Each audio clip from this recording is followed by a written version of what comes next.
I. Volume 1. Chapter 1. Chapter 1. Prologue. I sat myself down on the electric chair. The executioner hesitantly made his way towards me and fastened my hands and ankles. His hands were trembling uncontrollably as he put the restraining device on my neck. I'll put the electrodes on your head and now. He was a polite man. He explained his every move to me, a person on death row, and put the crown of death on my head. Now, with this, everything was ready. 3 executions. 2 previous executions by lethal injection had failed. Now, the Texas state government had prepared an electric chair, just for me, which they were turning on right now. Not as bad as I thought it would be. The bailiffs around me stepped back in fear when they heard this.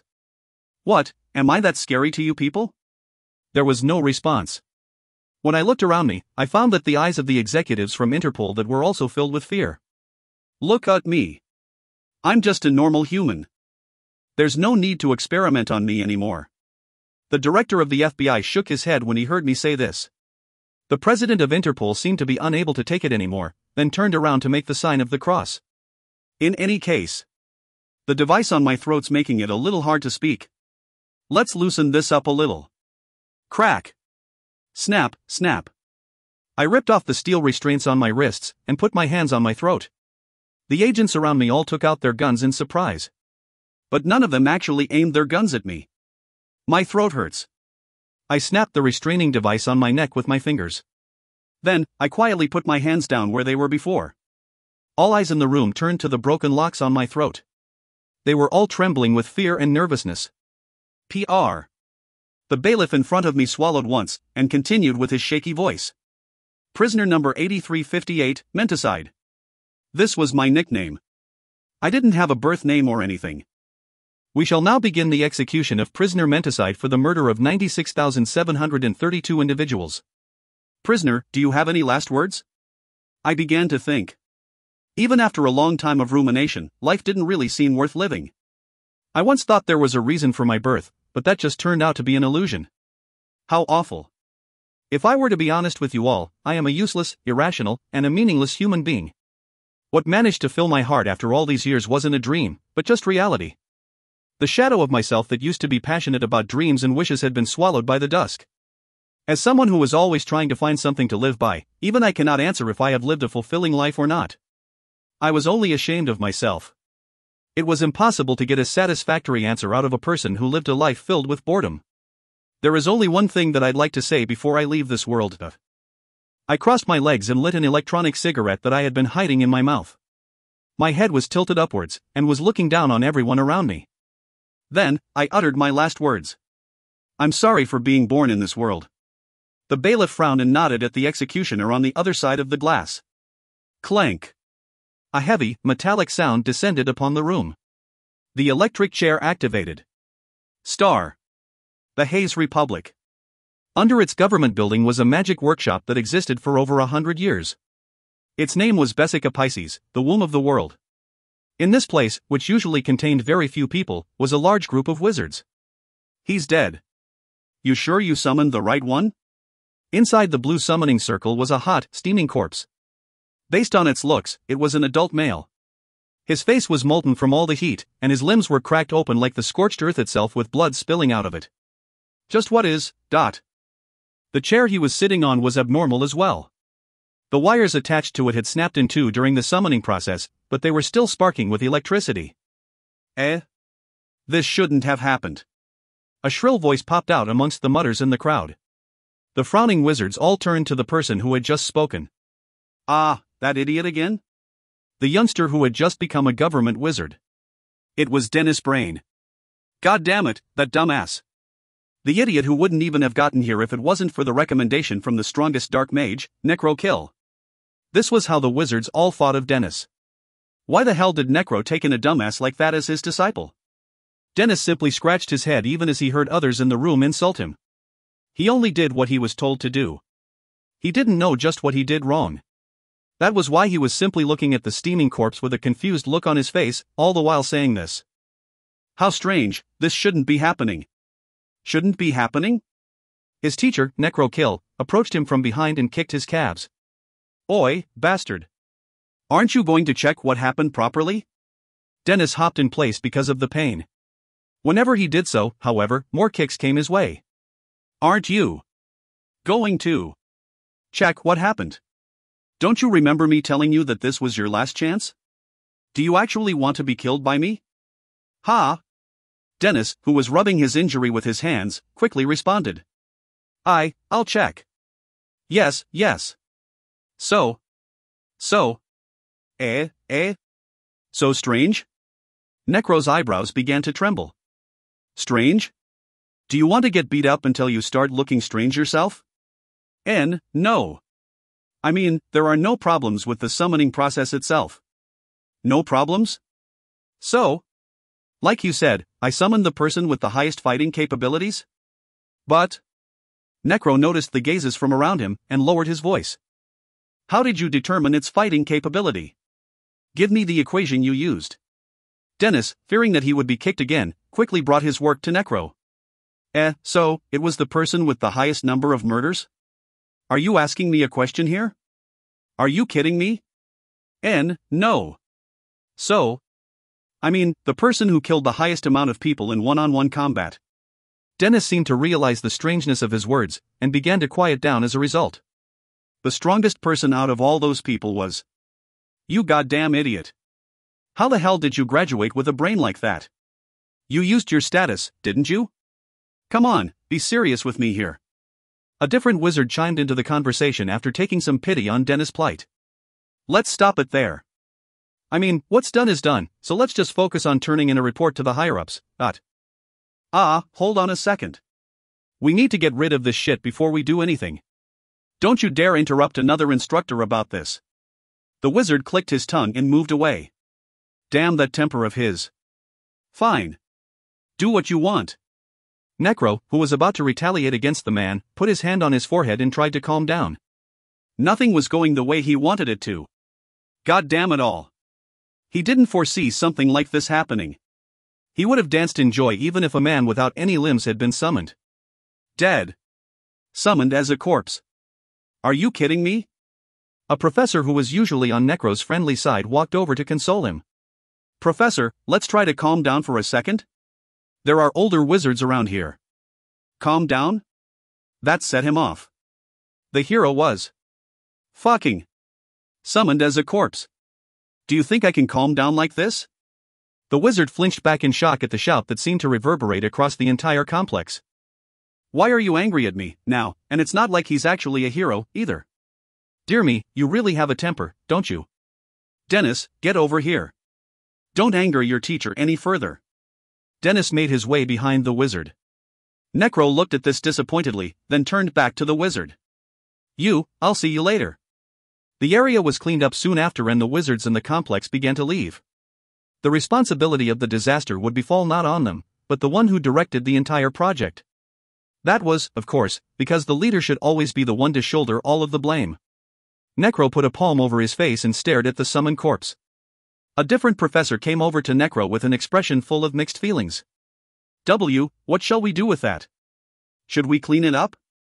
Necro seemed to think for a second, then opened his mouth. Just leave. I'll deal with it. The professor exited the building. There was now only him, Necro, and a white wizard in the complex. There's not enough sacrifice, not enough time nor cash, what should I do? Necro, who had been licking the insides of his mouth for quite some time, glanced over at the white wizard, then scratched his head. I wonder if it'd be alright to do something like this. Star. I felt faint. Did it fail again? I thought that much voltage would have surely been enough to kill me. Would it really be okay to use necromancy on this thing? Even if it isn't alright, well, the dice has already been thrown. It was either this or trying to persuade the higher-ups again. I could hear a conversation from somewhere not too far away. One was a girl who seemed to be around the age of 13 to 17. Another was a man in his mid-20s. The girl spoke German and the man spoke Korean. They were languages that I knew from the start, but the way I understood the words was completely different from before. It almost felt like the meanings were transferred directly to my brain. It still seems unstable. You need to let it rest for an hour to stabilize it. Hey, what are you looking at? Move it. He really does treat his students like slaves. If it wasn't for my shitty grade. It was a language that I had never heard of before. But I could still understand it. I'll give you all the grades that you'll want, so just move it. To where? Over there, the fourth waiting room. What? Isn't that place their home base? So what? The thing's already dead. You think they'd go around playing with a corpse? The noises around me began to fade away. Contrary to that, my consciousness began to clear up. After some time, I came to face an endless pit of darkness. Was this death? I couldn't really tell, since I had never died before. As I thought carefully to myself, something that seemed to be a notification window popped up. What's this?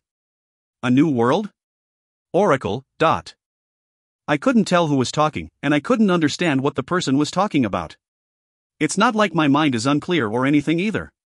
Is there a camera somewhere or something? What a strange thing this is. I could come up with several theories about my situation right now, but I didn't have sufficient info. Let's keep observing then.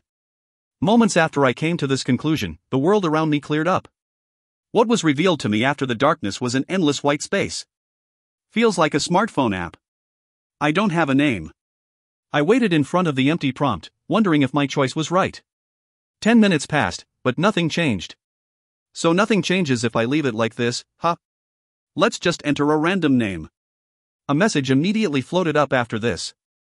Just like a game, huh? Should I give it a try? Status. If you find any errors, ads pop up, ads redirect, broken links, non-standard content, etc. Please let us know. Report chapter so we can fix it as soon as possible. Chapter 2. Chapter 2. How to level up quickly. I was a little surprised. It was a lot like a hologram. The contents of it are. What managed to grab my attention was the red status effects. Dead, rot, paralysis, burn. I get why burn is there, but what's up with cursed? The existence of curses aside, though. I was classified as a corpse. If one was able to think despite being dead, the person might as well be alive. If this was all there was to death, the idea of life being precious became a simple joke. Humans were sad of death, as they would never be able to talk to those who departed. I looked around a bit more to try and make sense of the situation, then felt a change around me. The white space I was in was breaking down. And then something flashed in front of me, and I became dizzy. I began to feel as if I was being dragged into the bottommost part of the sea. At some point of resisting, I realized that the feeling had disappeared. What was going on? I could feel a dull pressure from the back of my head, my back, my posterior and my arms. Was I tranquilized? Was this because I was dead? I could hear a sound of metal being scratched through my ears. My nose. I could smell blood and smoke through it. My tongue couldn't taste anything. I tried to open my eyes, but my eyelids refused to move. When I exerted some force, I could hear something rip. One of my eyes barely managed to open. I can't see. My sight was white. It was almost as if a white veil had been placed on my eyes. I could only make out some shadows in front of me. And in this white world, a beautiful light that resembled the aurora of the north shined. The amount of things happening around me made me confused. My body wasn't doing so well, either. I suppose this feeling could be described as having wet blankets wrapped around my limbs. The feeling of having clay stuck on your bones might be a fitting description as well. Now, what shall I do? If I was currently lying down in a hospital, it would be good for me to wait for the nurse. After all, things could only get worse the more I tried to move. I had already come to the police to be killed. There was no point in trying to run. Right, I suppose I'll wait till someone comes. After all, the current situation was quite interesting to me. 5 minutes after I made my decision, I could hear several kids in the distance. They seemed to be around 13 to 18, middle or high schoolers. They seemed to be from Korea, like me. My level's not going up. That would because you keep hitting them when they're about to die. Haven't you heard what they were talking about in the orientation? Were they talking about a game? You think I'm doing this on purpose? It's all instinct, I'm telling you, instinct. This is why thieves are. Watch your damn mouth. 3 boys and 2 girls. Their footsteps came to a stop near me. Hey, what the hell is that? Someone threw away a beggar in our base. Who did this? The kids approached me slowly. I couldn't see them clearly, but I could still identify them through the shadows in my eyes. What are these kids? Were they cosplaying? They were all wearing school clothes, but each one of them had weapons. A sword, a knife, a staff, a bow, and a cross. If this was an RPG game, they would be a warrior, a thief, a wizard, an archer, and a priest. The classic setup of a party. The kids circled me as they talked amongst themselves. Ew, gross. Did someone put his face through a microwave or something? It's completely melted. The girl stepped away in disgust.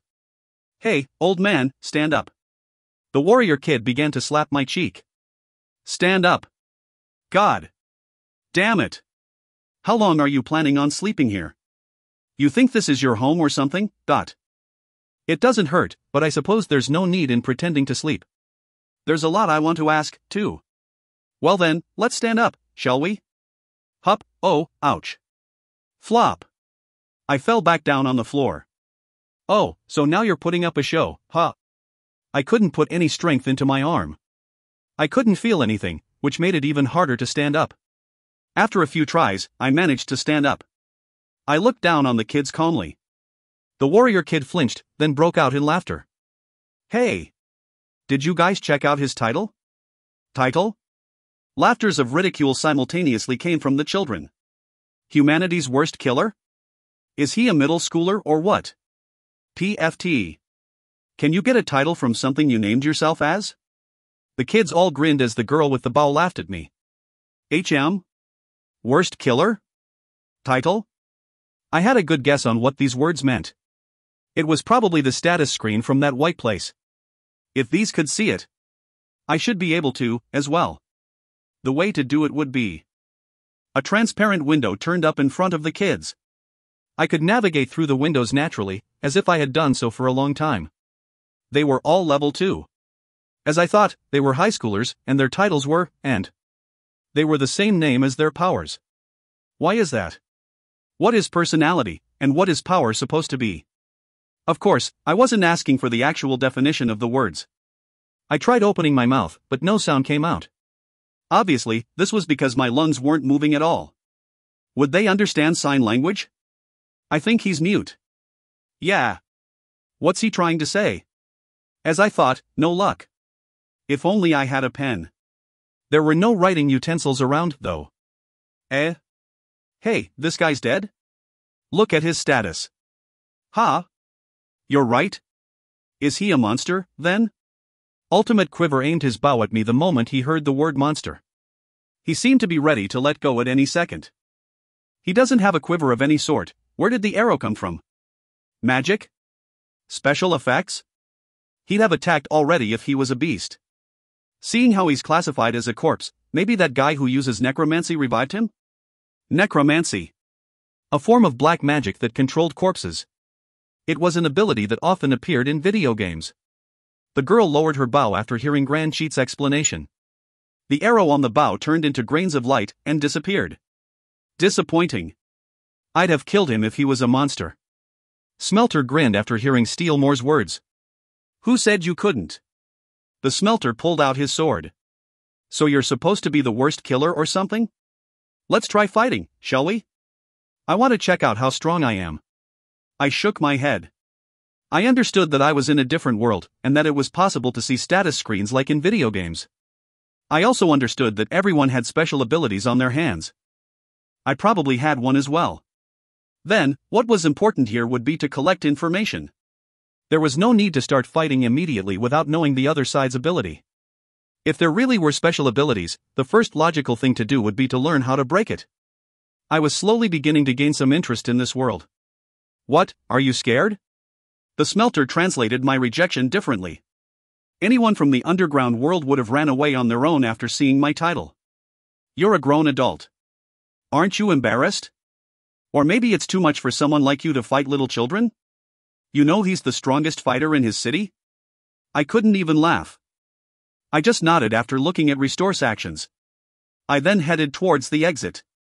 I had learned how to see through this white veil at this point, so I could tell generally what was around me. Wow, he's ignoring me. Where do you think you're going, Dot? Smelter blocked my path with a sword in his hand. The rest of the group surrounded me with their weapons in their hands as well. What era was this supposed to be? Kids who haven't even graduated from high school was pointing weapons towards someone. I pushed the sword away and walked forward. Smelter's body got pushed away with it, due to our differences in size. Ha! An annoyed laugh came out of Smelter's mouth. They should attack about now. The sword in Smelter's hands began to arc towards my neck. I had expected the attack beforehand, so I dodged it easily, and turned to look at Smelter. I couldn't see his face, but judging from the trembling shoulders, I could tell that he was quite mad. When I shooed him away with my hand, he shouted out in rage. Min-sung. Steelmore extended his hands towards me with his body lowered. Why wasn't he using his knife? I dodged to the left. As I did this, Steelmore's body, which had been coming towards me from the right, disappeared, only to appear to my left. Grand Sheet showed a satisfactory grin. What just caught you? When Steelmore's hand touched my left leg, I fell down powerlessly. Paralysis? I couldn't put any strength into my lefts. You can't move, can you?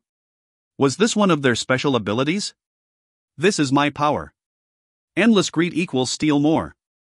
I can steal anything aside from a person's power. Money, weapon, body, looks, and even strength. What an idiot. Why was he going so far as to explain his abilities to me? With this, though, I learned that special abilities were referred to as power in this world, and also learned that my strength was what just got stolen from me. This meant that my special ability was Gold Achieves All equals Heart of Gold.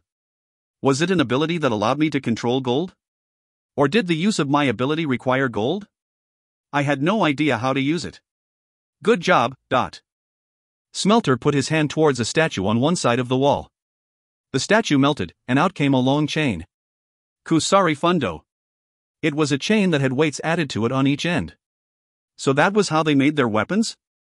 That must be why their weapons were so poorly made.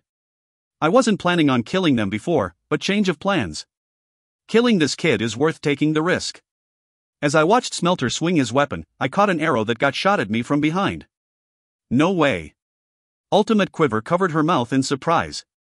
I was planning on throwing it back at her after I grabbed it, but the arrow had turned to light particles before I could do so.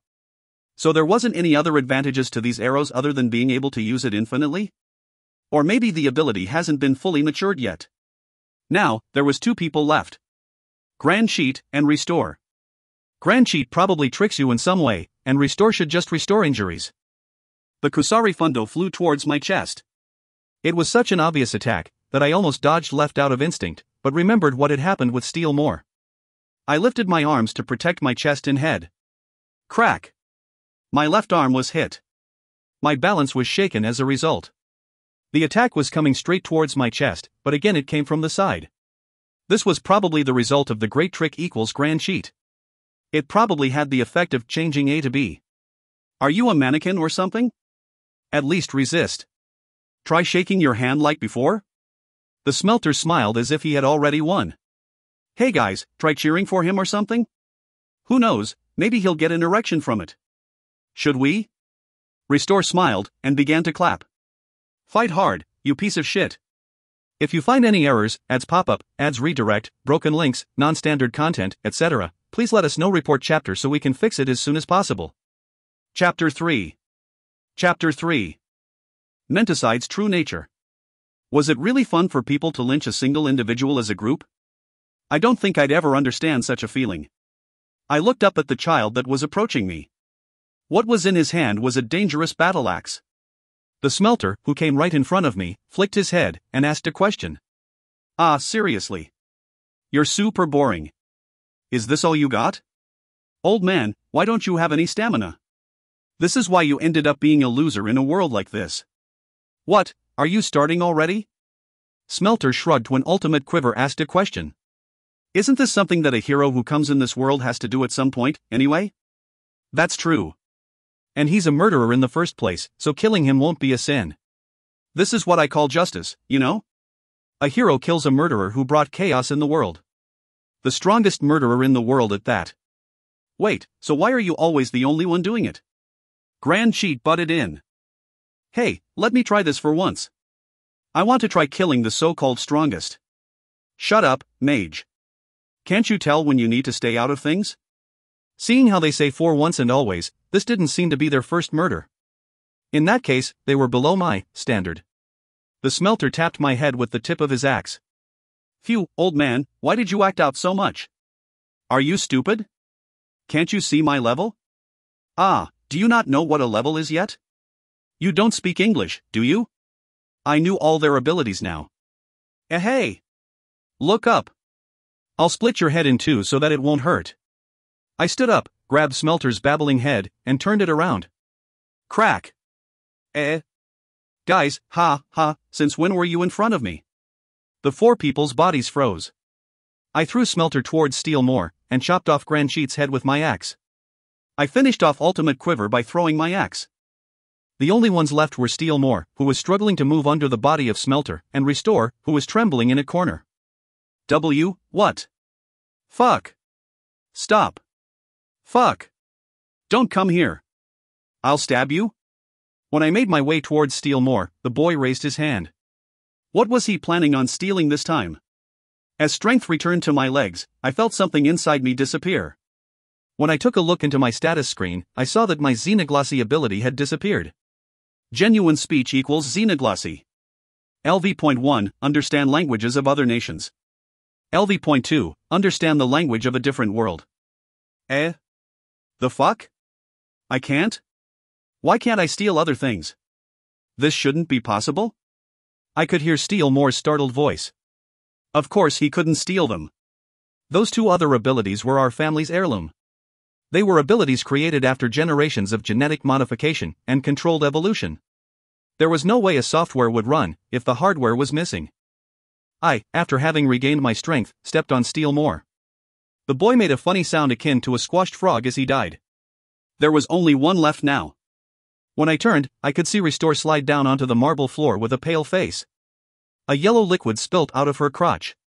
I was thinking of getting Restore's help to get rid of injuries, in case I got any. Restore lifted her arms defensively and began to beg for mercy. I'm sorry. I'm sorry.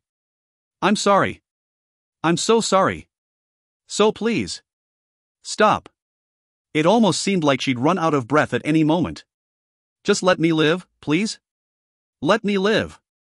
I won't do it ever again. I'll live properly. I'll help people. The amount of tears and snot on her face was quite unsightly. Please forgive me. Please forgive me. How annoying. She was pulling on my leggings. Plus, I had to kill her anyway. It'd be troublesome if she ever comes back for revenge. I put Steelmore's blood that was on my foot on my finger.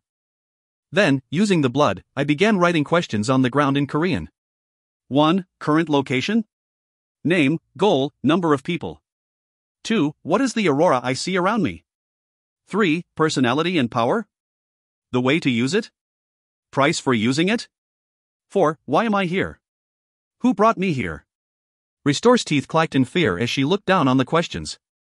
Korean? Are you Korean? I wonder if recovery was possible even when a neck got snapped. Will you let me live if I answer? You'll let me live, won't you? Won't you? I nodded. It was a lie, though. So this is Hayes. Hayes Republic. And this is a research center. So a research center is a place where wizards experiment. She was all over the place. Purpose. Purpose is to summon heroes from the other world. Summon heroes? Around 100 people? I pointed at the second question. Restore seemed to become confused for a second. Aurora. Light. I don't really I can't really see. Could it be that you can see mana? So this aurora in my vision was mana? I nodded and pointed to the third question. But right then, I could hear claps behind me. Wow, your skill's quite amazing. I knew I had the eye for people. Again, Korean. Restore let out more tears as she ran towards the sound. I couldn't see a human shape, despite having turned to the location of the sound. Was he hiding his mana? The man seemed to be in his mid-20s. Right. You worked hard, you useless child. Restore seemed to be hugging this man. I'll explain the rest for you. You don't need the kid anymore, do you? I still couldn't see the man. But I could see a black mana shape itself into a huge hand. Its unnatural appearance brought forth interest to me for the first time in this world. Big Brother Necro? The hand grabbed hold of Restore. This couldn't really be described with the expression of grabbing. Right, it's more like a snake coiling around its prey. I saw the limbs of Restore bend in strange ways as she got swallowed by the black hand. Crack, crrk, creak, krrrr. A strange orchestra played in front of me. Red blood began to spill out from the black hand as Restore's body slowly broke. How grotesque. I've done this a lot, too. But the thing is, kids like this just restore their bodies if you don't deal with them like this. I know pretty well, since I have someone like this near me. Ah, sorry for showing you some dirty things the moment we met. Restore's body disappeared along with the black hand. I had no intention of pressuring you or anything. It wasn't like I had anything against the kid I killed, either. The sound got closer to me. I could smell preservatives and chloroform in the air. Ah, quite handsome, aren't you? Nice to meet you. The name's Necro Kill. I still couldn't see. Even though I could hear him right in front of me. What, you don't want to shake hands? I simply blinked. Ah, could it be that you're blind? No way. You killed 4 of these kids. Silence ensued. It seemed that he was trying to get some reaction out of me. What, you can't even talk? Necro sighed. How annoying. Can't see, can't talk. Are you supposed to be Helen Keller? My body was like this thanks to the electric chair. Annoying. Seriously. Hold on, wait. Right. Okay. What would be nice here? Since you seem to be capable of telepathy, as long as I convert the ether to sound. MN? Although you have a body, but not a heart? It seemed that he didn't have any hostility. After saying a few strange things under his voice for a bit, Necro said it's done, as he clapped his hands. Try speaking, then. Try. Speaking? But my lungs. It wasn't my original voice, but sound is coming out, Despite the fact that my vocal cords weren't moving, sound was coming out. Next are eyes, but are you really blind? Seriously? Come on, you fought 4 people. You're playing with me, right? Was he planning on fixing my eyes? Can't see. Necro sighed. Should I really give you this? Well, damn, I don't really have a choice, do I? You might as well take it as a reward, I guess. Here, take it. I felt something come into my head. Floating eye. Rank, D+. A demon eye that gets created at a location chosen by its owner. As long as it's within the range of the floating eye, one can see anything around it freely. A control panel of sorts appeared in my head. Even though I didn't get any instructions on how to use it, I knew how to use it, just like an artificial limb. When I pressed the on button, I was able to see a clear view on one corner of my vision. It was the view of the sea. Almost like a CCTV, isn't it? If I try to look inside, then ... My vision flickered, and the view of the sea switched to a castle on a cliff. I suppose this is kind of like connecting a VR device with a drone.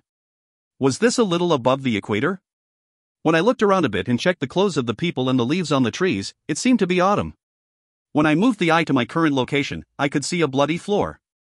On this floor was a half-naked beggar, and a man in a business suit. I turned around, and checked myself out first. Disgusting.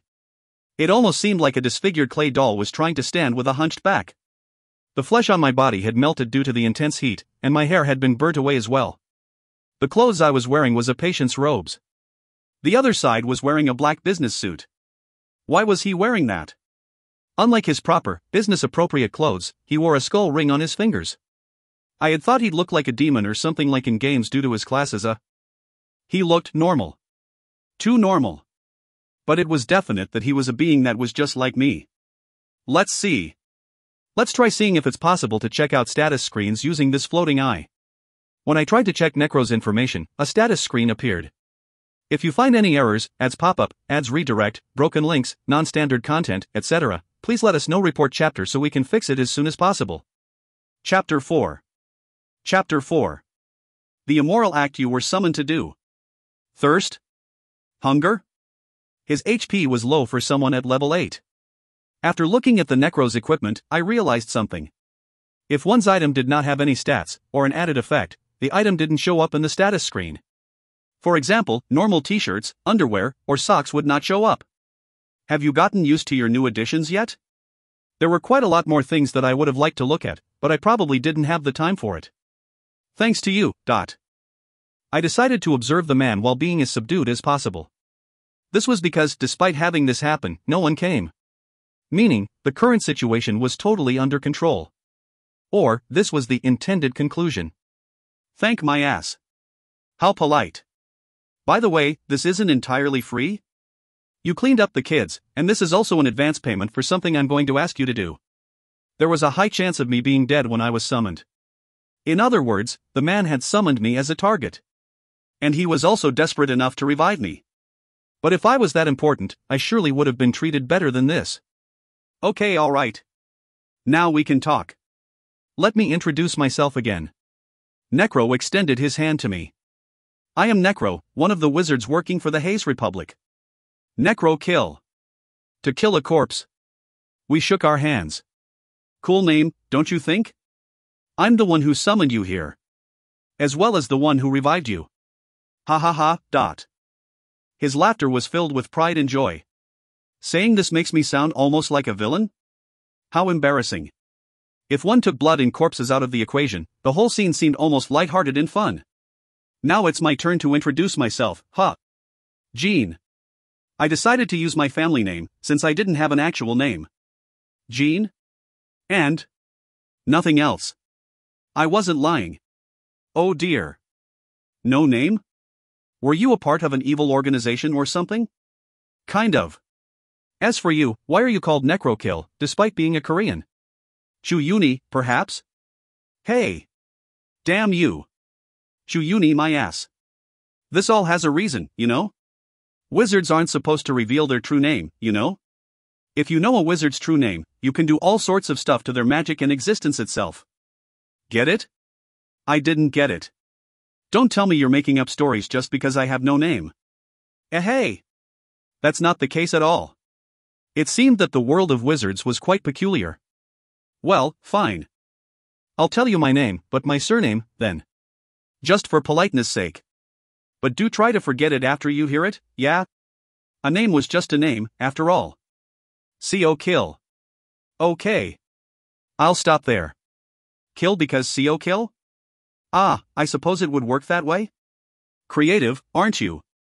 Ah, I'm saying this just now, but it's useless to know my surname? You can't just know my name without knowing the meaning behind it. But I already got through that problem.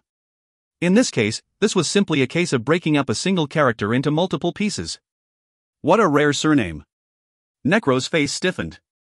It's Japanese if you read it backwards, too.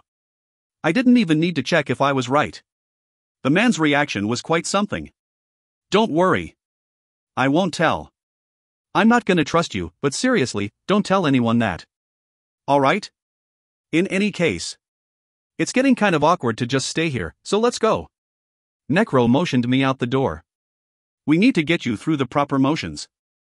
Gotta get you introduced to a few people as well. We can talk more as we move. I pointed towards the corpses. Those? Ah, them? Don't worry about it.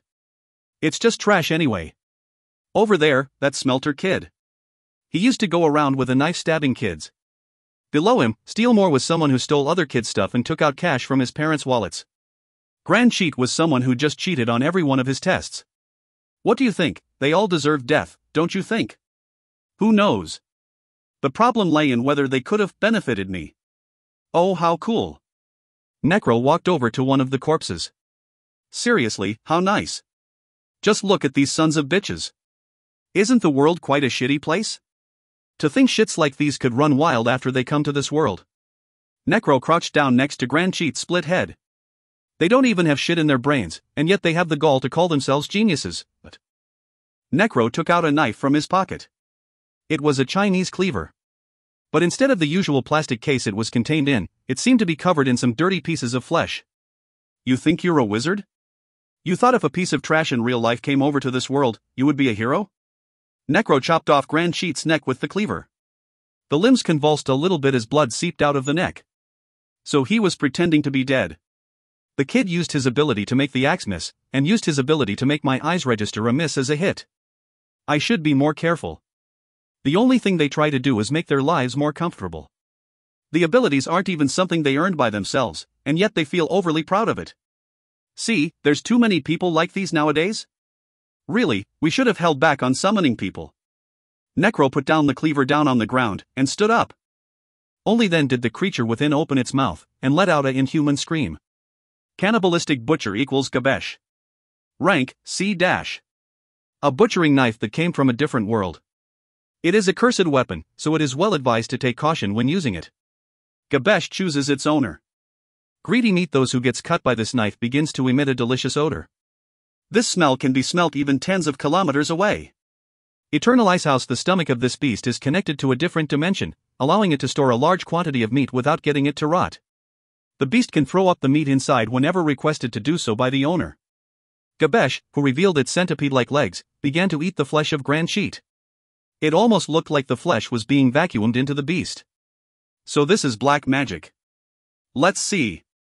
She was a member of the archery club, and that's a cult member. Oh, you see that blood stain over there? I could see a black stain. These kids took one of their classmates and injured her, healed her, then injured her again. All for the sake of leveling up, they said. Seriously, is this something that a human should do? Level up. It should be possible to level up like that if this world really was like a game. The kid had turned into a hedgehog by the time I found her corpse. The bow could have been made with Smelter's ability, but what about the bowstring? I adjusted the floating eye to observe the bow. The bowstring's color and shine was quite familiar. Black and shiny. This was almost like a strand of hair. She must have cut it off of her dead classmate. I asked them why they killed the student, and they said they weren't even at fault. In fact, they even said, "Don't you just revive when you die?" Dear Lord. Necro laughed angrily. Do people's brains begin rotting when they come over to this world or something? Who knows? They must have been thinking something along the lines of this. Once you die, you revive. Therefore, death is no longer something of concern. I don't agree with the idea that death is insignificant, but it does make sense that the students would think such a thing. The existence of necromancy proves life after death, and the theory of souls. This means that reincarnation might actually exist. Perhaps gods, ghosts, and monsters exist here as well. Soon enough, the cleanup became finished. When Necro extended his hand, Gabesh jumped into it like a happy puppy. There were only skeletons left in the room. Even those got eaten away by Necro's other tools. The only proof that the kids from before existed in this world were the bloodstains on the room. We're done here. Let's leave. The rest can be cleaned up by my assistant. Necro, who had been walking towards the exit, suddenly turned around. Before that, mind if I ask a question?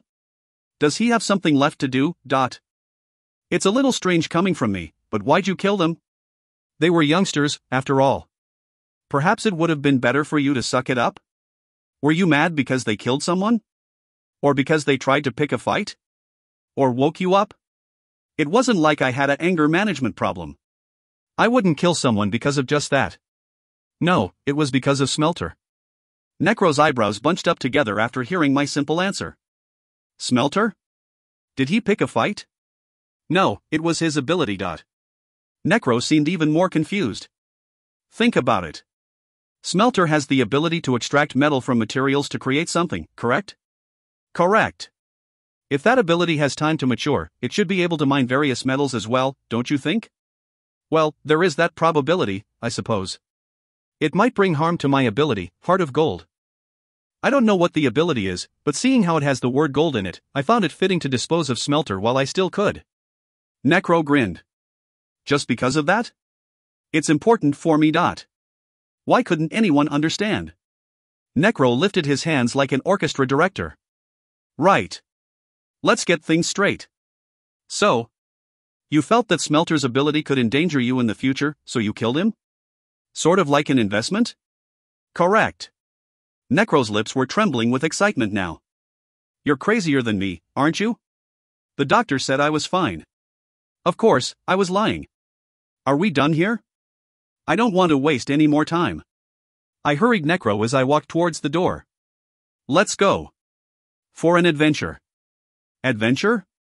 The kids spoke of hero and were focused very much on leveling up. Plus, this was a different world. Of course, this meant I would reach this conclusion. I already know why you brought me here. I could tell.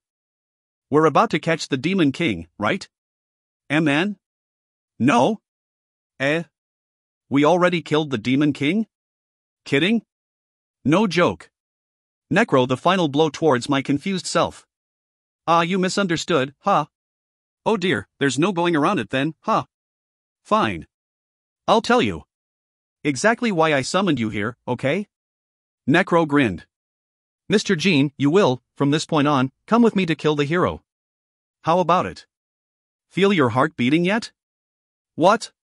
If you find any errors, ads pop up, ads redirect, broken links, non-standard content, etc., please let us know. Report chapter so we can fix it as soon as possible. Chapter 5. Chapter 5. Recognizing the monster. It's been 5 minutes since we came out of the room. We were still walking up. We walked up spiral stairs that had no support, and walked through walls that seemed solid to the eyes. So? What do you mean, so? Necro answered casually without even looking back. The reason why you're killing the hero. Is it simply because the hero is useless now? That? Well, there's that too, but if I were to put it in simple terms, rebellion? It's a bit complicated. This country did all sorts of dirty stuff in the past. It seems that the hero has quite a lot of followers. After all, the number of followers the hero had was able to start a rebellion. There's a lot, yeah, but the real problem is that each and every one of them are at brave class. It's quite annoying.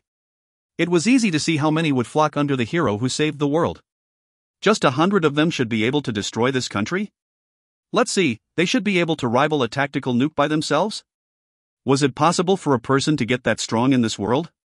I suppose I should just be thankful that they weren't as strong as a strategic nuke. A hero. His level should be high, and his equipment should be high as well. Would someone like me be able to beat him? Necro seemed to read my thoughts, and dismissed his previous statement. Sorry. A nuke is a little overkill. They should be like an ICBM that isn't carrying a nuke. A minute difference. But the hero is entirely different as well. You can compare these three like this. There's the Brave Champion class, and there's also Braves themselves. 3? 4 is a bit iffy. 3 Braves Champions, and 1 hero. They have 1 mascot, but you don't need to worry about that. It isn't really a target either. So that means I'd have to fight 4 people at once. I didn't explain properly. The one who's leading the rebellion is the hero. The others just, after defeating the Demon King, they just went to do their own thing. You should know why we're killing them, though. It would be good to get rid of potential threats before they become an actual threat.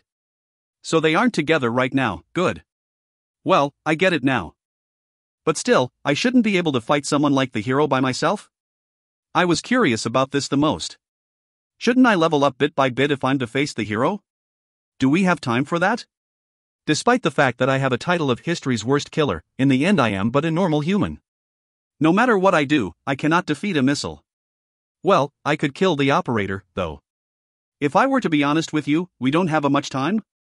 But there is this one thing called power in our hands. So that was it. The ability that gets bestowed onto an individual for the simple fact that they crossed over from a different world. Smelter was able to change the form of whatever metal he touched, and Steelmore could steal anything apart from a different person's power. An ability that didn't require any effort or understanding to receive. If an ability such as murder by sight existed, there'd be no meaning in having differences in levels. You're putting your expectations into my power? You don't even know what it is.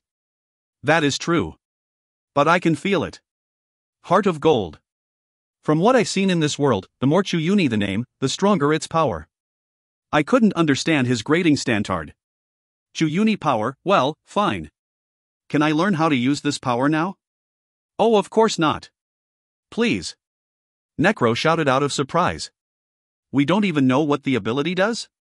Just wait till we get back to our shelter. It might be dangerous. Powers seemed to be as dangerous as it was beneficial. Well, it wasn't like it didn't make sense, though. If my power could control germs, or emit toxic amounts of radiation from my body, other people would be in danger. I should try to find its power from somewhere safe. If you go there, some strange child will explain everything to you whether you want it or not, so don't worry about it. Right now, we need to meet the Prime Minister. Prime Minister? This was a castle, though. Is this a constitutional monarchy? Eh? How'd you know? I haven't even told you. Was that the effect of otherworlders as well? This castle doesn't seem to have electricity. Does this place not even have a generator of any sort? Well, that's what all fantasy worlds are, I guess. But hey, it's not a total dump. They even have steam locomotives? Pretty good, don't you think? Steampunk. The surroundings were quite dark. I've tried looking around the castle with my floating eye, but there didn't seem to be any source of power. I bowed down and passed by the low ceiling. Necro, who was in front of me, was passing through a door about half his size. When I tried to catch up, he waved me back. Take your time. Slowly, now. Ah, speaking of technology, want to know something fun? They don't even have internet here. That's a little troublesome. I stood back up after passing through the small door. We were at the edge of a cliff. Outside the window was the sea. When I looked up, I could see an array of rib vaults like those in a cathedral. We're almost there. This was the 8th time I heard this already. When I turned the corner, a group of maids who found me screamed. They immediately looked down on the floor and passed me by. I could sense fear and discomfort from their faces. Well, it is true that I don't look particularly human right now. I wouldn't be surprised if I were to be mistaken as a monster. Don't worry about those girls. They were just screaming because you were so handsome. Just like they do in concerts, you know? His encouragement didn't help one bit. We're here. Necro walked towards the giant door in front of him in big strides. When I walked behind him slowly, the guards in front of the door looked over me carefully. I could feel animosity from them. The 2 guards in front of the door crossed their spears in front of the door. Sir Necro, would you tell us the purpose of your visit? Summoned being examination. The door opened in front of us. The people who were inside turned around to take a look at the new addition to their group. They all seemed to wear high-quality clothing. I treated Necro as a shield of sorts as I walked in. I could make out a large window, as well as a table filled with various documents. The Prime Minister, whose hair was filled with bits of white, was looking over the documents here. He didn't even look our way. You all seem to be quite busy? The Prime Minister looked up for a second, then looked back down on his table, as if he had no interest whatsoever. On the other hand, the rest of the people in the room couldn't get their eyes off of me. What is that monster? Disgusting. Where'd Sir Necro get such a thing? The people either frowned, or put their hands to their mouths as if I smelled. It was a clear sign of disgust. And . You dare bring a monster into the Prime Minister's office? Sir Necro. Did you really think I wouldn't recognize black magic? A middle-aged man in militaristic uniform shouted this with all his strength. The name displayed on his status screen was Winton Marcellus. His level was 2. Other than that, no special features. Oh boy, you're still going strong, aren't you, Coronel? To think you'd have strength enough to shout so loudly. You should reserve that kind of stuff for the mountains, though. Necro walked forward as he spoke tauntingly to the Coronel. It's no monster. It's a hero that we summoned? Dear me, and he came from so far, too. Please keep your voice down. Have at least a bit of respect. I mean, the Prime Minister's right next to you, for goodness sake. You should just stop shouting like a bird, while you're at it. No one's deaf here, you know? The Colonel spasmodically grabbed his sword. His body began to shine. In the short time when the people began to open their mouths, the Coronel crossed 5 meters in near supersonic speed. It seemed that this was the result of body strengthening through the use of mana. The Coronel, who stopped in front of me, began to swing his sword at me like an angry lion. It seemed that he was intending to strike my neck in one blow, but N. He makes a funny sound, doesn't he? I exerted a bit of strength into the blade that I held between my fingertips. After all, I couldn't just keep it next to my neck forever. KKE. When I carefully moved the blade away from my neck, making sure that I didn't break it with too much strength, the Colonel jumped sideways dramatically. He could have just let go of the sword. I was able to read some of the man's personality from that action alone. A martial artist. Great amount of pride. Enough political power to be able to be with the Prime Minister. Coup. The Colonel's face turned red. He put in enough strength to make a vein pop, but the sword simply refused to move. Of course, this was obvious. Although the capabilities of my body lowered to something below 10%, I was still a product of advanced science. Even now, I was able to neutralize everyone in this room in 3 seconds. You monster! How impolite! Colonel Winton! Just what do you think you're doing? You're pointing a blade at a guest. The baton got passed to Necro. He probably wanted something like this to happen in the first place. Didn't you hear? This person was summoned. What would you have done if you actually killed him? Do you even know how much this entire operation costs? Are you kidding me? The colonel flinched after hearing the word cost. Plus, if this person's neck got chopped off, this place would get dirted with blood, wouldn't it? Were you trying to get the Prime Minister's office dirted or something? Since when were you a terrorist? The colonel let go of his sword after Necro's criticism. He took out a handgun instead, and pointed it at my head. Colonel Winton Marcellese. A deep voice rang out. The colonel turned to the Prime Minister with prideful eyes. This man is a monster. If we don't take care of him now, he might do something Terry. Stop. The Prime Minister's voice seemed to carry the nuance that he was tired of hearing the colonel's voice. You seem to have gotten too much stress. Go rest. I'll look over the matter about you fighting in the front lines. The colonel looked back at me with a red face. His eyes were shining like that of a tiger's. To think he'd be like this just because I look like a monster. Necro probably did some unfavorable things in the past. Or a monster really is that dangerous. I threw the sword back at the colonel. Clang. It seemed that I put in too little strength. The sword dropped on the floor, and not the colonel's hand. The colonel grit his teeth, ignored the sword on the floor, and walked towards me. I'll put a bullet through your disgusting bald head one of these days. He probably wouldn't have been like this if I looked like a cute girl. Be grateful you were able to live today, damn monster. The colonel spewed threats from his mouth, and exited the room violently. Necro turned to look at the colonel's back, and grinned. Seriously, that man. He thinks a gun can do anything? He's just a wizard who failed to become one. Necro turned around once more to face the Prime Minister. Now it's quiet. Well, I'd like it if it was quieter, honestly. The Prime Minister, who was fiddling with the pen in his hand, looked over to the people at the side and spoke. I'll take care of all your requests in the next 2 hours. Please leave the room. The people all let out complaints after hearing this, but exit the room anyway. Now, there were just 3 people left in the room. If you find any errors, ads pop up, ads redirect, broken links, non-standard content, etc., please let us know. Report chapter so we can fix it as soon as possible. Chapter 6. Chapter 6. The king wishes for the hero's death. Come closer. Yes, you too. I walked to the Prime Minister. The documents on the table were piled so high that it was covering half of the man's face. The language these documents were written in were all foreign to me. The only reason I could read them was probably because of xenoglossy. This one's quite interesting. The Prime Minister slowly looked over me. I, too, observed him.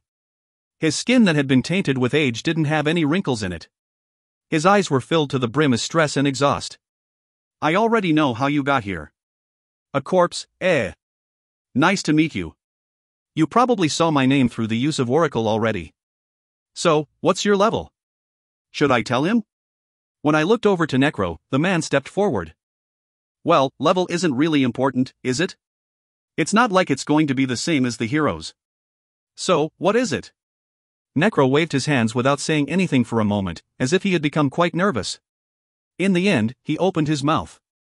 1. A small change appeared in the Prime Minister's mouth. He managed to kill 5 level 2 kids even with that level? Why would level matter at that point anyway? Well, it is possible to catch higher-leveled monsters in video games as well, after all. You see, Oracle isn't really something that measures attack power, but a growth potential. Right, you know one of those things that estimate height for kids in puberty? It's just like that. You should know as well. Is that so? So that means that those 5 kids killed their classmate despite knowing that experience will not go up. This person is, right, a corpse. His level's 1 because he's a corpse. Made sense. I'm already dead.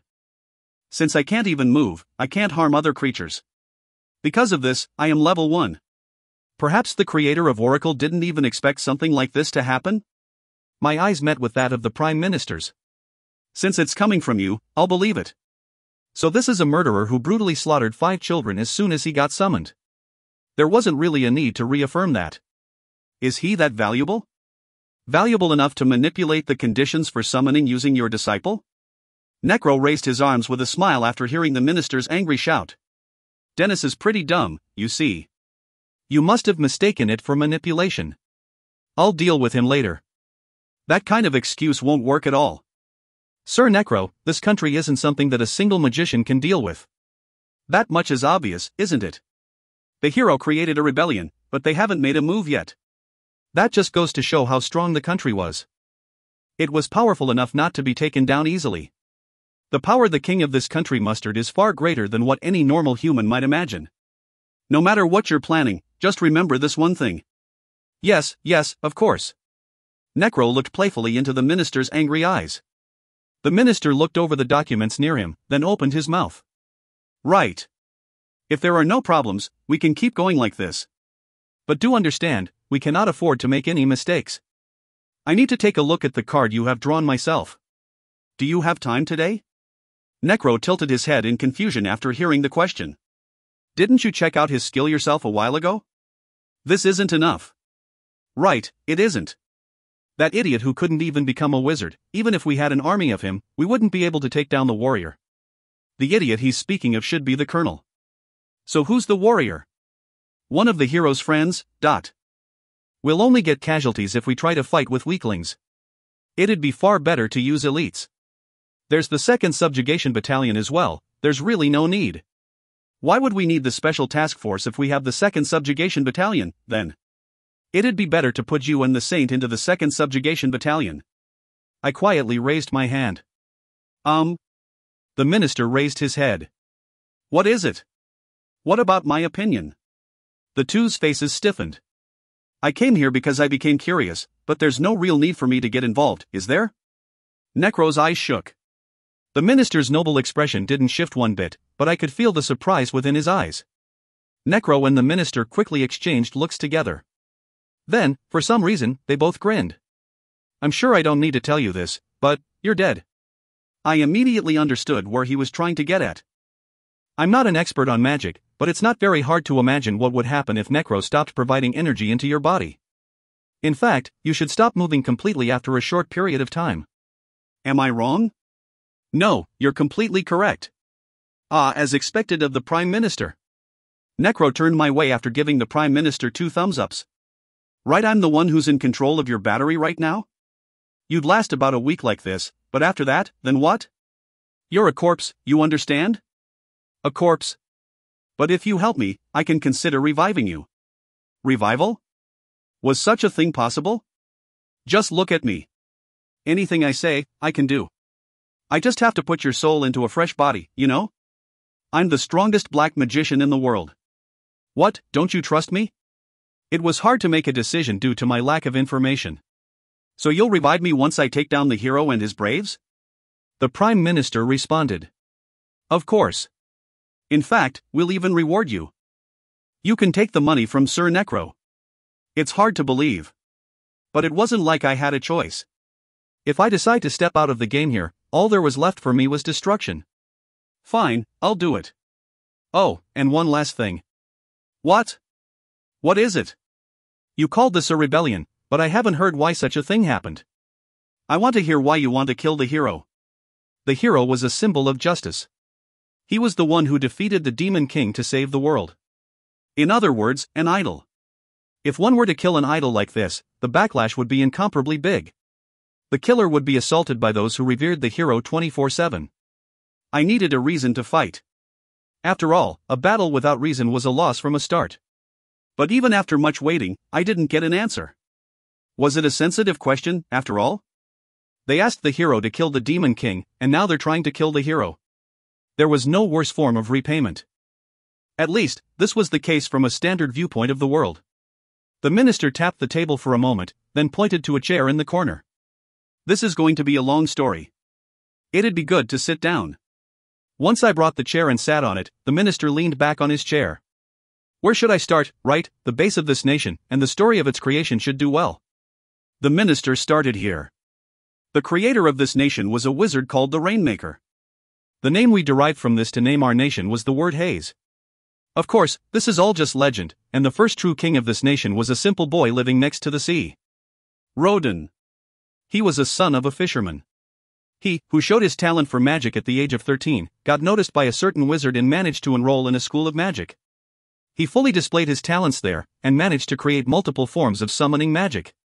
The one who stopped him was the Demon King. The Red Star of Destruction, Mirage Belt. The world neared the brink of destruction under him, the oldest evil. Many people attempted to defeat this evil, but all perished in the end. Here, Rodin came up with an idea. If no one from their world could fight the Demon King, they might as well get help from a different world. After much effort, he managed to form a contract with the Master of Chaos, and began trying his hardest to master a certain form of magic. Vesica Pisces. The forbidden magic to bring in beings from different worlds. As expected of a forbidden magic, the summoned hero was extremely powerful. He managed to use magic however he wanted, and shocked the world. He split the earth in two, created magical islands, and created mechanical spiders for transportation. But after defeating the Demon King, the hero disappeared. Some said he died.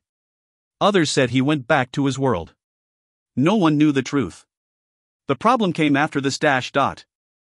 You guys got addicted to summoning heroes? That's a bad way to put it. Just think. The people who crossed over from other worlds all attained an ability without even crossing the border of life and death. Abilities that others would only dream of getting after decades of training. Here's a way to attain great military power easily, so why stop doing it altogether after one try? If there was a problem, they would summon someone to fix that problem. Eventually, summoning itself became a problem. But apparently, there wasn't much trouble in the initial stages of this.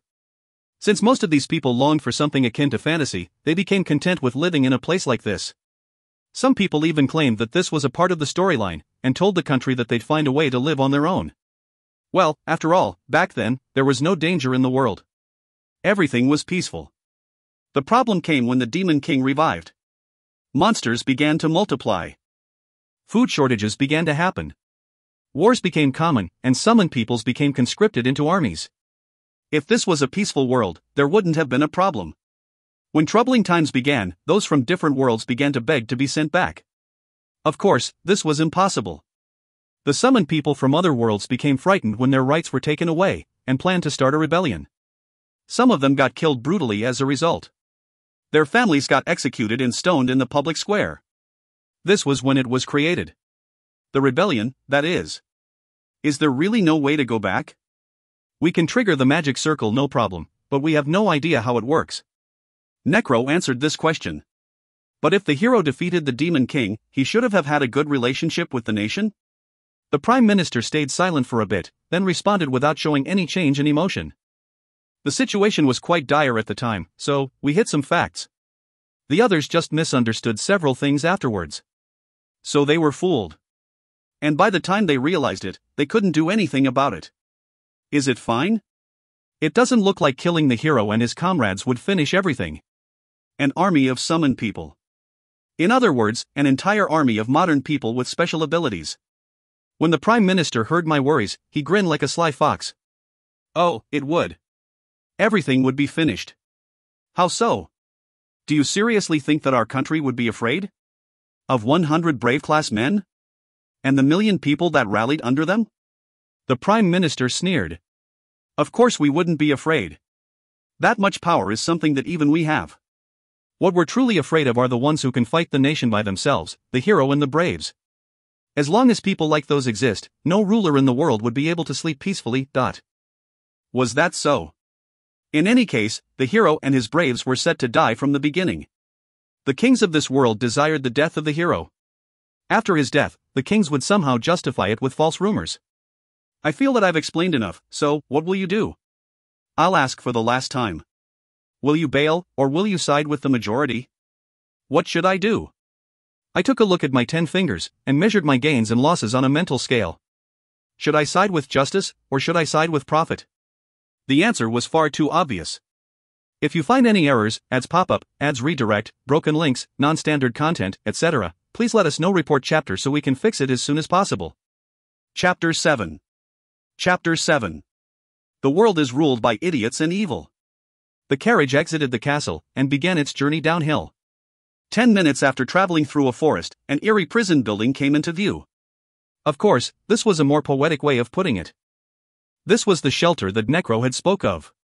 The walls covered in barbed wires separated the shelter from the outer world completely. At the top of these walls, soldiers guarded the surroundings carefully with their rifles. "You're not planning on imprisoning me here, are you?" Necro responded hurriedly to my light joke. "Imprison? Imprison who? We're just here to test something real quick." "Well, but then again, you should be kind of familiar in a place like this as a murderer, right? Kind of like coming back home during a holiday?" "Not at all."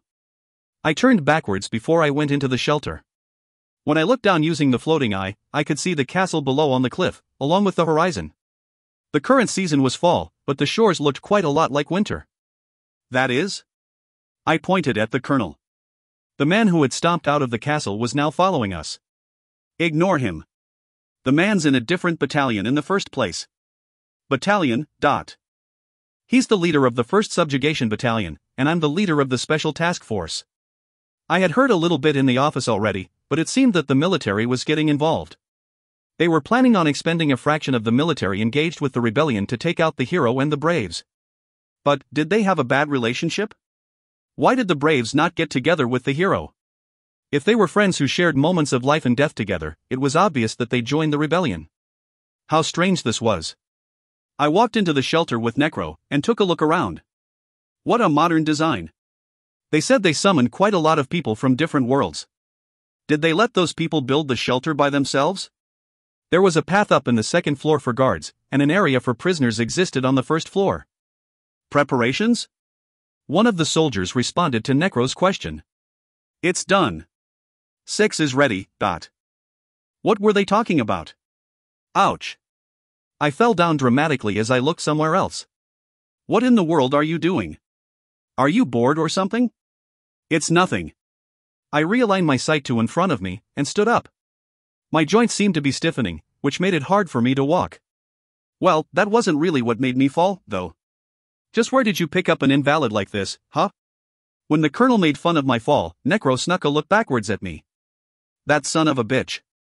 I would have beat him up if it wasn't for the fact that he's one of my comrades. Don't worry about it. Just take it for now. This is? The man wasn't speaking. His voice was being transferred directly into my head. "Ah, sorry. Forgot to tell you about it. It's called soul combs. It's like telepathy. You know what that is, right? Telepathy? It's kind of like that. I'll need to get myself a dictionary when I get the chance. There were too many things that I didn't know in this world. Now looks like everyone's here. Shall we begin?" Necro nodded to the soldier next to him. "Bring them in." The soldier turned around and fiddled with the mechanism on the wall. CHRR. DRR. Chua. DRRR. With the sound of metal chains moving, the door in front of us opened. To the center. Move. The first person to appear was a trembling woman. Without a doubt, she was a commoner. Seeing how she was still wearing her normal clothes, and seeing how her face was covered in tears, she must have been kidnapped here or something. A child, a girl, an old man and an old woman moved to the center with the woman. What you are to do from this point is very simple. Necro pointed to the people in the center. Show us your skills. Of course, I saw already, but the higher-ups want to see it, too. You've done something like this already. Just let loose. I looked up. I could see officials above clinking glasses of alcohol with each other. The one wearing the crown should be the true king of this country. By seeing the Prime Minister's serval smile up above, I could see just what was going on in this country. The king controlled everything while having a powerless Prime Minister pretend to be in charge. Because as long as he did this, he would be able to avoid the citizens from starting a revolution. If the citizens lacked the power to find out the truth, they would feel free even when caged inside a physical prison. Ha! I facepalmed. Just why was it that the majority of the world was filled with idiots and evil? Wynton Marsalis, the leader of the 1st Subjugation Battalion. As a person who took part in taking down the Demon King with the hero, he managed to gain recognition from the king to get to this spot. Wynton was a person who managed to experience much battle as he fought with the hero. That visage filled with charisma isn't something a person who hasn't seen the hero from up close can understand. This was something he often said before the hero began the rebellion. The only reason why he applied for the subjugation this time was to secretly help out the hero. Ouch. The clown in front managed to fall down by himself. He was surprised when the clown blocked his strike with a finger, but that was probably thanks to Necro's powers. They must be joking. Kill the hero? With that invalid creature? He was filled with rage. Just where did you pick up an invalid like this, huh? He had received the report as well. The person summoned this time was a murderer. The fact that this trash was trying to kill the hero was disgusting in the first place, but the fact that the trash was supposed to be the strongest murderer was just ridiculous. He couldn't even laugh. The title of strongest was only reserved for the hero. I cannot accept this. He couldn't accept it, he couldn't approve of it, he couldn't forgive it. How dare that clown try to kill the hero? What you are to do from this point is... The clown was listening to Necro's explanation. His white, cooked eyes hid the fact that he was looking anywhere, which frightened the colonel. Show us your skills. Of course, I saw already, but the higher-ups want to see it, too? You've done something like this already. Just let loose. Necro's head bent backwards strangely as soon as he stopped talking.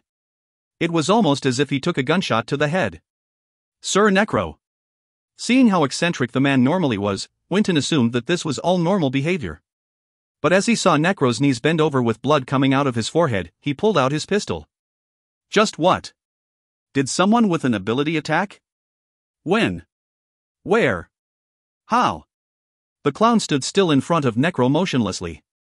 It was almost as if it felt nothing at Necro's death. Winton pointed the gun at the clown. He didn't have proof, but he felt that the entire situation was the clown's work. Did he use his ability? Winton denied his theory immediately. He wasn't a wizard, but he could still see mana. He would have noticed if the clown used its ability. Necro. What's wrong? Somebody, help.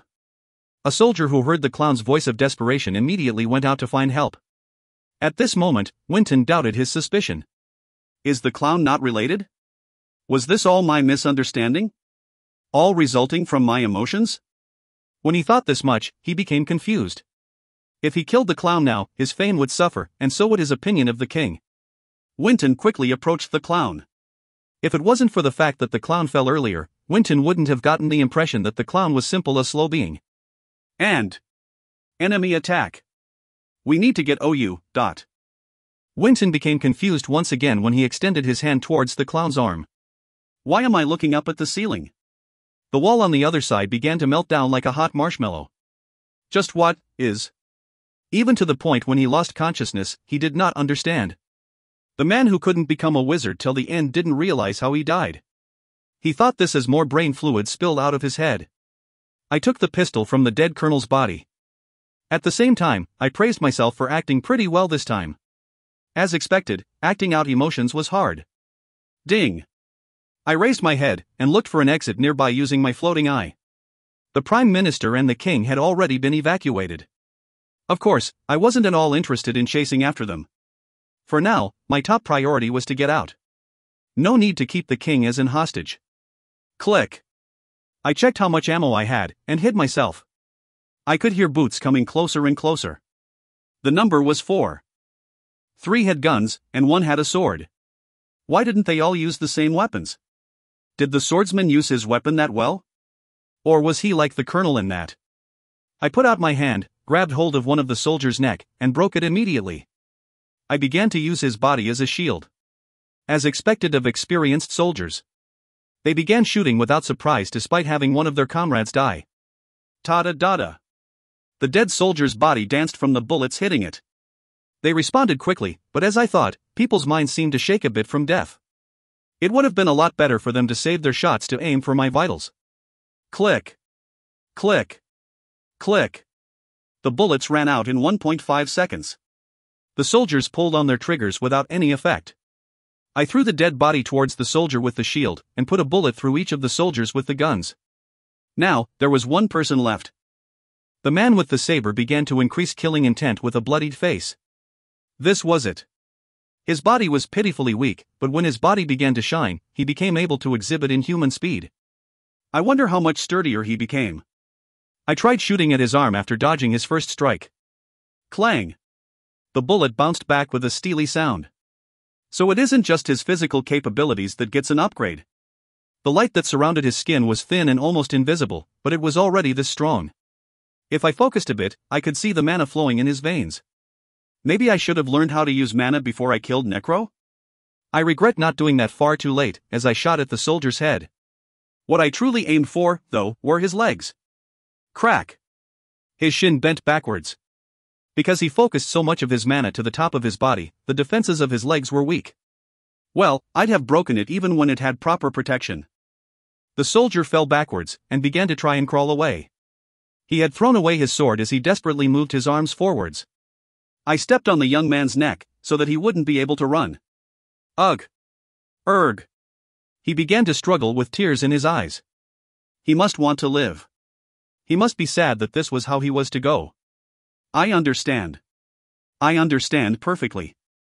I killed him instantly, so that he wouldn't feel pain. I had found the escape path already using my floating eye. I just needed to get out now.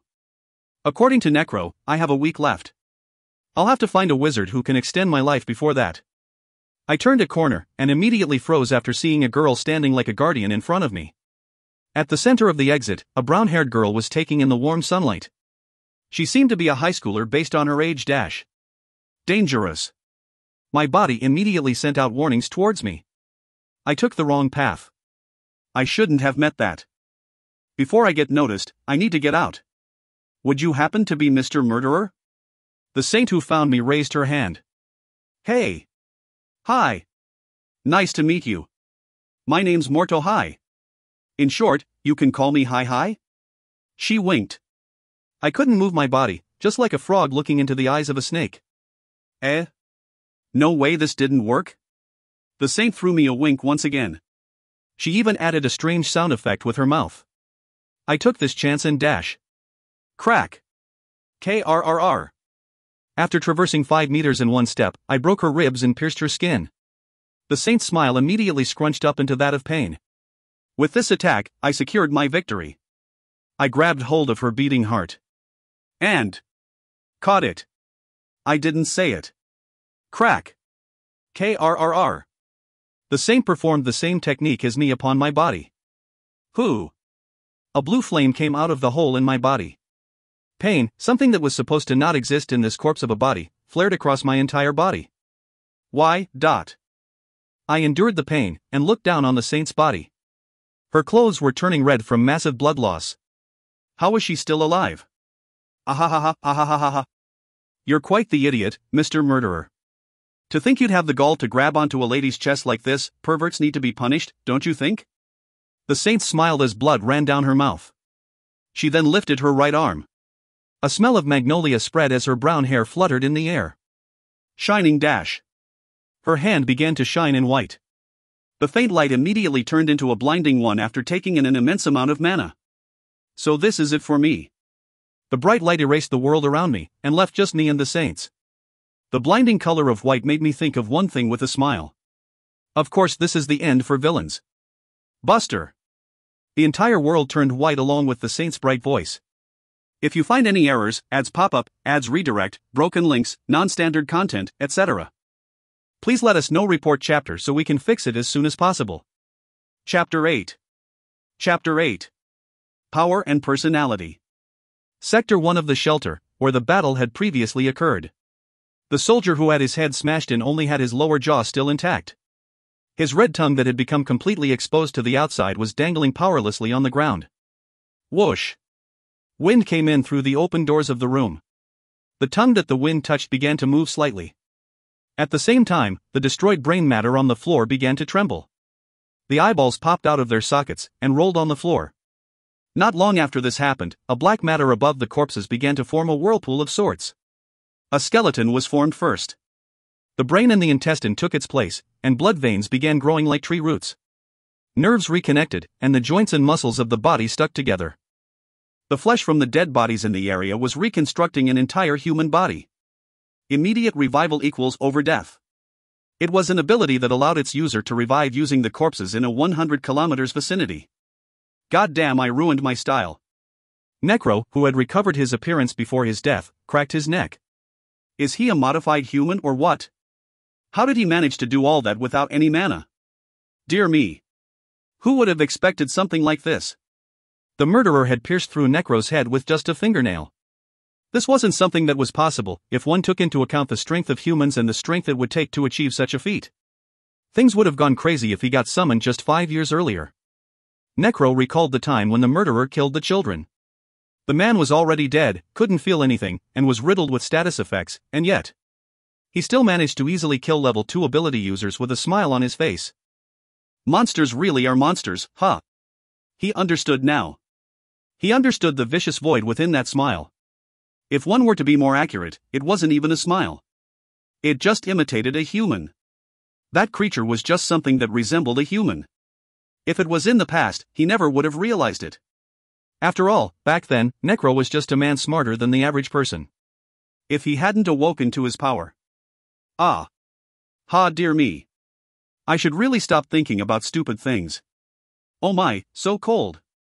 I should go get some clothes. How embarrassing is this? I look like a total pervert. Necro shivered as he took off clothes from the corpse that used to previously be him. Star. Was I dead? A stupid question. I couldn't make sense of my current state, as I was already dead. My body's status is. I was a little relieved after seeing my status screen. 5 health left. Looks like the girl decided to let me live. I modified the floating eye to check my current situation. Not good. My body was wrapped with bandages, and my arms were restrained with a straitjacket. Hup. The straitjacket didn't break even when I tried. Must be special made. I gave up on escaping quickly, and took a look around. A relatively large place made out of gray concrete. On one corner of this place was a wooden table, and 2 sofas facing each other. I found a familiar face there, and widened my eyes in surprise. Hey! You're awake, then? Necro kill? He should have been dead, though? What a nice face. You thought I was dead, didn't you? Correcto. Of course I died. How would I stay alive after having my brains blown out? Necro tapped on his forehead several times. Thanks to that, I was really confused even after I revived, you know? How I died, and why I died. I didn't get that no matter how much I thought. Necro stood up from his sofa, and walked over to my immobile body. Why'd you go and do that? I thought we had a pretty good thing going on between us. Did you dislike the floating eye that much? I think I understood now. So this was the man's ability. I don't know the specifics, but it probably allows him to revive. Under special conditions, at least. Why aren't you answering? I thought I gave you the ability to talk? Necro squatted down next to my head, and put his hands on my shoulder. His mana began to flow. The bandages around my body began to emit a holy light that enveloped me comfortably. A normal person would have been comforted by this light, but... Gay, Hayak. Hack. As my nerves revived, the horrid feeling of life swept towards me. The pain that I felt was akin to having my skin burned, my intestines cracked, and my bones turned to dust. I couldn't breathe. How is it? Does it hurt? It hurts a lot, doesn't it? Yeah, it probably does. See, as long as I pour in some mana, I'd be able to activate the white magic that heals people stored in these bandages. Necro pushed down my shoulder as he continuously injected mana. Since these bandages are restoring a dead person's nerves, it allows you to feel pain. I could smell rot, and taste some filth in my mouth. My blurry eyes got filled with light, and blinked out again like a broken fuse. Oh. Oh haha. Yeah, you seem to be in a lot of pain. Don't the burns on your body make you feel like you're burning to death right now? My back soared upwards into the air, daring to break itself in half. Since your lungs aren't normal, either, you must be suffocating as well? The pain of not being able to breathe. Oh, and haven't your smell revived as well? The odor of death is quite something, isn't it? Ah, but the true icing on the cake must be your tongue. Enjoy the taste of your rotting tongue. About 3 minutes. Well, let's stop here. The light faded as Necro stopped injecting mana into the bandages. Necro tapped my shoulder lightly, and stood up with a smile. At the same time, the restraints on my arm were taken off. Let's call it even, yeah? No hard feelings. After all, you killed me too, didn't you? Doesn't this put us on even grounds? Let's just forget about the past. Start anew, you know what I mean? I suppose I had no choice in this matter. Fine. Phew, I'm glad you accepted. Right, a good person should be at least this generous. See, I was planning on torturing you until you said yes. Necro grinned. We're cool now, yeah? I don't think we can quite become BFFs at this point, but I suppose we can be friends who killed each other at one point. Ah. I'm talking too much. I forgot to introduce someone to you. Necro turned around and clapped twice. Oi. We're done here. You can come back in. As soon as Necro said this, a thick, metal door opened itself. Excuse me, Dot. The one who came in with a bright smile was the saint. The famed white magician, Morto High, is now here. That strange pose was she practicing? Are you all right now, Mr. Murderer? The saint walked closer with a smile on her face. Morto High. Life and death, in Latin and Hebrew. Your eyes are healed? The saint said this as she looked over my face. Her face resembled that of a squirrel searching for food. You can see well now, right? As I thought, full bloom really does work well? So it was this idiot's item? Hey, I'll be leaving the rest to you? Necro straightened out his clothes as he said this near the exit. Tell him about his power first. Tell him the dangers and the advantages of using it.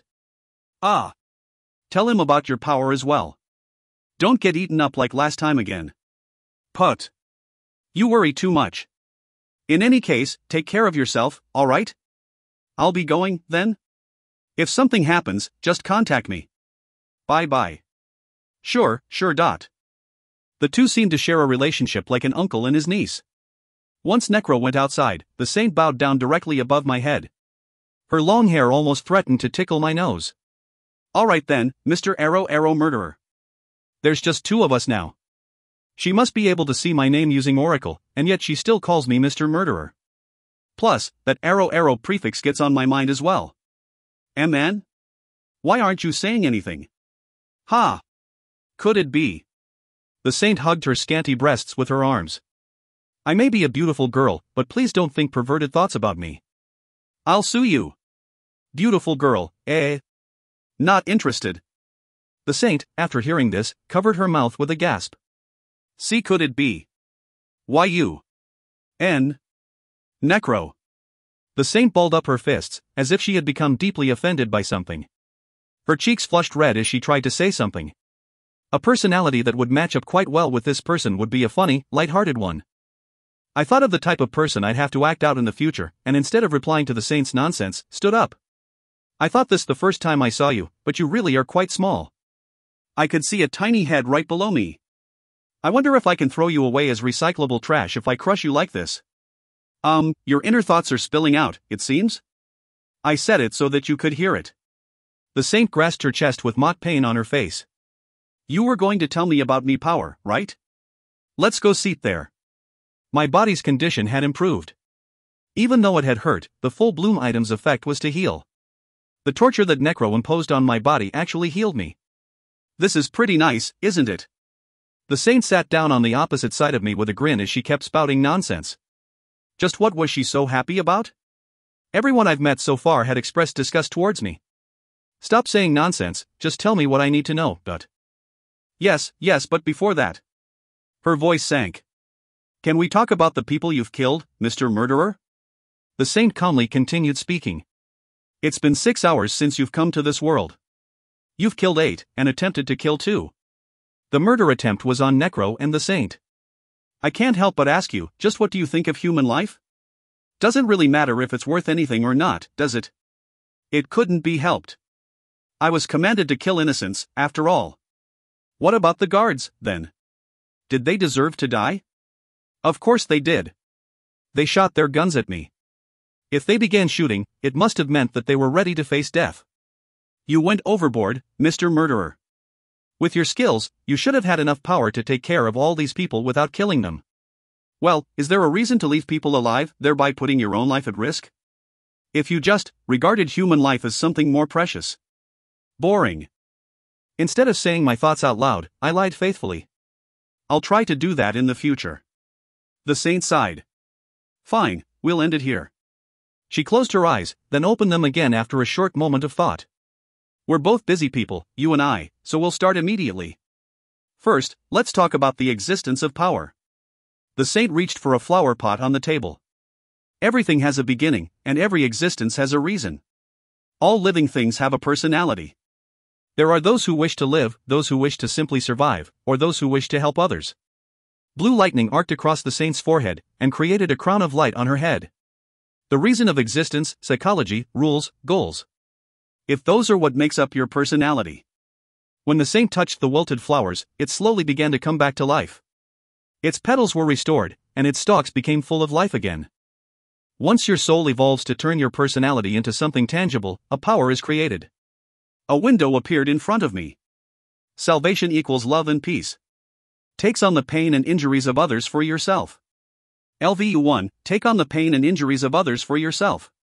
LVU2, take on the poisons and diseases of others for yourself. LVU3, take on the misfortunes and curses of others for yourself. LVU4, take on the age of others for yourself. LVU5, take on the death of others for yourself. LVU6, take on the sins of others for yourself. So in other words, you just slave away for other people. What did you say? The saint balled up her left hand with a kind smile. Nothing. Her hands trembled as she cleared her throat. Let's continue. Power is something that the soul creates to materialize your personality. It's often confused with psychic powers, but psychic powers only make use of the strength of your soul. Any wizard can use it. Like this. The saint extended her hand. A small stream of light came out of it, and wrapped itself lightly around the flower pot.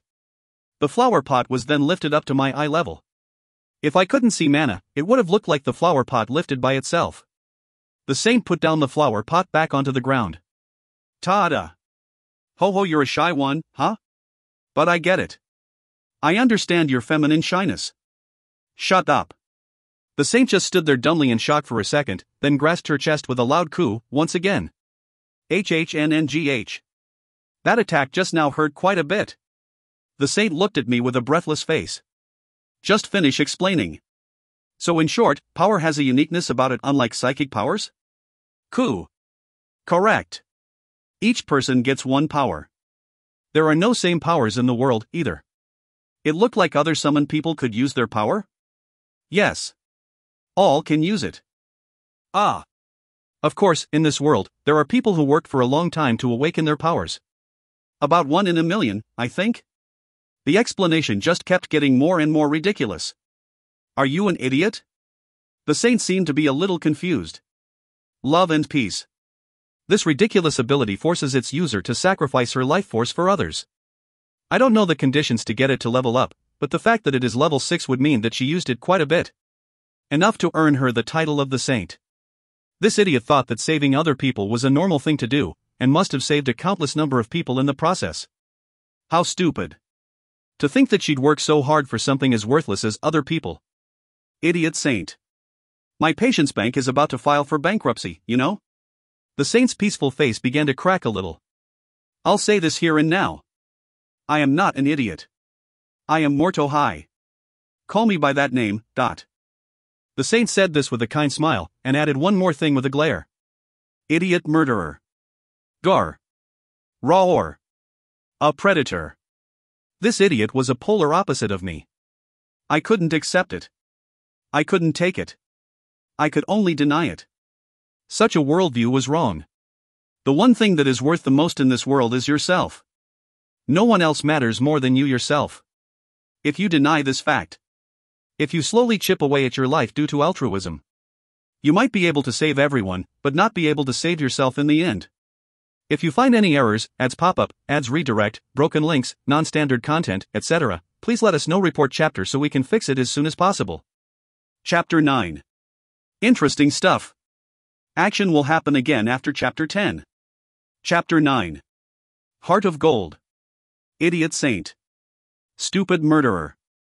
The conversation got nowhere, and I only got more annoyed. It wasn't like I could just keep glaring at her, though.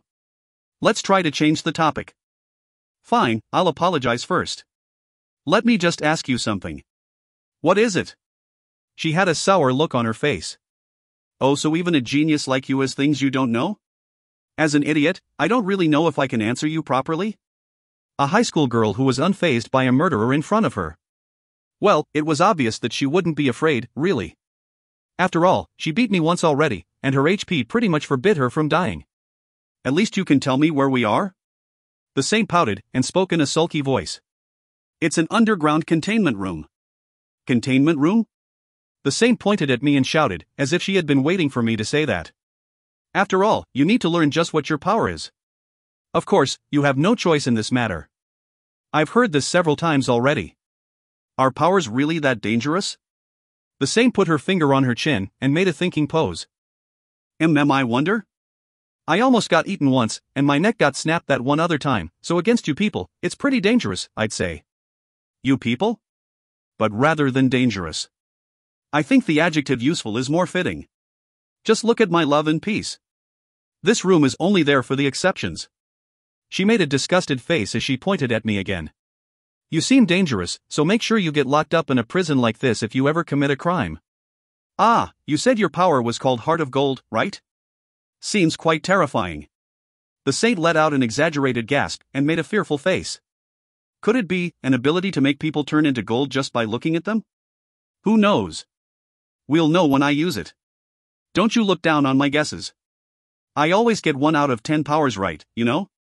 So you get 9 wrong out of every 10 guesses. It's good enough.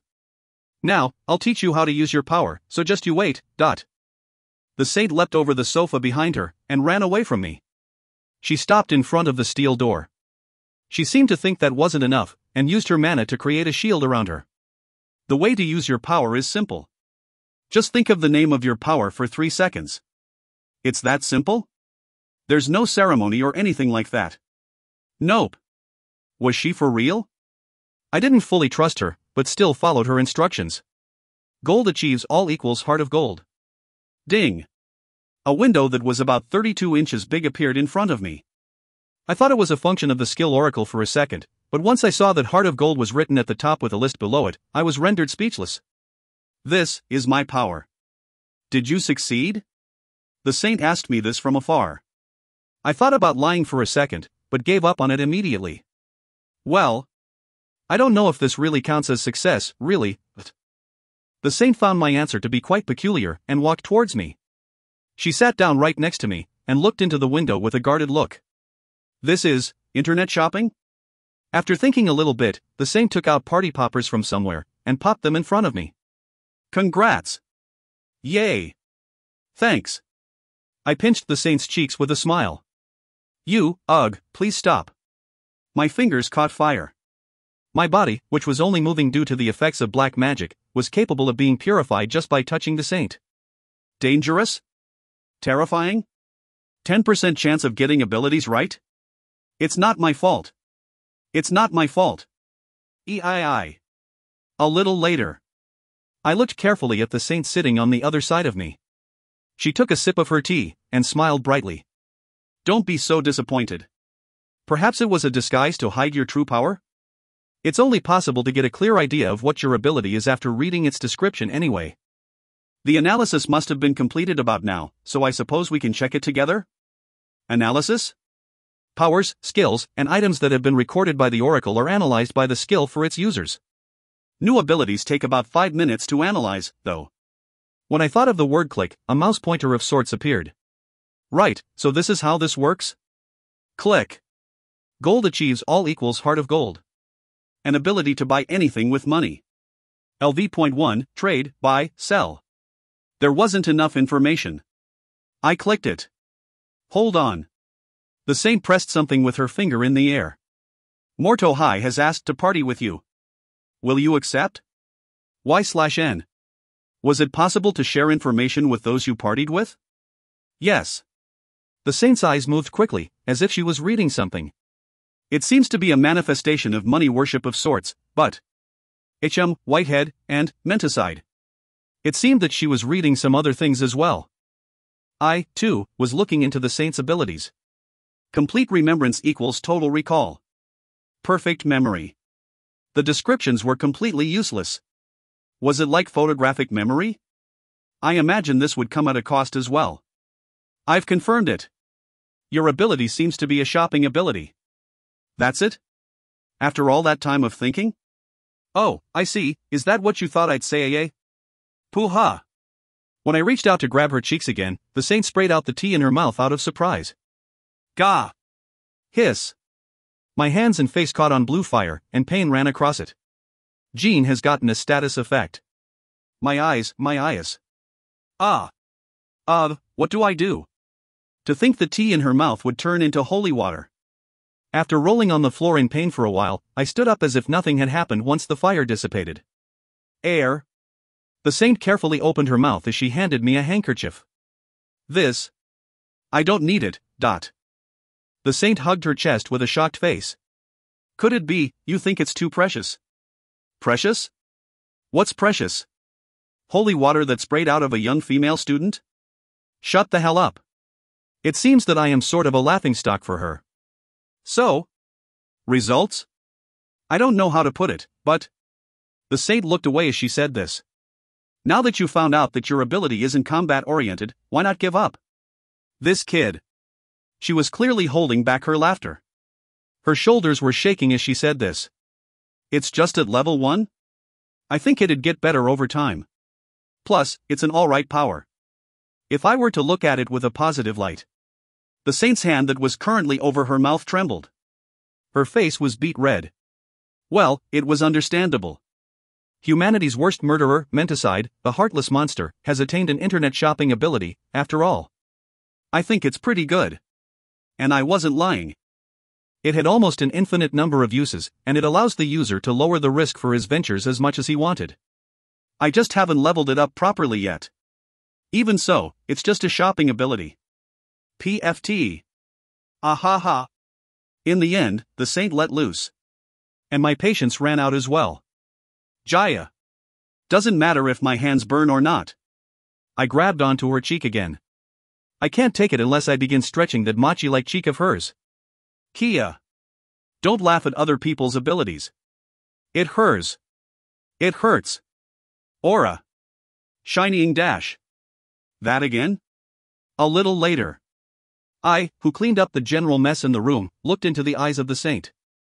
The lecture began. I've said this multiple times already, Mr. Murderer. You touch the skins of little girls too easily. I'm sorry. You need to be more mature. I almost invoked the power of a cop within me, you know? I, whose body was completely messed up due to the Shining Buster, bowed deeply. I have nothing to say. This is quite unfair, but let's stay still for now. I think that, with this ability, it'll be quite hard to deal with the hero and his companions. Anyway, let's start again, shall we? Appearance isn't everything, after all. Then. Heart of gold. A shopping window appeared in front of me. Buy something, would you? All right. I found an e-cigarette using the search bar and put it in my cart. It cost $250. All right. Check out. Unable to check out. I can't buy anything? I stretched out my hand. The saint looked down at it curiously. What is this? I need cash. To think you'd ask for money like a pimp, fine, I'll lend you some, so just take it. 10% interest per day. High interest, huh? The saint took out a gold coin out of a wallet shaped like a frog. Thank you for your donation. I'm lending you. I ignored it. Anyway, what should I? I tried putting the gold coin on the shopping window. Kaching. The gold coin disappeared, and I had acquired $1,500.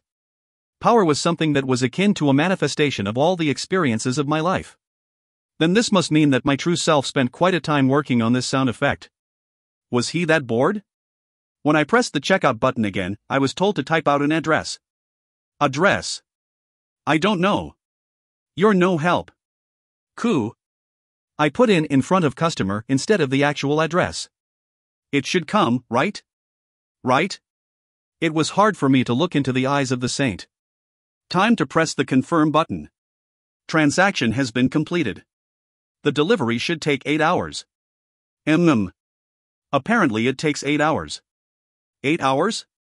How useless. The saint put away her teacups and stood up. We'll end it here.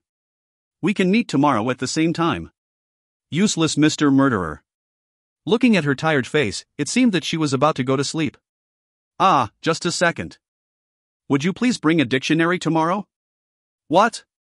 A dictionary? There is no better way to learn about a world than through a dictionary. After all, a dictionary contains all the words in the world. I could buy it using my power, but that'd be a waste of money. A dictionary of this world. The biggest one, if possible. I also need a map and a history book. The saint had a question mark above her head. No, it's not a metaphor. There was an actual question mark above her head. Probably done through the use of the oracle. What are you going to use it for? Studying. Just identifying the existence of these things is enough. I need to learn, research, and study in order to win. After all, this aspect of life should be a concurrent in all worlds. Alright. Anything else? No? Okay. I'll be going, then? After talking to herself shortly, the saint yawned, and disappeared while waving her arms. If you find any errors, ads pop up, ads redirect, broken links, non-standard content, etc., please let us know. Report chapter so we can fix it as soon as possible.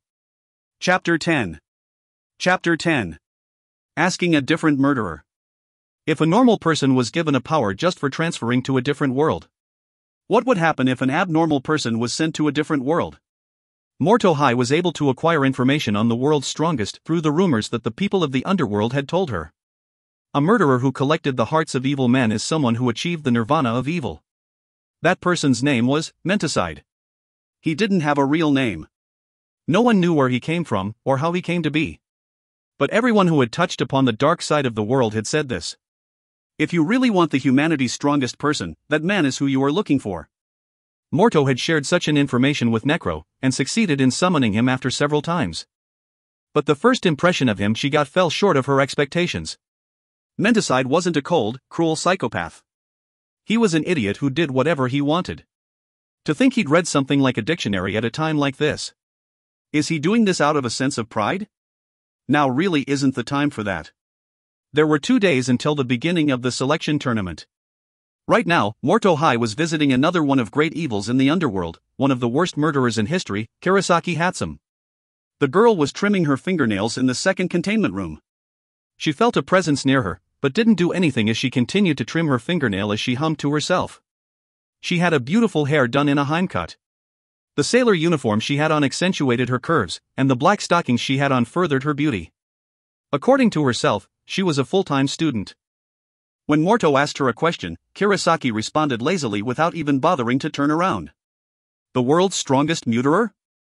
Yes. I was wondering if you knew about him. Ha! Kurosaki widened her eyes slightly, and raised her arms. I don't just know him. I'm a part of his church. What, you think this is funny?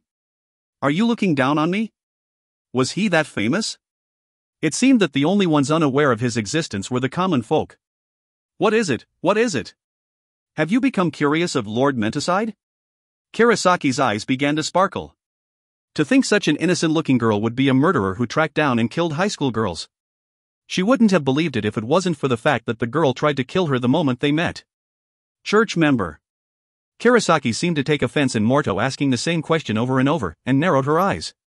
Because he's a god. Don't you know? God? The title was too much for a mere murderer. Just what do you know? What a useless bitch. Please don't call me that. One side calls her an idiot saint, and the other calls her a bitch. Why do these people like giving nicknames so much? Ha! Well, fine.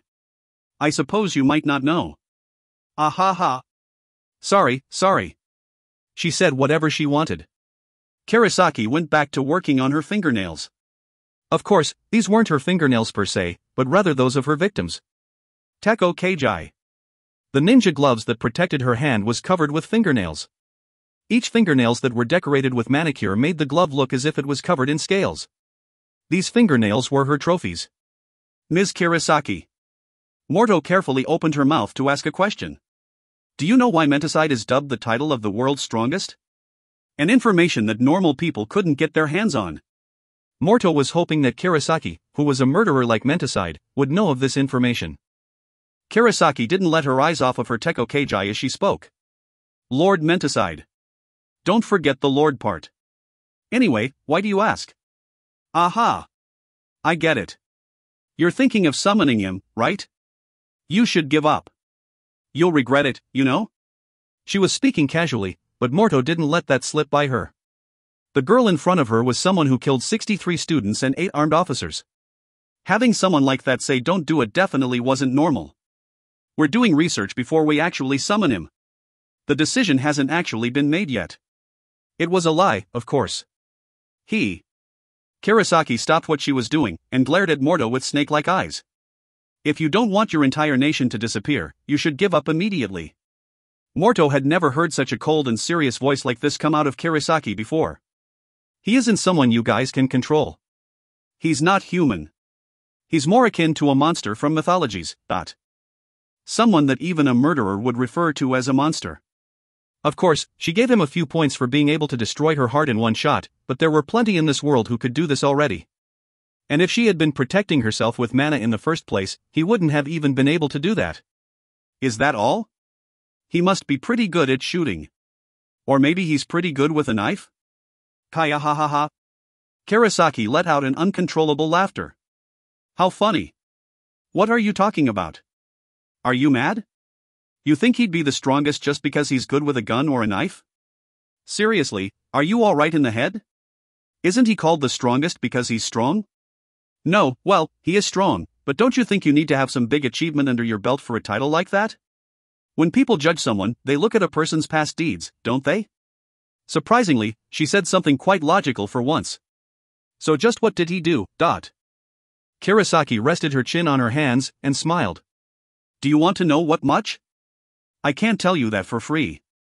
What do you want? Finger. The answer was immediate. Not fingernail? Aha, you're looking down me too much. Kurosaki looked at Morto with mocking eyes. Hey, bitch, don't try to fool me. I already know that you don't even flinch when it comes to fingernails. It was a pretty high price for some information. But if Morto tried to barter, she'd be refused immediately. That was what Kurosaki was like, after all. I understand. But not now. After the selection battle, I'll give it to you then. Kurosaki grinned. As I thought. You give a finger to people as if it's nothing to you. If it was me, I would have asked how many I needed. Morto didn't understand Kurosaki's words. Obviously, the amount of fingers would be 10, no? As I thought, you're broken, little bitch. How sad, Kaya ha ha ha. How funny. This person didn't know anything. She didn't know anything, but acted like she knew everything. That annoyed Morto. Fine, I'll tell you. Kurosaki straightened up. Menticide. Humanity's worst killer. Heartless monster. Unknown name. Unknown age. Unknown gender. Unknown nationality. No one sure if he's even human. All attempts to track him down through DNA had failed. The official record for his victims are 96,732 people. This is only because they failed to find corpses for the other victims, though. The actual record would be 129,683 people. Amazing, right? He managed to kill that many just by himself. 120,000. She would have thought that this was a lie just 5 years ago. But this wasn't the case this time. This number wasn't much in a world like this. It was a lot of people, sure, but Morto had seen more people die in the front lines. It was common for a wizard to kill tens of thousands at a time. So he's the strongest because he killed a lot of people? Kurosaki shrugged. Yeah, that can't be it, right? Nowadays, murderers are graded based not on numbers, but on quality. You can't even brag with numbers anymore. Bragging? With killing people? Just what was in the heads of these idiots? Do they not understand how hard it was to save a life? Did they not understand the value of a human's life? Well, the reason is simple. Lord Menticide simply did things that no one believed was possible. Because he did things that was not humanly possible, he was the strongest. At least, that's how the logic went. Think about it. Is it possible to destroy an entire drug cartel by yourself? Without any help? The enemy was a giant gang association armed with heavy weaponry. Just touching a minion from this gang would get one's family killed off.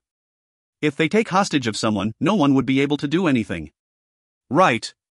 If you don't have the confidence of being able to protect those around yourself, then everyone has connections. Especially those who pursue justice. It's impossible to destroy evil whilst protecting everyone in the world. No matter how much one tries to hide oneself, strands of hair or drops of blood would always be left at the scene. Evil would always manage to take advantage of that. That's right. But Lord Menticide did it. He destroyed 48 gangs just by himself. How? It's simple. He didn't think about the hostages at all. The connections he had in the first place was minimal, but, one time, a mafia group took a preschool hostage and threatened Lord Menticide. They told him that the children would die if Menticide didn't give in. Do you know what happened? Could it be? Yup, that's exactly what happened. He sliced off the neck of the mafia boss as each and every one of the children got executed. He doesn't care for hostages. He's a hero who destroys evil organizations, but he has no regard for the lives of innocents. His actions were contradicting. Can you believe it? He isn't human. He's a demon god. Mordo tried not to show any facial changes. He was already the strongest before he came into this world. If someone like that comes into this world, if he manages to learn this magic of yours, something very, very scary would happen? I can bet you on it. Mordo, at this time, thought Ono on one side, while at the same time thinking it doesn't really matter, does it? After all, magic wasn't something anyone could do. I'll report what you said to the Prime Minister. But according to what I heard, he turned himself to the police. Correct. The reason being something about life not being fun? It felt like there was a deeper story to all this, but the talk did not continue. Boring. Let's stop here. Karasaki smiled enchantingly, and lifted one of her arms. Karariri. Her index finger turned silver, and began to lengthen. It became thinner, and turned into a blade. Now, my turn to ask questions. Karasaki pointed her bladed finger at Mordo's white neck. The person who was summoned this time. Who is it? I can't say. It seemed that she had no idea that the person summoned might have been Menticide. Is that so? The finger moved sideways, and created a tiny red line on Mordo's neck. That line immediately disappeared thanks to Mordo's regeneration ability, though. I'll get to know it later anyway, so you might as well tell me now? After all, you told everyone about my power already. That's something you asked me to do, though? You told me to just leak that info. Karasaki moved her finger away after listening to Mordo's unafraid voice. This is why people with a firm belief are so scary. They aren't afraid even when you put a blade to their neck. Now, leave. You're done here, aren't you? You know everything you need to know now anyway. Thank you for sharing your time with me, Dot. The person in front of Morto was essentially a criminal. Even so, Morto acted courteously to her. The young murderer watched the saint exit the room, and smiled bitterly. She complained to herself that if God really did exist, it would be better for him to show some mercy to people. If you find any errors, ads pop up, ads redirect, broken links, non-standard content, etc., please let us know. Report chapter so we can fix it as soon as possible. Chapter 11. The hunt begins. Chapter 11. Battle Royale. The next day, at 6:10 a.m. Approximately 8 hours after Heart of Gold was first used. It was about time for the delivery to take place. I took my eyes off of the clock, and turned to the saint. She was looking at me with sparkling eyes. Tick, tick, tick. The clock's second hand pointed at minute 11, and a small paper box appeared on the table. Without any warning. So that's how it works. I couldn't even hear it being placed on the table. How should I take this? Was there a path of sorts that connected to here from the shelter? No, that wasn't possible. The door was closed, too, which meant that no one entered the room other than me and the saint. In other words, delivery will not fail wherever you may be. How peculiar. Necro observed the package from several different directions. I've seen my fair share of powers in the past, but nothing as strange as this. Try opening it, would you? This isn't actually like an internet shopping power, is it? I opened the package under the gazes of everyone in the room. For now. Discount coupons. It was just like my former world, no matter how you looked at it. The attention to detail is quite something. I ignored Necro's comment, and removed the bubble wrap inside. A rectangular box. It was a container of my favorite e-cigarette. Nothing special about it so far. Ah, what a disappointment. Necro threw down the coupon in his hands down on the floor. It's a total failure, isn't it? I had expected something much more from the world's strongest. To think it'd be trash like this. Ah. I'm not trying to offend you or anything. You know exactly what I'm trying to get at, right? Trash. Ah. It's already 6. I need to get on my morning jog. I'll be going, then. See you in 4 days. Necro went out as if he had an important meeting he had to be in. TSK, what a waste of time. He even said this as he left. I turned to the saint. She had been silent all this time. Even now, she was looking down at the empty paper box. She must be very disappointed. How normal. I didn't expect anything like this. After a long period of silence, she opened her mouth. With an ability like this, it's impossible to. Right. That would be the conclusion an average person would come to. But don't give up so soon. You can't give up just like that. An optimist, are you? But optimism can't help you cross the wall of reality, you know. She wasn't wrong. It's okay. It'd be good for this game to have a certain level of difficulty to it. If you fail at the selection battle that is to take place in 3 days, you wouldn't even get a chance to take part in that game of yours. Do you have a plan in place? Selection battle? I haven't heard of such a thing yet. The saint tilted her head in curiosity. Necro didn't say anything? Nothing. So he didn't say. He must have thought that it wasn't important. The saint bowed apologetically towards me. There must have been a mistake. I apologize. It's okay.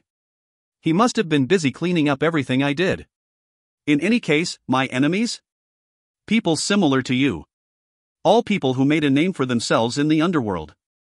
So they were all murderers. Powers? Secret. The battle needs to be fair. Ha-dash. I could only laugh. Fair? Wasn't I the last person to be summoned?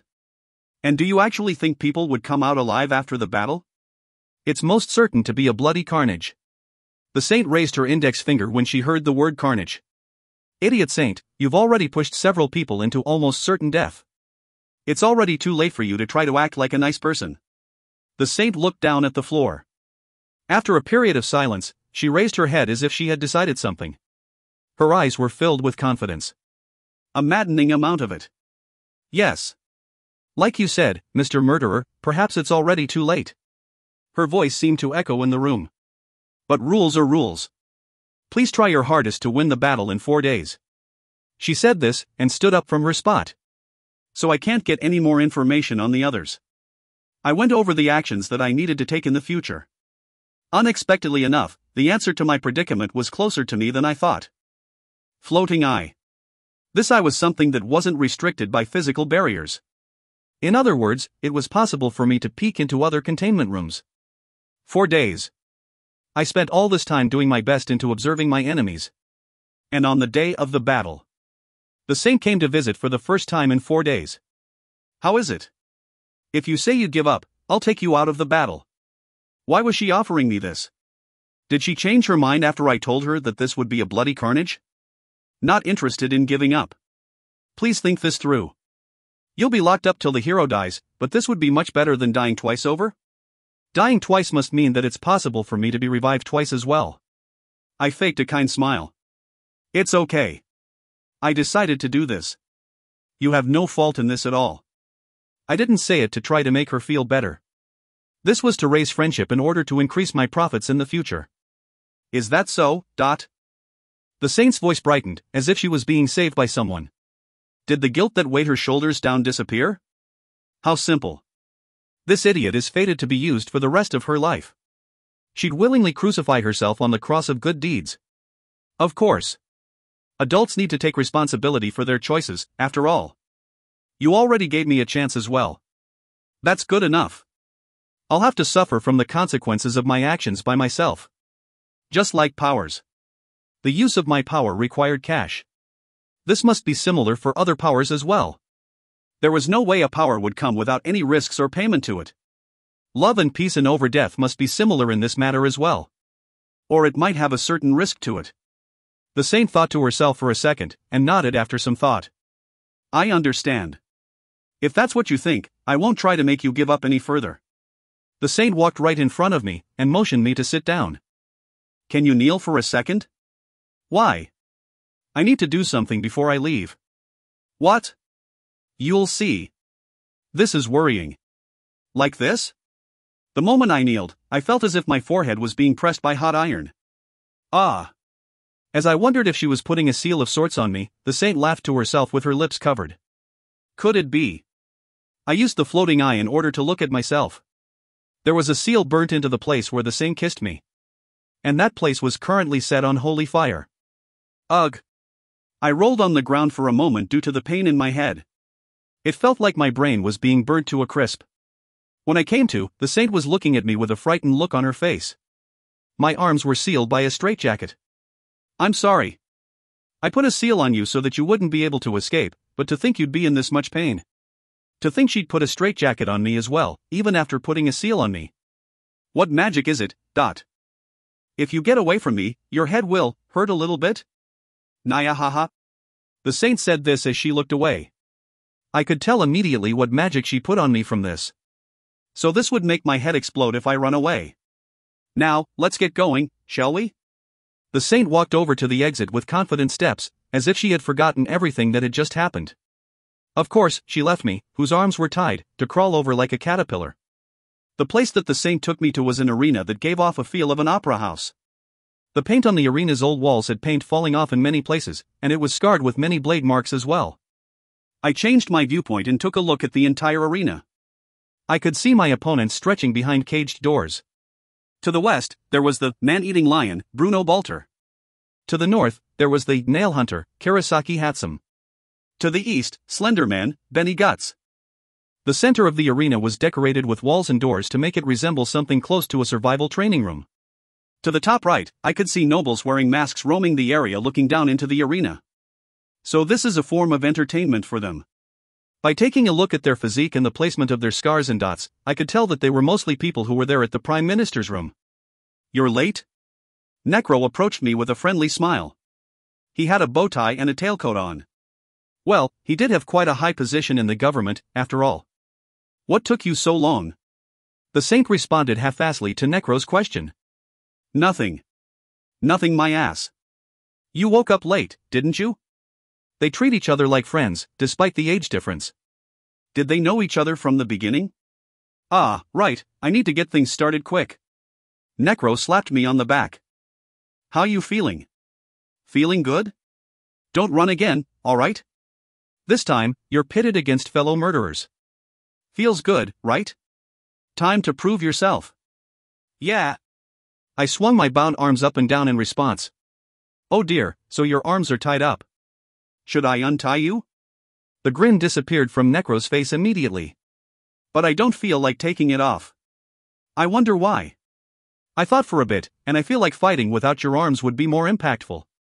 After all, you're the world's strongest, aren't you? Fighting without any penalties just won't do. So you're telling me to fight like this? Well, that's fine with me, I guess. I won't ever tie you again if you win this. Please don't let down our expectations, alright? Seeing how the saint pretty much ignored our interaction, it seemed that she knew that this was going to happen already. Just do it. Why? You think I'm being too hard on you? Is that it? No. This is all just karma. Do you know how much trouble I was in because of you last time? Do you? Necro pointed at the people up top. If you don't give them a strong impression right from the get-go, everything's over. Why? Because you killed the colonel. Do you even know who he was? Looks like he wasn't going to let that pass, huh? If you don't give them the impression that you can kill the hero on this spot, we're all dead. You get that? I understood the situation we were in now. I can hear you even if you don't yell. I'll get you what you want, so just watch. I had no arms, but the result of the battle was already set. I checked my opponents with the floating eye once more, and moved towards the exit door. Oh, so you're that confident, huh? Now then, I suppose we'll get going now. We'll see each other after you finish. Good luck. The saint seemed to be extremely disturbed by the entire exchange. She must not be registering anything because of everything that was to happen just a little later. Ah, right. I forgot to mention. Necro seemed to remember something, and turned around before he got out of the waiting room. It's not like you'll die again because you're already a corpse, but if your heart or head gets destroyed, I'll cancel the magic I put on you. But don't resent me for that or anything. I gotta make things fair for the others. I just nodded. A little later, the steel door behind me shut down and locked itself. The door began to shine with mana. It should be impossible to escape this place without an extremely strong power. Seriously. I've had a hard time restraining myself. Star. At that moment, everyone in the arena shared the same emotions. Pressure. Fear. Despair. A freezing chill enveloped their bodies and made them tremble uncontrollably. Sounds of teeth clacking against each other could be heard all over the place. Clang, dot. A glass of wine in someone's hand slipped off and shattered against the floor. Ha! Ha! The air was so heavy that people began to have a hard time breathing. The people of the arena fell into a state of despair due to this unfamiliar experience. But it was impossible to run. Their legs were completely void of strength. It was hard for them to even stand. Even people from far away could feel the effects of this. They felt faint and began to see their vision crumble. It was a difference in power that could be felt from even hundreds of meters away. The one person who responded to this the strongest was the high school murderer, nail hunter, Karasaki Hatsum. What in the world did you bastards summon? Just what did you summon? Karasaki ripped apart the hair on her head viciously and jumped out of her room as soon as the gates opened. Her arms and legs that had become akin to knives were letting off sparks everywhere due to her maniacal actions. It wasn't much different for the other murderers. Slenderman, Benny Guts, who had been crawling like a spider in his room, hid himself in the bushes as soon as he could escape. On the other hand, the man-eating lion, Bruno Balter, felt a dangerous smell to the south of him. The smell of corpses and gunpowder. This one's the real deal. Caucasoid. Bruno's white skin, along with his large nose and gray eyes, made him resemble a predator. His messy brown hair made him look quite a lot like a lion as well. Wahaha! Bruno let out a maddened laughter and extended his arms to his side. His muscles expanded greatly and threatened to tear themselves out of his clothing.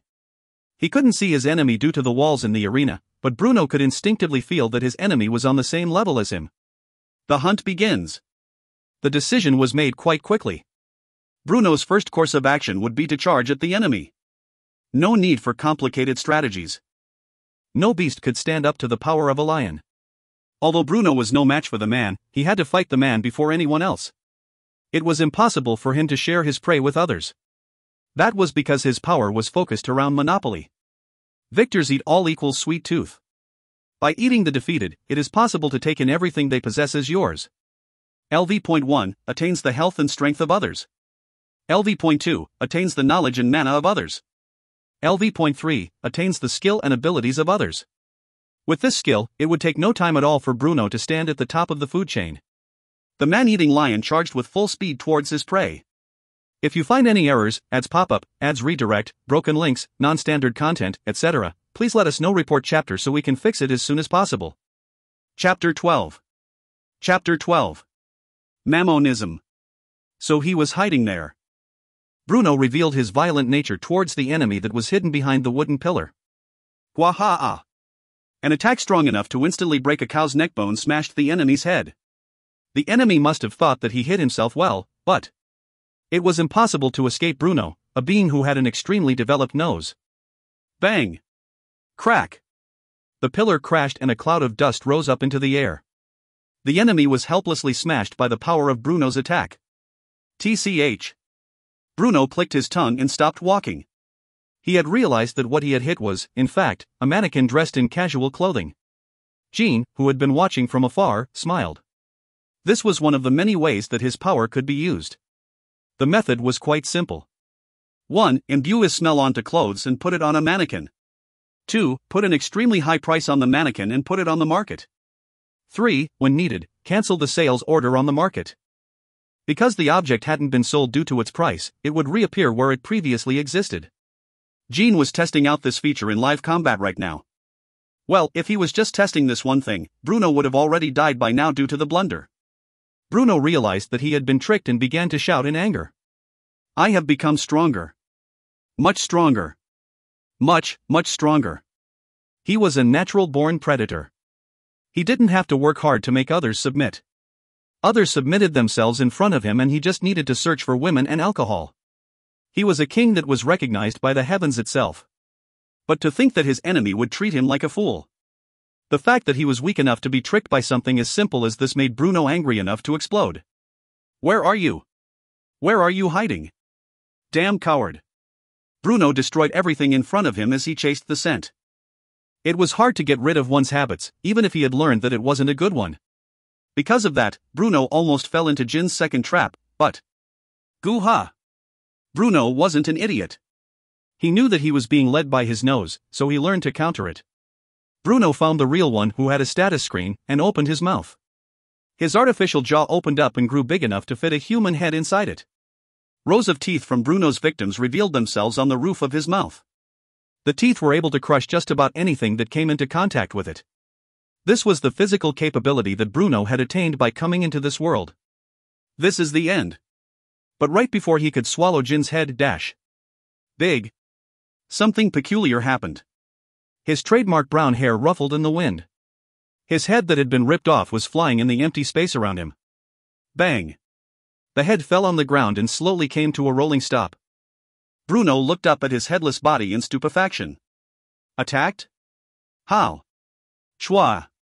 His neck began to spray out an immense amount of blood. It stood still for quite a while until it dropped down onto its knees.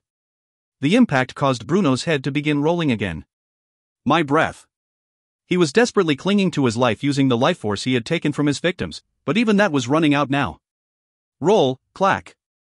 The rolling head stopped moving again. Bruno, while feeling a little sick from all the rolling, couldn't help but notice something stuck on the wall. A canine tooth. The tooth wasn't his. It wasn't one of his victims, either. After all, the ones he collected were all molars. He could only think of a single possibility. He broke his own canine with his tongue and spat it out like a blow dart? Such an idiotic.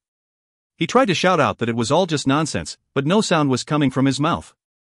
A king, at a place like this, His eyes lost vitality. Eventually, a dark curtain was cast over his vision. The short life of the man-eating lion had come to an end. Star. First, 1. Taking care of powers that could grow endlessly was top priority. Even if it wasn't me, the man would have been taken care of by the others anyway. Competitions between strong individuals happen in any society, at any time, after all. Extreme amounts of luck is needed for an ability like this to thrive. I suppose it can be summarized by saying that he didn't have plot armor. I began to dig through the body of my unfortunate victim. The 2 jewelry items that I found were respectively priced at $6,000 and $5,000 each. I immediately sold it in the market. Catching. The sound effect of money piling up rang in my head. Current funds, $11,500. Barababa.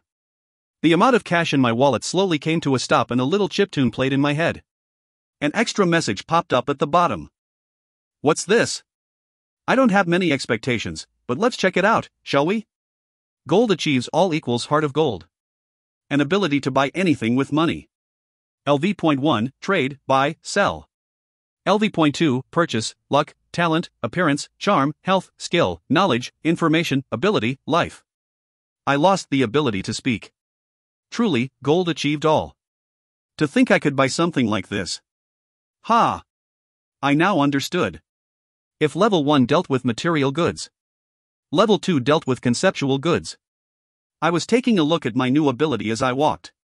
Luck. Your luck stat is currently 1. You can pull 1 Joker card out of 100 tries.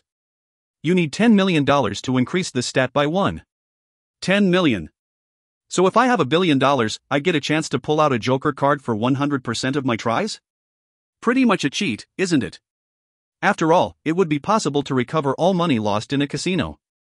In any case, I suppose it would be wise to keep myself away from this for now.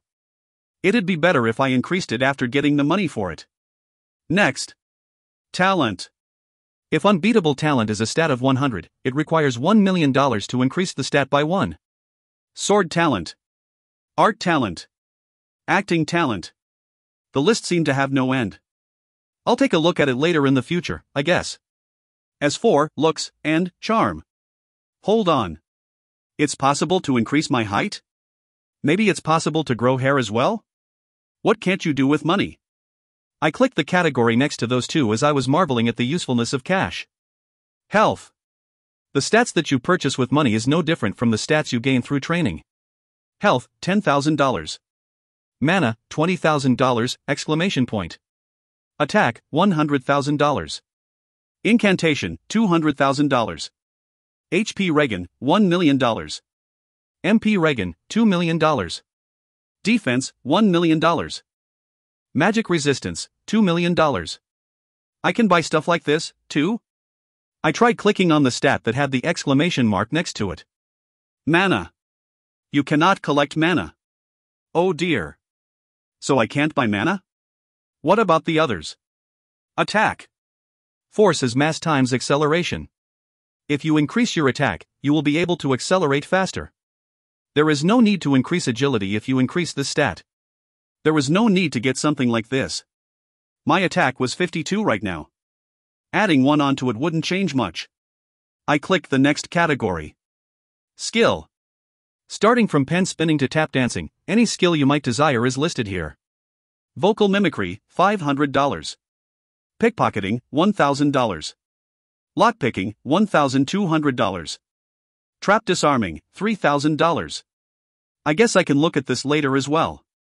What's information? Is it different from knowledge? Information. A trained professional will be hired to find the information you want. Please type your request in the box below. A search engine. No, a detective agency, huh? There were 2 categories left. Ability and life. Ability. Supernatural abilities, incantations, magic, martial arts. It is possible to buy any ability in the multiverse. Disturbing blessing, $35 million. Heavenly demon technique, $50 million. Red lotus power, $11 million. 1,000 thunderbirds, $83 million. Phase shift, $12 trillion. There's no end to it. No matter how much I scrolled, the list just didn't end. This place probably has more than 1 million abilities. Maybe even more than 1 trillion. I took my hand off the scroll bar and listed the abilities by their price, from low to high. Boiling blood, $10,000. Endless swamp, $30,000. Poison transmission, $50,000. The cheapest one was $10,000. Boiling blood. That was the only thing I could buy at the moment. Should I collect more money, or should I just buy it? I suppose I should just try buying it. I need to figure out what it does. I tried clicking, boiling blood. Boiling blood. Rank, F-. An ability that increases physical capabilities by rapidly heating up blood. Spends 10% of your current health. Pretty good. I think I can synergize it with a different ability as well. You've selected boiling blood. Will you purchase it? Y/N. Of course it's a yes. Didding. I had $1,500 left now. Hwah. My body became enveloped in light. I had knowledge about how to use boiling blood now. As I thought. So this is how it worked. There didn't seem to be a lot of risks other than the fact that I lose a bit of health. I tried taking a look at the life category. Buying and selling life. Life. Coin continue. It is possible for you to have extra lives, just like a retro game character. Even if you die, you can respawn right where you died, not. Lives left, love. Price, $10 trillion. 10 trillion. Human lives were that expensive? It's amazing, but. After thinking a bit, I ended up laughing to myself. I didn't even have the money. Is there any point in thinking about it? I guess I'll just focus on my current task. Now, it's time to hunt the nail hunter. I was tracking her location with the floating eye. I turned eastward and took a look at the nail hunter. She was currently residing inside Slender Man's starting place with a pale face, inside the steel door. She's like a spider, huh? She stuck herself on the inner walls using her bladed nails. I suppose she was planning to cut off my head if I came in to investigate. Slender Man was hidden in the swamps, observing the situation. I suppose he was planning to attack as I fought the nail hunter. So the only person who knows how to use her head is the nail hunter, huh? She knew the importance of information and stayed calm even under extreme stress. As soon as she understood that she couldn't win, she moved towards Slender Man's location. Of course, they weren't allying with each other or anything. After all, they had never talked to each other before. After observing Slender Man for 4 days, I came to the conclusion that he was pretty much mute. But since he knew that it was disadvantageous to fight first, he would try to avoid fighting. He'd conserve as much strength as possible until it ended up becoming a 1v1. Nail Hunter knew this as well, hence the reason why she moved east. But results aren't everything. They might have thought that they had hidden themselves well, but with my floating eye, they might as well have been in the palm of my hand. I activated Heart of Gold in front of the entrance of Nail Hunter's hiding spot. I had prepared something in case this happened. I had wrapped a piece of styrofoam with a t-shirt and drenched it with lighter fluid. I took out a lighter as well and lit it on fire. Now that it's on fire, shoot! The ball of flames let out a plume of smoke as it entered the other side of the door. A few moments later, Nail Hunter shot out of the door with a few coughs. If I could use my hands, it would have ended here, but... Nail Hunter glared at me viciously. But that glare soon turned into a look of confusion and happiness. Lord Menticide? Her voice was mixed with happiness and surprise. Really? Slenderman still wasn't moving. Oh my god. It's for real. Nice to meet you. I'm Kurosaki Hatsum. I knew her. High school murderer, Kurosaki Hatsum. She was famous for targeting high school girls and taking their fingernails. That's why she was called the Nail Hunter. She probably knew a lot about me as well. Your name is Jean? I'm a Jean, as well. You won't go easy on me, right? Right? Kaya haha. So funny. What am I saying? Jean, as in human?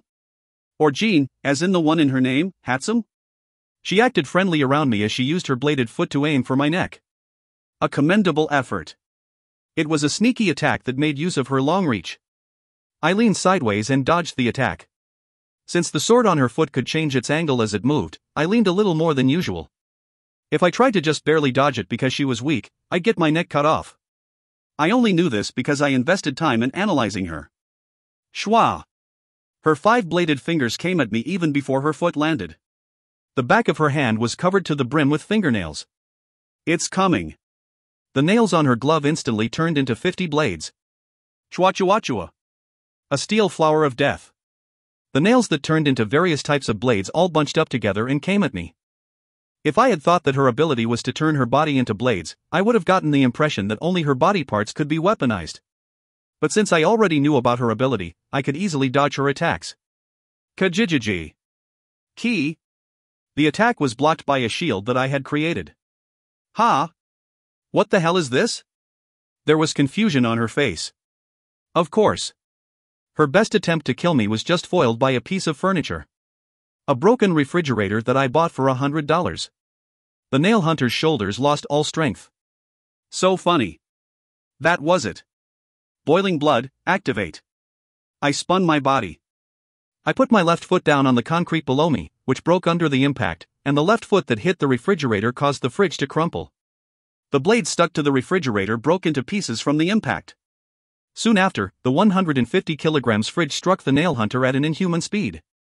A loud boom sounded throughout the complex. Kaya. Wah, dot. The audience screamed from the shock that shook the building. So this was the ability's power. Crack. Crack. Pieces of stone fell off the destroyed walls. As the dust settled, the remnants of my attack showed itself. Drip, drip. Blood was flowing below the fridge.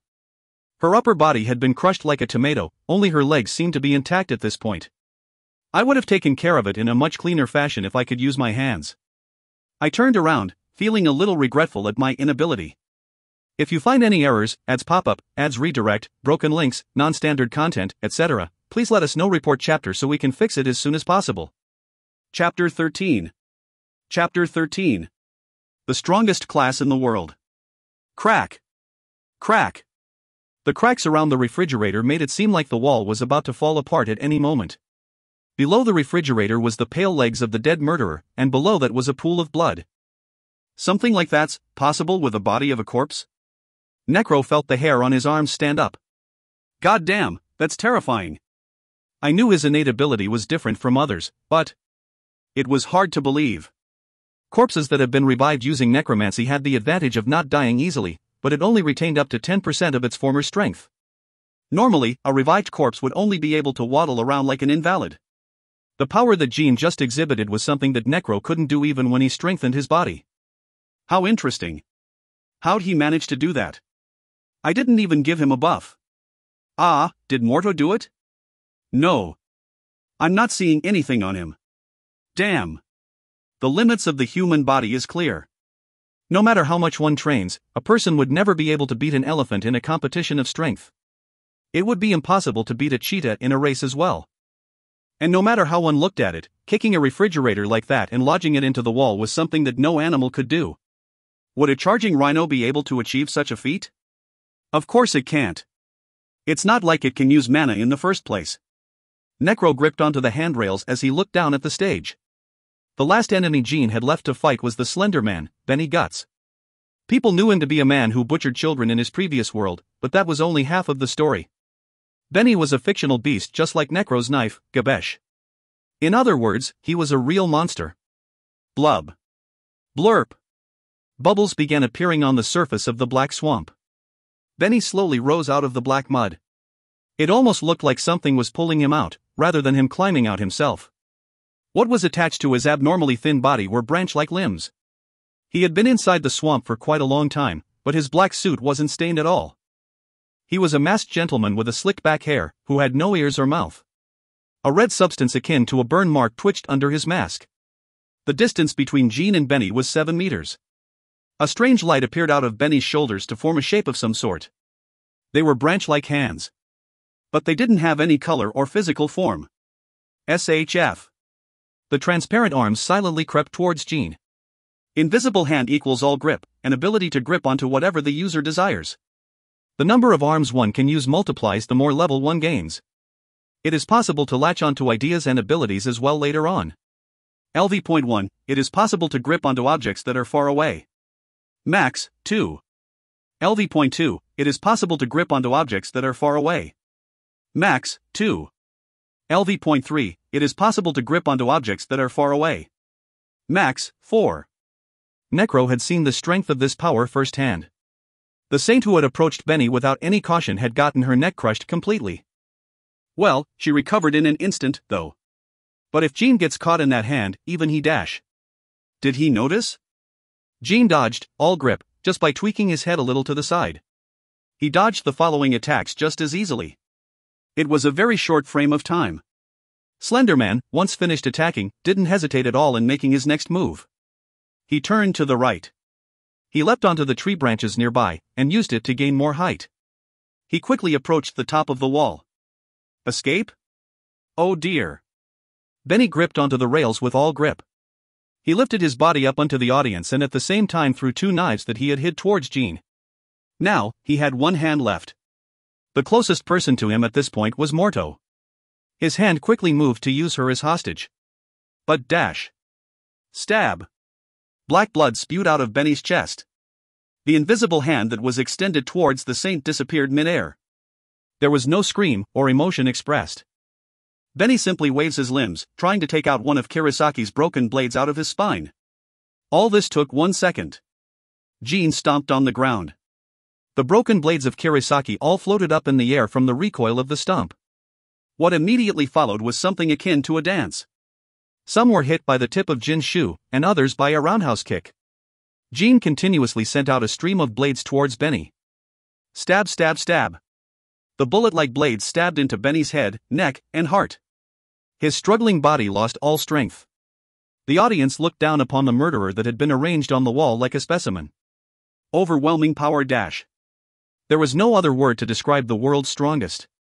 Jean had stayed calm from start to end as he defeated his opponents one by one. Necro, at the point when he saw Jean light a piece of styrofoam on fire, realized something. Jean was an abnormal of the abnormals. The reason why Jean is able to kill so easily probably isn't related to his sense of guilt, but rather, his worldview. A firm worldview. Jean was completely different from those who had denied reality until their very end. A monster made only for murder. I'm liking him more and more. Necro grinned. Star.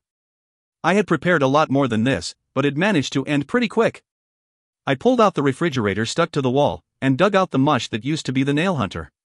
Murderers are unexpectedly rich, huh? This adds up to an amount of $320,000.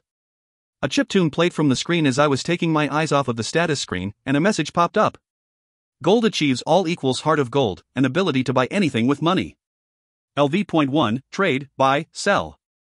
LV.2 Purchase, luck, talent, appearance, charm, health, skill, knowledge, information, ability, life. LV.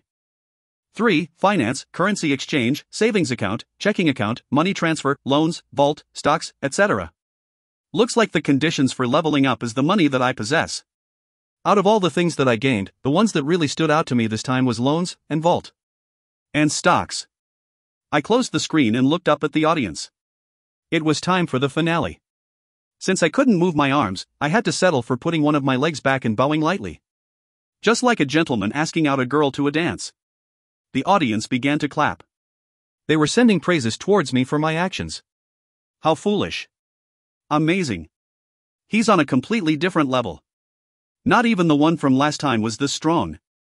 I think we can actually expect something out of this one. I looked at the saint, who was the only one staying silent in the room, and left. This should be good enough. I had taken care of my opponents as flashily as possible, just as Necro had requested. I would have acted much more efficiently otherwise. Hold on. Wait. Necro grabbed me from behind. The audience began to turn this way again. Where do you think you're going, Mr. Winner? Do you have anything to say for us before you leave? Necro glanced at my status screen and smiled brightly. To think his demeanor would change just like this. I have things to read. Oh my, really? Then I really shouldn't hold you back. I'll make this short, so answer a question of mine beforehand? Before that, hands. Hands? I waved my arms at him. Oh, right. Sorry. I guess I got too excited. Hold on. The way to take this off was... When he waved his finger in the air 3 or 4 times, the restraints on me let out a PSH and loosened up. I stretched out my arms and checked if my fingers were still working properly. The audience seemed to cower a little just from seeing this simple action of mine. I could read the fear and nervousness in their faces. On the other hand, Necro seemed to be full of spirit. Why did you ask me to tie you up, idiot? He looked around, as if he was trying to inform everyone of this. This guy's too full of himself? I tried to stop him, you know. These were all lies to trick the audience. Lies to appeal me, the product. He just came up to me before the fight, and, do you know what he said? You dare bring mere criminals to fight the world's strongest? He was presenting the product by using several key words. He must be going this far because others have asked for me to be punished. Damn, in here I thought he'd be at a huge disadvantage because he was summoned last. To think he'd take care of all of them even without using his arms. I really have an eye for people? He's really saying whatever he wants. So? Your question? It's not much. Not much at all. Just wondering how you were so certain of winning. There must have been a reason, right? After all, you're not the type to be so certain of such predictions. Oh, so that was it. Of course, it's because. Even with a power like that. Wow. Necro pointed at me. Zing. Damn. Certainly above average. I pulled out a super strong one this time. Be it heroes or braves, they were all SOSO at best in their normal worlds, you know? And I've managed to bring the world's strongest to a place like this? Instant game over. Well, it's not that simple. Sorry. You must be tired, and yet I've been keeping you here for so long. You should go now. I need to stay to talk with these people. I really liked this aspect of Necro. He handled all the politics and the dirty jobs for me. My eyes met those of the saints as she was walking down the stairs. A dark face. She must be like this because she saw people die just now. Seriously, her worldview is extremely flawed. If you find any errors, ads pop up, ads redirect, broken links, non-standard content, etc., please let us know. Report chapter so we can fix it as soon as possible. Chapter 14. Chapter 14. Entering the Path of Magic. After returning to the shelter, I was thinking about what I would buy with the money I had. I'd use $1,500 to pay back the priest. And I'd have $320,000 left over. Since I was already dead, I didn't need food. I had enough clothes as well. Right. At a time like this, guns are the best. I tried searching for guns in the market. Glock 17 semi-auto pistol, $539, Remington Model 870 pump shotgun, $359.94, Mossberg 590 pump action shotgun, $399. For now, I'll buy 2 pistols. Next, I added a shotgun and a sniper rifle into the cart. I'll get enough bullets to pretty much last me forever, I guess. When I pressed the purchase button, a message popped up. Ding! Transaction has been completed. The delivery should take 8 hours. As I saw the transaction complete itself, I managed to admire the power of money for the first time. Now, I had $280,000 left. I suppose I should get defensive equipment as well. Simple body armor should do the trick. I tried entering armor, cheat, rare into the search bar. And I clicked search. A list turned up in front of me with no lag whatsoever. Cape of the Notorious, $32 billion, Half Invincible Shield, $150,000, Full Metal Jacket, $3 million, Second Dimension Spider, $1 million, The Impaler of Wallachia, $8 million, The Second Stellar Battle Motor Dress, $26 million. I didn't even dare buy it. When I tried clicking on the products, I managed to see that each and every one of the items had ridiculous stats placed onto it. But the only thing I could buy at the moment was the nameless armor that only gave me plus 15 defense. I should just collect more cash. I put the rest of my money in the bank, and used the exchange ability to create a single gold coin. Negative $1,500. The money that I borrowed from the saint. Here. Take it. I showed off a little bit as I handed the gold coin to the saint. You don't need the interest, do you? The saint nodded weakly and took the coin. No response, even from a joke. Was she still thinking about the dead people? I clapped my hands loudly in front of her. The saint jumped up in surprise. Come back to your senses. You should be happy about having these murderers die. After all, there won't be any more victims. The saint closed her mouth. How about you admit that you're abnormal at this point? The saint was insane. Well, I really wasn't either. To think that you're actually sad about their deaths. Nobody would actually feel that way unless the person were actually crazy. The saint blankly looked at my face for a moment, then opened her mouth. To think you'd try to discuss something called normalcy, I'm quite surprised. And quite contrary to what I look like, Mr. Murderer, I'm not very sad.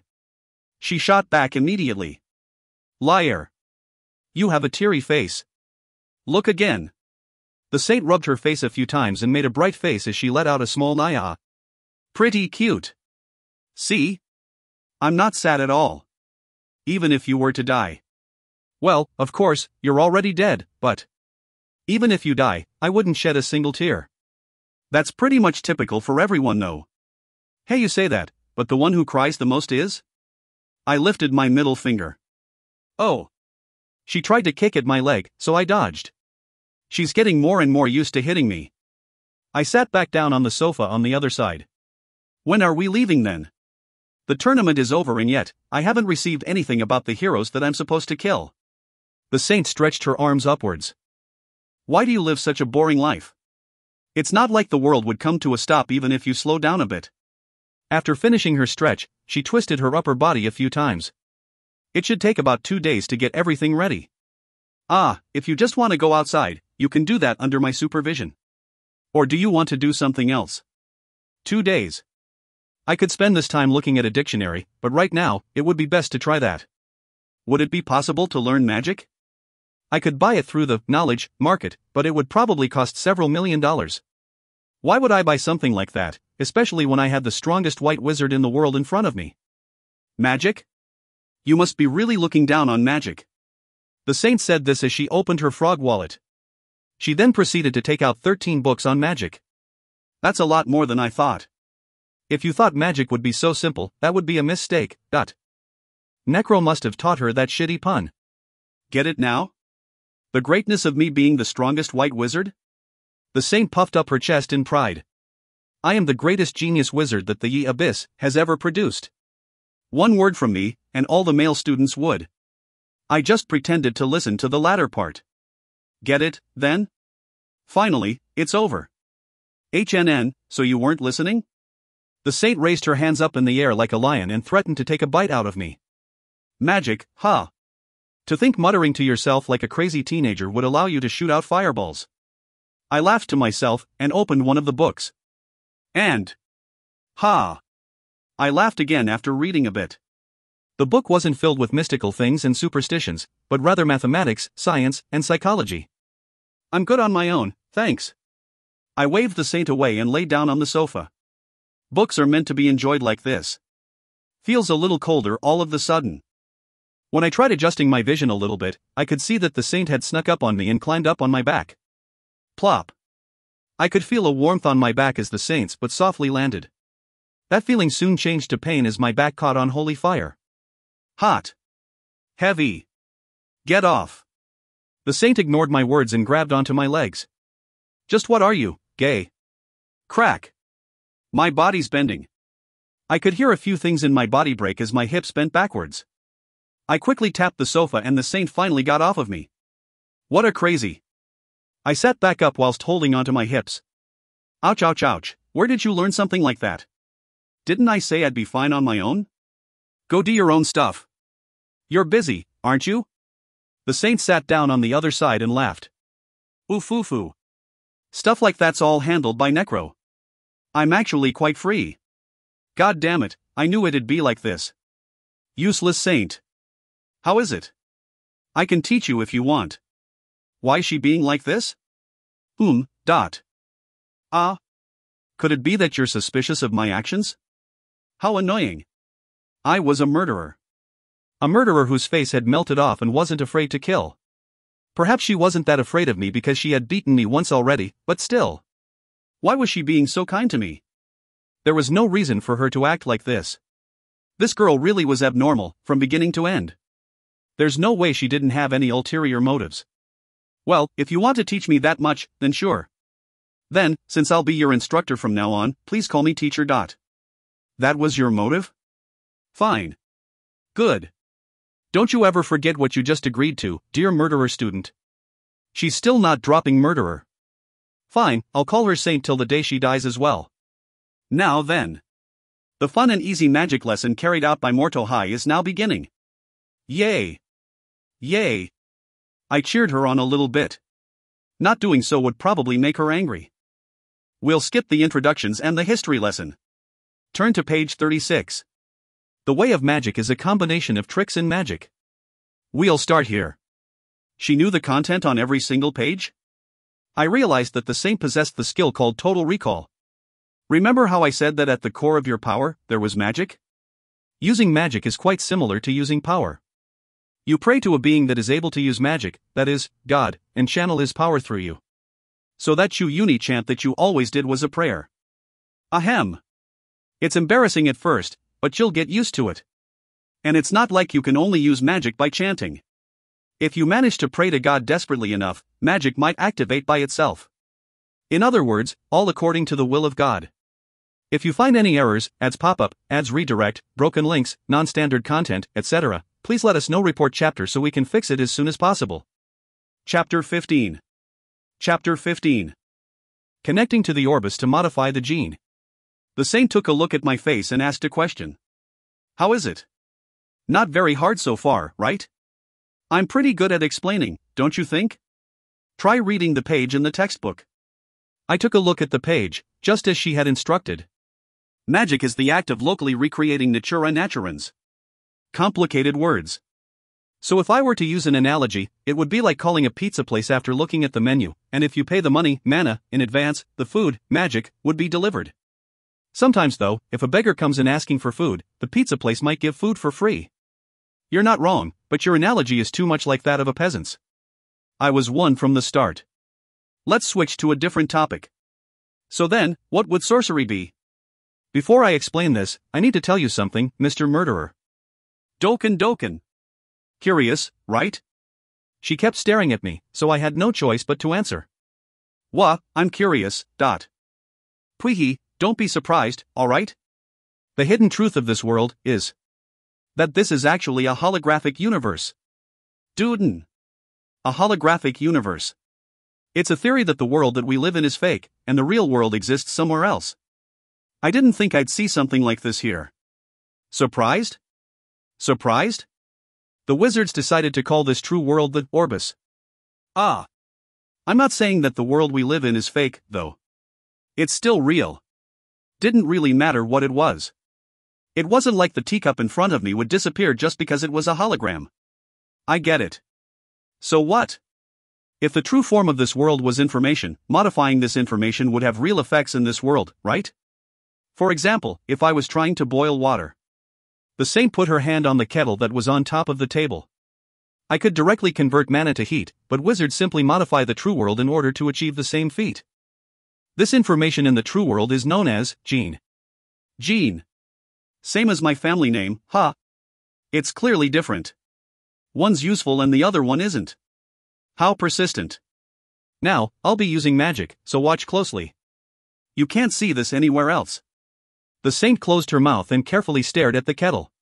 What the heck? 5 minutes passed, but nothing changed. Around the time when I thought something had gone wrong. Blub blub. Pie dash. The water boiled over and steam began to exit the kettle. Success. The saint smiled, as if she had just pulled off something amazing. Did you see? Just in a single try too. And with sorcery at that. I knew my skills as the top student hadn't gone away. It'd be useless in a real fight. The saint seemed to have read my thoughts, seeing how she was silently looking up at my face. You aren't actually thinking that the result of boiling water like this was quite disappointing, are you? I'm quite annoyed. To think you wouldn't see the amazingness of this. No, it certainly is amazing that you did this without fire, but you only managed to complete it in 5 minutes? This is why the ignoramus are. The saint looked down on me. Well, at least, she tried with her shorter height. I could visibly see her wanting to look down on me somehow. Listen carefully. I just managed to boil water without any chemical reactions. I just changed the water's boiling point to achieve this feat. The saint drank the water, as if to demonstrate this. The steam rising out of her mouth would make one think that the water was extremely hot, but judging by the saint's reaction, the water was actually lukewarm. This is sorcery. See how amazing it is now? Do you have to calculate quickly to effectively use it? The saint narrowed her eyes at my question. That just now. Are you implying that I'm stupid? No way. The saint's probably this good already thanks to her total recall ability. Modifying the gene inside the orbis.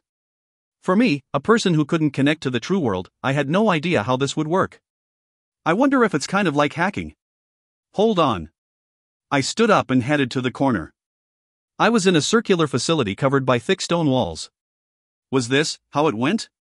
I gathered the mana in the air into my right arm. The image I had in mind was a shockwave that I could shoot from my hand. If I put my hand on the wall like this. Funnily enough, nothing happened. The saint stared at me curiously. Mr. Murderer? What were you trying to do? Body enhancement. Enhancement. Why? Because body enhancement don't require you to modify the gene. I thought I could do it, but it looks like I failed. The saint's eyes sparkled. No. Your method wasn't wrong at all. Being able to do this just by watching me is amazing by itself. Really? It was simple, though. Simple. It takes about 6 months to learn that much, you know? Something this easy? The saint banged on the table in frustration. Gee. It's not easy. It's not easy at all. I don't get it. You just need to do it. Ah. Right. Here's one thing that Mr. Murderer was mistaken about. You said body enhancement, but body enhancement actually isn't just one magic, is it? It's the collective term for several magic spells. For example, the saint disappeared from my sight. When I tried looking up, I could see the saint standing upside down on the ceiling 20 meters up in the air. Jumping up, sticking to the ceiling, is also. I could see her green panties thanks to her flipped skirt. An unneeded service scene. The saint's face reddened after hearing my critique. Tap. The saint jumped down from the ceiling and landed next to me. She glared at me with all her strength. Why was she acting like this, after showing me her underwear herself? Was she trying to seduce me? You saw, didn't you? Her reaction was so typical that I didn't even feel a hint of emotion. To think that she'd think someone in this day and age would get excited over underwear. Too far for a clear view. Not interested either. The saint asked me a question with a suspicious tone. Really? It's just a piece of clothing. I didn't get a response, so I tried looking at the saint's face. It had turned into something indescribably horrifying. And Mr. Murderer just managed to scar the heart of a young girl. This hurt, this pain, I'll never forget it as long as I live. I'll watch you from now on, even from my grave. The saint had balled up her hands into a fist as she let out a string of nonsense. I suppose I should respond one way or the other. You were a girl? That's what you're confused by? Ugugugu. The saint ripped at her hair and raged silently. It was a joke, a joke. I'm listening, so carry on. Ah, right. Before that, tell me about mana. I wasn't able to store any even though I followed the book's instructions on breathing. Mana was the remnants of the soul. Souls that have been corroded over time or have sustained significant damage in the past get destroyed in the world. A part of this soul goes to the stars to recover, and the other parts get scattered into the world as mana. You're not just trying to change the topic, are you? The saint came up close to me. Well, let's see. Move your arm. Don't come too close. I'll get burnt. I leaned back a little bit. What are you being so shy for? The saint kneeled and started inspecting me from bottom to top. Ho. This is. Her facial expression turned strange when she reached my chest. A flaw like this can't be naturally produced. How strange. Flaw. I covered up my chest as I asked the question. Having a certain part of my body being intensely observed by a young girl was a strange experience. The saint shook her head, as if something extremely unfortunate had just happened. Unfortunately, you can't use magic. I can't? Why? I just can't use it right now? No, it's impossible for you to gather mana in the first place. Reason being? Mr. Murderer, your organ that gathers mana is. She pointed at my chest. Lost? Lost? My heart? The saint gave me her final verdict with a grim face. Mr. Murderer, you have no heart. No heart. I started thinking to myself after hearing this. Because I've never had such a thing, I tried to narrow down its definition. What was a heart? Did it have something to do with empathy, or sensitivity? Well, even without one, I've gotten through life without a problem. Well, whatever. I gave up immediately. It wasn't like I'd get it by thinking. The saint sent me a sympathetic look from my reaction. It must be nice being so simple, Mr. Murderer. You're like an amoeba. I lifted my middle finger as a response once again. Again with that. She tried to grab my finger, so I flinched back in surprise. My finger would have burned if she managed to touch it. The saint tched, and sat back down on the sofa. She then put one of her legs over the other, almost like a model. Corporal punishment will be applied from now on if you keep making such vulgar gestures. Yes, I'll remember this rule till the day I die. You'll hit me if I do something you don't like? For you, each hit will be filled with love. Please scream like a pig in happiness every time you get hit. Not into stuff like that. Oh, but you will be. This was probably the most shocking thing I had heard from her all day. And 2 days after that point in time, I managed to reach the last page of the Book of Magic. Immediately after I finished reading, a ding went off in my head. Magic, LV.1, acquired. So I can still learn it, despite not being able to use it. The saint sat down on the other side with her head down. She had been muttering to herself for quite some time. No way. Just 2 days. Took even me a whole year. Her sense of shame was quite a sight. Right, then. The guns have arrived safely. I suppose the time was perfect for me to take a look at my status screen again? When I focused a little, a black window popped up in front of me. The blank spaces are starting to all get filled up. The new abilities that I've acquired were Magic and Boiling Blood. The abilities that were bought with Heart of Gold were marked as Gene. I just need mana now. I tried searching through the market using Heart of Gold. But no matter how much I've searched, I could find them selling a heart. If you find any errors, ads pop up, ads redirect, broken links, non-standard content, etc., please let us know. Report chapter so we can fix it as soon as possible. Chapter 16. Chapter 16. Endgame equipment for a noob adventurer. On the day of departure, the saint appeared with a bundle of goods. Before I could ask her about what they were, she began to unload them onto the table. Leather boots, a formal suit, and a tiny block. This is... The saint extended her arms to the side in response. It's all yours. Free of charge. No way. Nothing in this world is free. Instead of responding, I began to inspect the boots. They were black and pretty much resembled military boots. The soles were quite rubbery. Dragon boots, rank D+. Boots made out of the leather of black dragon Balmuto. They are sturdy enough to survive moving greater than the speed of sound. The boots are able to resist even lava when it comes to heat. It was created using strings, dragon muscle fibers, and was tied together using the string created by the bark of the world tree. The soles were made from dragon leather and its claw. Protects the feet from corruption and poison. Changes size according to its user. Dragon leather. But it's still ranked as D+? The Oracle's grading scale seems to be quite strict. It doesn't seem to have a special name, neither does it seem to raise any stats. It doesn't even raise my defense points. Well, this isn't a game, after all. It's not like my defenses would rise just by wearing some shoes. And this section of the boots are. I tried applying some force to the heels. A blade made of dragon bone appeared from the bottom of the boots. It was almost like cat claws. What's up with those suspicious eyes? I'm going to stab you if you keep looking at me like that. Of course I'd be suspicious. These boots could easily fetch an enormous price on the market. Even if we were comrades, there was no way I'd be gifted something like this. Not unless the other side had ulterior motives. Why?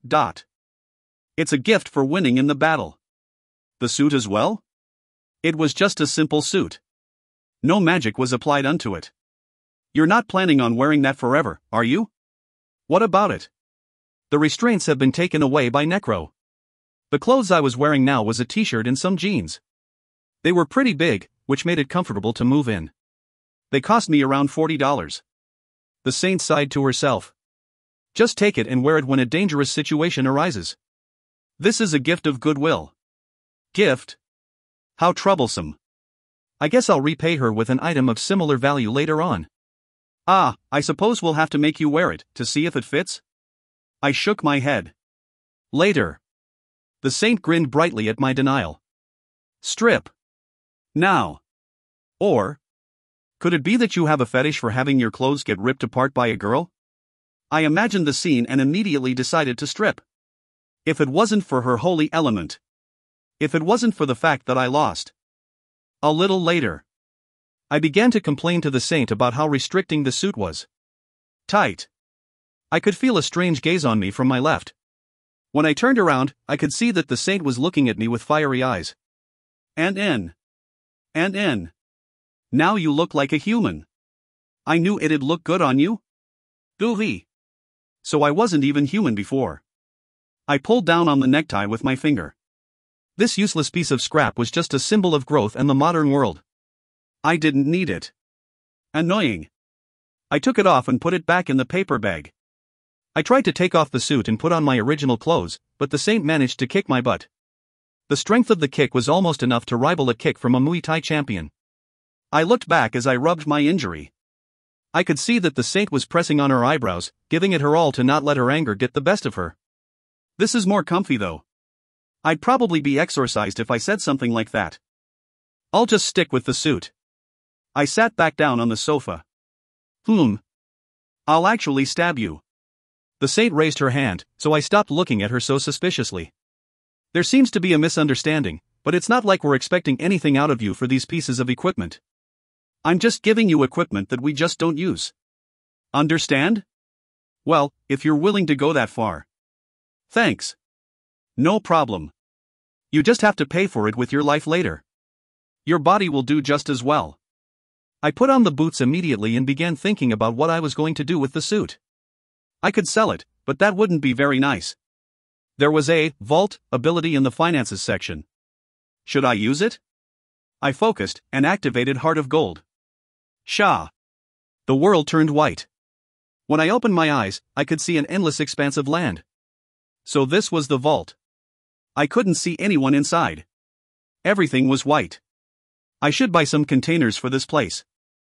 I put the suit on the floor and deactivated the ability. Shah. The world became filled with color again. I was back in the original world. Mr. Murderer, Mr. Murderer. The saint was searching the sofa, as if she was trying to find a pet. Her little butt was shaking side to side in front of me. I'm here. Flew. The saint jumped up in surprise. She turned to look at me. I was surprised by you running off like that. I almost contacted the health center because I got so worried. Health center. Sorry, I was just testing a new ability. Tell me that beforehand. Sorry. I didn't know something like this would happen either. To think I'd moved to a different dimension. Doesn't this pretty much make me invincible? It's pretty good for dodging attacks as well. Right. I'll experiment more later. I should check on the presents first.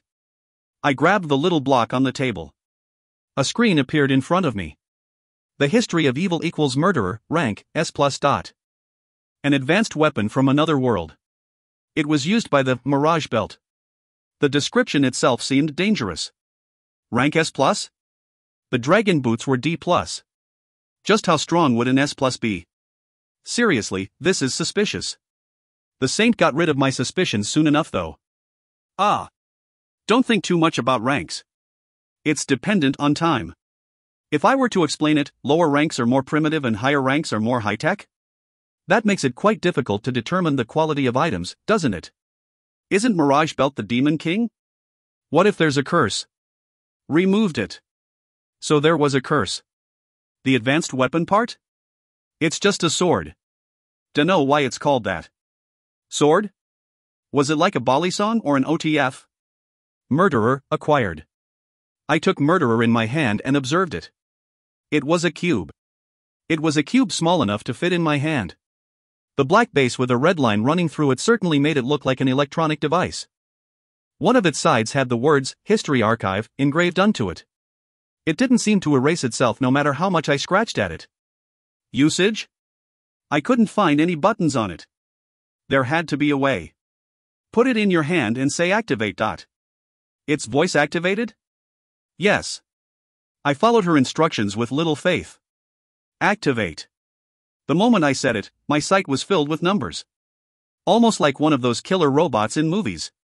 Xenoglossy confirmed. Primary language changed. Life force confirmed to be -52.6. Karma confirmed to be -10,285.8. Comparing anima patterns. 78.5% difference. A machine-like voice rang off in my head. Lost signal. Escaped normal orbit. Please enter the coordinates manually. It's telling me to enter coordinates? The saint shook her head. I don't know. Understood. Current authority, 1, switching to default physical form. Light began to shine through the red line of the cube. Chua. The cube began to lengthen. Black particles were beginning to fill in the blueprint that lit up in the air and began to take form. A demonic sword ended up being created by the end of it. A black shine ran across the long blade, and the hilt of the sword shined like plastic. Restored 0.00002%. There are no abilities that can currently be used. Restored? Did the sword get damaged in any way? I can't really tell. I got curious about my attack stats, so I opened up my status screen. Experience was still at 0%. My other stats hadn't changed either. My attack points, though. Just 10? It's a sword after all. It seemed quite obvious to her. But, as an S+ rank, swords are always set with an attack value of 10, unless they're bigger, heavier, or duller. And 10 is about. Many adventurers and scholars set the base health stat for a normal person at 10. The saint drew a diagram using the oracle. Using a weapon of 10 attack points to attack someone with 10 health points and 0 defensive points - high chance of dying. How simple. It's designed in such a way that as long as one knows how to add and subtract, it becomes possible to avoid danger.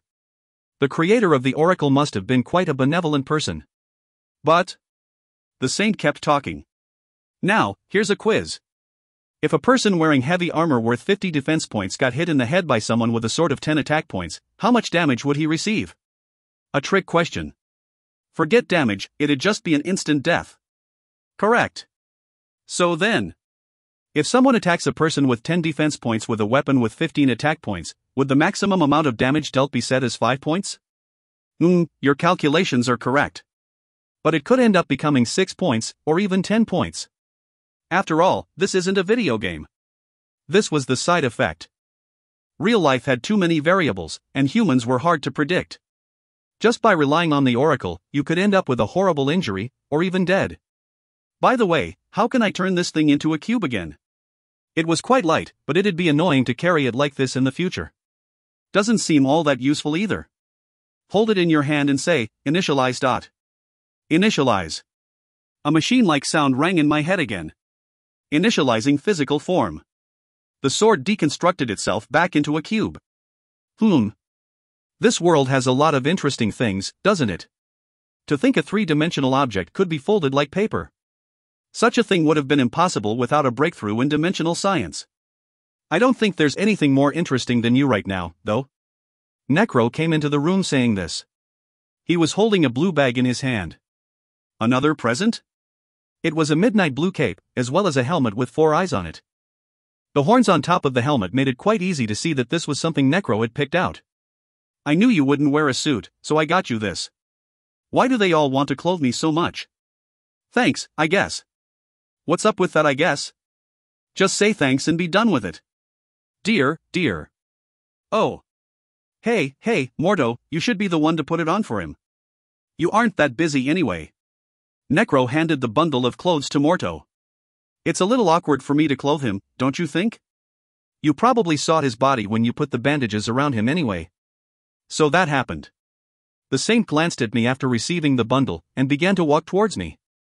Mr. Murderer, please come forward. I thought about refusing, but ended up walking up to her anyway. Sit down for a second. I lowered my body. A helmet. Were they there to hide my identity? Once I put on the cape and the helmet, I ended up looking pretty cool. Seeing how they didn't appear anywhere in the status screen, though, they didn't seem to be anything special. Oh, you look pretty cool in that. Better than having your face out for sure. I began thinking as I heard Necro's compliment. His attitude towards me had changed for sure. Probably because of what happened at the battle. If it wasn't for the new ability that I gained. I ended up laughing at myself. So powerless humans were worthless in the end? As I thought. Being the victim of such logic made me well aware of how terrifying the words were. If you find any errors, ads pop up, ads redirect, broken links, non-standard content, etc., please let us know. Report chapter so we can fix it as soon as possible. Chapter 17. Chapter 17. Distribution disputes. I took off the helmet and looked at them. You guys, can you spare some time? I want to talk to you about something. Something? What something? I began to talk. I think it'd be good for us to talk about how we're going to distribute the spoils now, so that we don't get into any conflicts later on. After that comes the sharing of information. Necro made a shocked face after hearing what I had to say and he shook his head vigorously. Damn, I'm fed up with this kind of stuff. It's not like I'm robbing you of your money, am I? You're quite a greedy one, huh? Of course, as leader, I'd get 9. You 2 get 1. Share that among yourselves. Of course, this will be the case when our group succeeds in our mission. The saint banged on the table as soon as Necro stopped speaking. No way. Items all belong to the healer. Plus, in terms of level, aren't I the strongest? How dare you noobs act like this in front of an expert? Damn it, there's only a 1 level difference. Expert my ass. All you do is heal people from the back. I decided that I made the right decision in bringing this up now. Now. Calm down a little. Necro, when do we leave? A little later, at 11. Everything else is already on the move, so we can just take it slow. I think they're getting ready for the departure ceremony right now? It's 9 right now, so we have time. We can deal with the matter of distribution now and we can talk about information later. Information?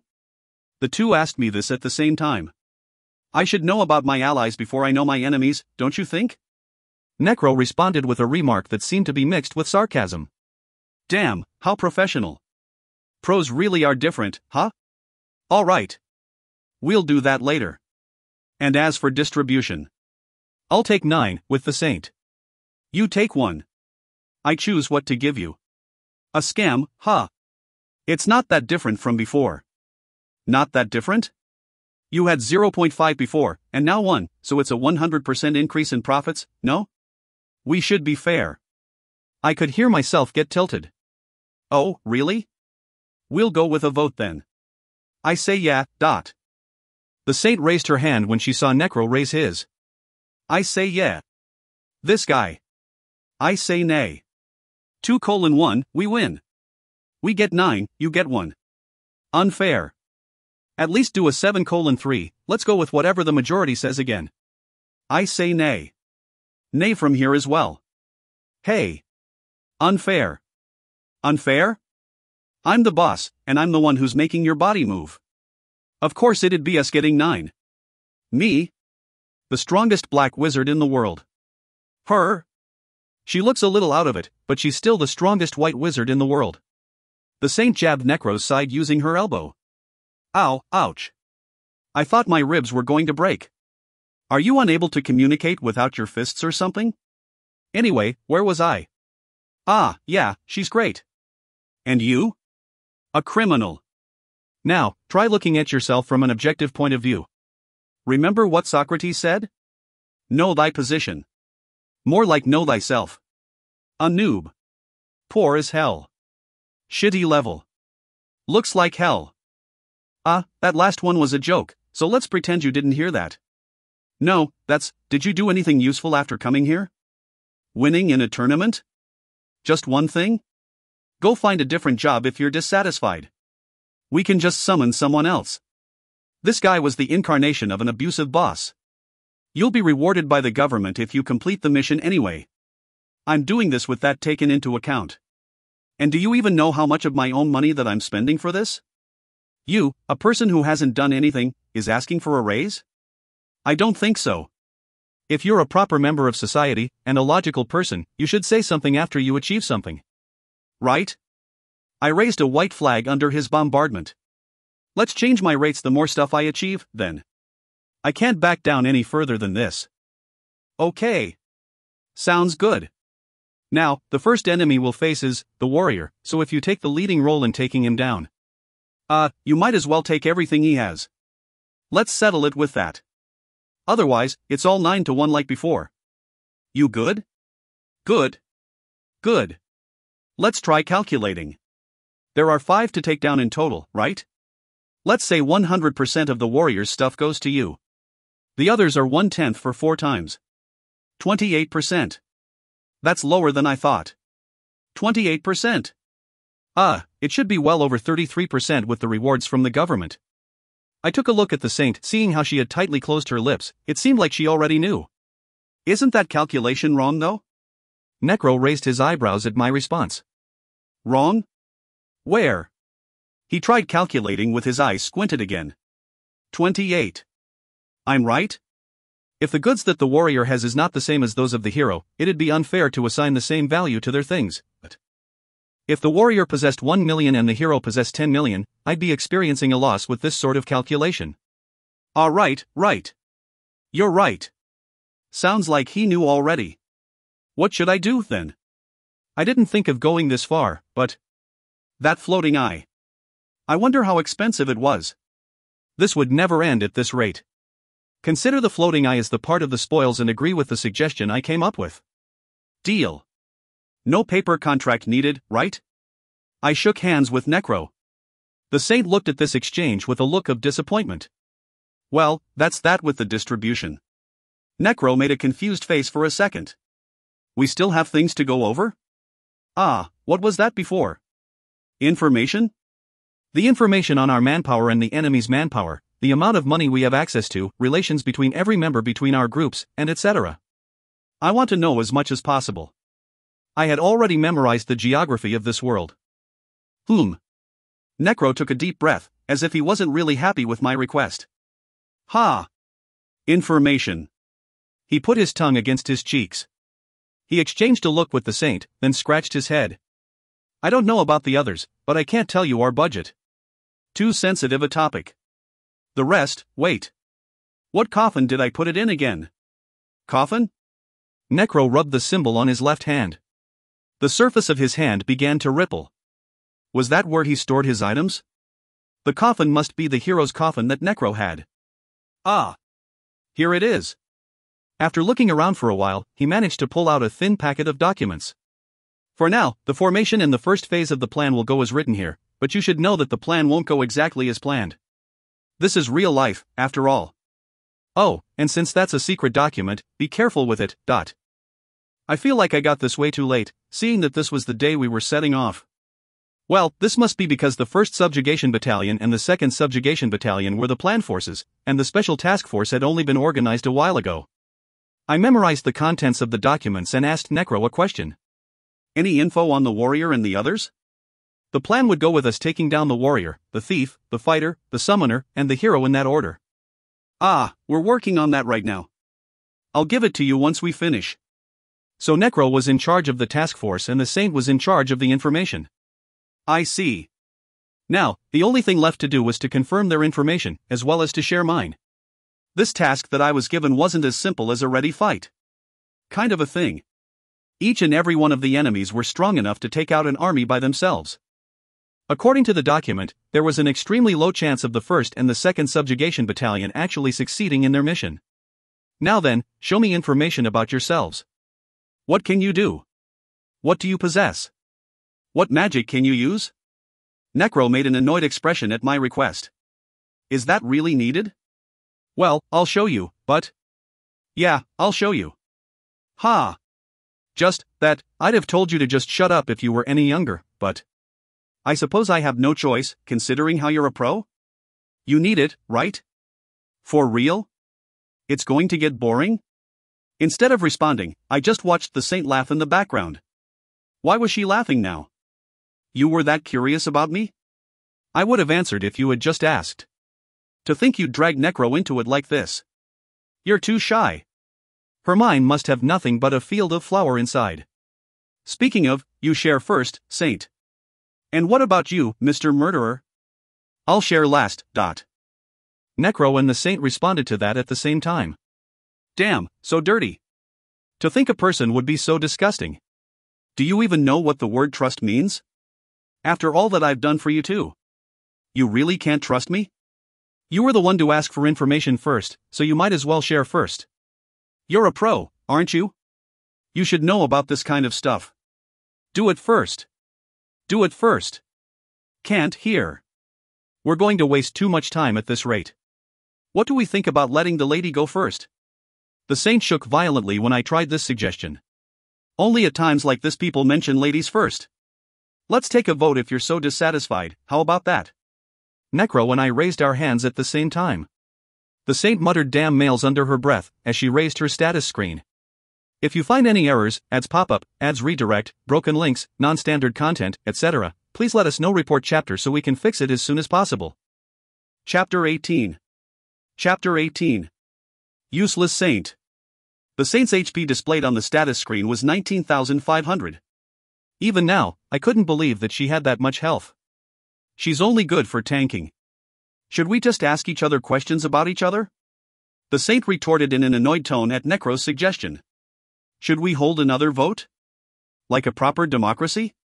Why are you angry at me? Who should I be angry at, then? Ah. I suppose we can hold a vote to choose that as well? Girl really had a temper. Now. You can put off the lovers' quarrel for later. The two immediately shouted back at me. Lovers my ass. Who said we're lovers? So shy, they are. The conversation isn't getting anywhere. I said this, and immediately threw a question. First off, your titles. It's not important, but... Why do you have two titles of a saint? It's quite strange, don't you think? Does the system just award titles to people who gets called by said title a lot? The Saint stiffened a little. But before anything got weirder, Necro shook away the question as if it was nothing. Don't worry about it. It's just a title. I could tell how shaken he was. Like you said, it just sticks when people call you by a certain title. That's how it is. Feels like you're hiding something. No. I'm not hiding anything. It's not like you get stats when you get a title anyway, so why are you so interested in it? Move on. I asked my next question with a suspicious feeling. Then tell me next about why you have -30 stats to your health regen. That's... Again, Necro paled when I asked this question. The question was directed at the Saint though. Was he supposed to be her manager or what? What was she hiding? That title, and the -30 to the health regen. I couldn't tell what they were planning. It's fine. The saint raised her hand and stopped Necro. I'll explain it myself. She took off the bracelet on her left arm and put it on the table. It was shaped in the form of a snake biting its tail. Snake of Infinity equals Ouroboros, rank D+. Strengthens the effect of autophagy. One word in particular struck out to me. Autophagy. In layman's terms, it would basically meant the cells would consume themselves. The saint responded to this casually. It's a diet bracelet. So that's where the -30 to her health regen came from. But that can't be the reason why Necro was so agitated. As I thought, lies were mixed into this. So, what are the other items, then? The saint began to put all her items, except for her dragon boots, on the table. I'll start off with the strange ring with spikes on it. Devour a ring, rank D+. Instantly digests all food that is eaten, and allows one to eat up to 3 times one's own weight. A diet bracelet and a ring that lets you eat a lot. I'm supposed to make a disappointed face here, right? It was a stupid pair of items, after all. I tried thinking about the average person's reaction to such a thing, and imitated it. The saint didn't respond. I wonder why. Wasn't she supposed to tackle me here? Whatever. Let's move on. Frog wallet, rank C. A frog wallet every wizard from the abyss possesses. Only the owner of the wallet can open it, and the wallet is big enough to contain about 500 liters of water. It is possible to take in objects bigger than the wallet itself. I've seen it several times before. The saint used it to store books and teacups inside. Next is a beautiful ring. It was created with a combination of green, blue, and red gems to form a flower. Promise of a fairy king, rank C-.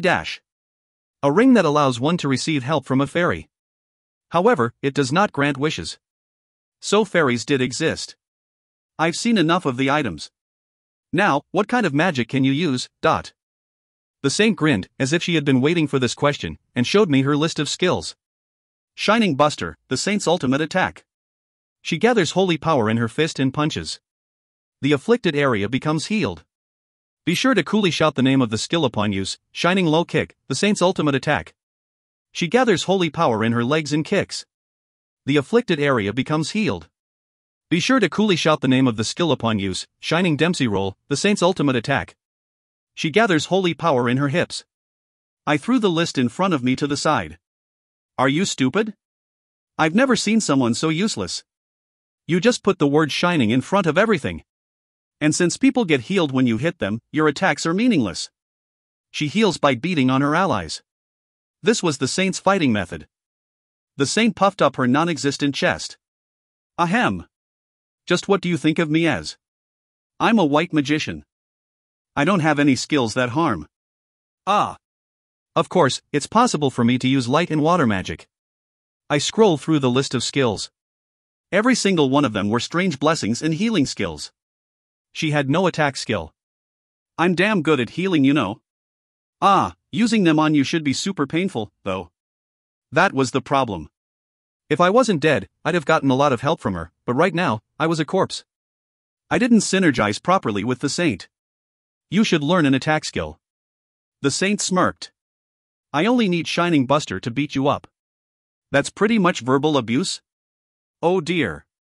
You seem to be unaware of what healers do in a party. This is why newbies are. The saint crossed her arms and showed me a face full of disappointment. What was up with her confidence? Was there something that I didn't know as a newbie to this world? Just what is the role of the healer? The saint raised her chin after hearing this question. The queen. What the hell is that? She seemed to be deep in thought. After thinking for a bit, the saint asked a question back at me. A person who gets served? Maybe? I give up. I'll just have to cross her off the list of combat capabilities.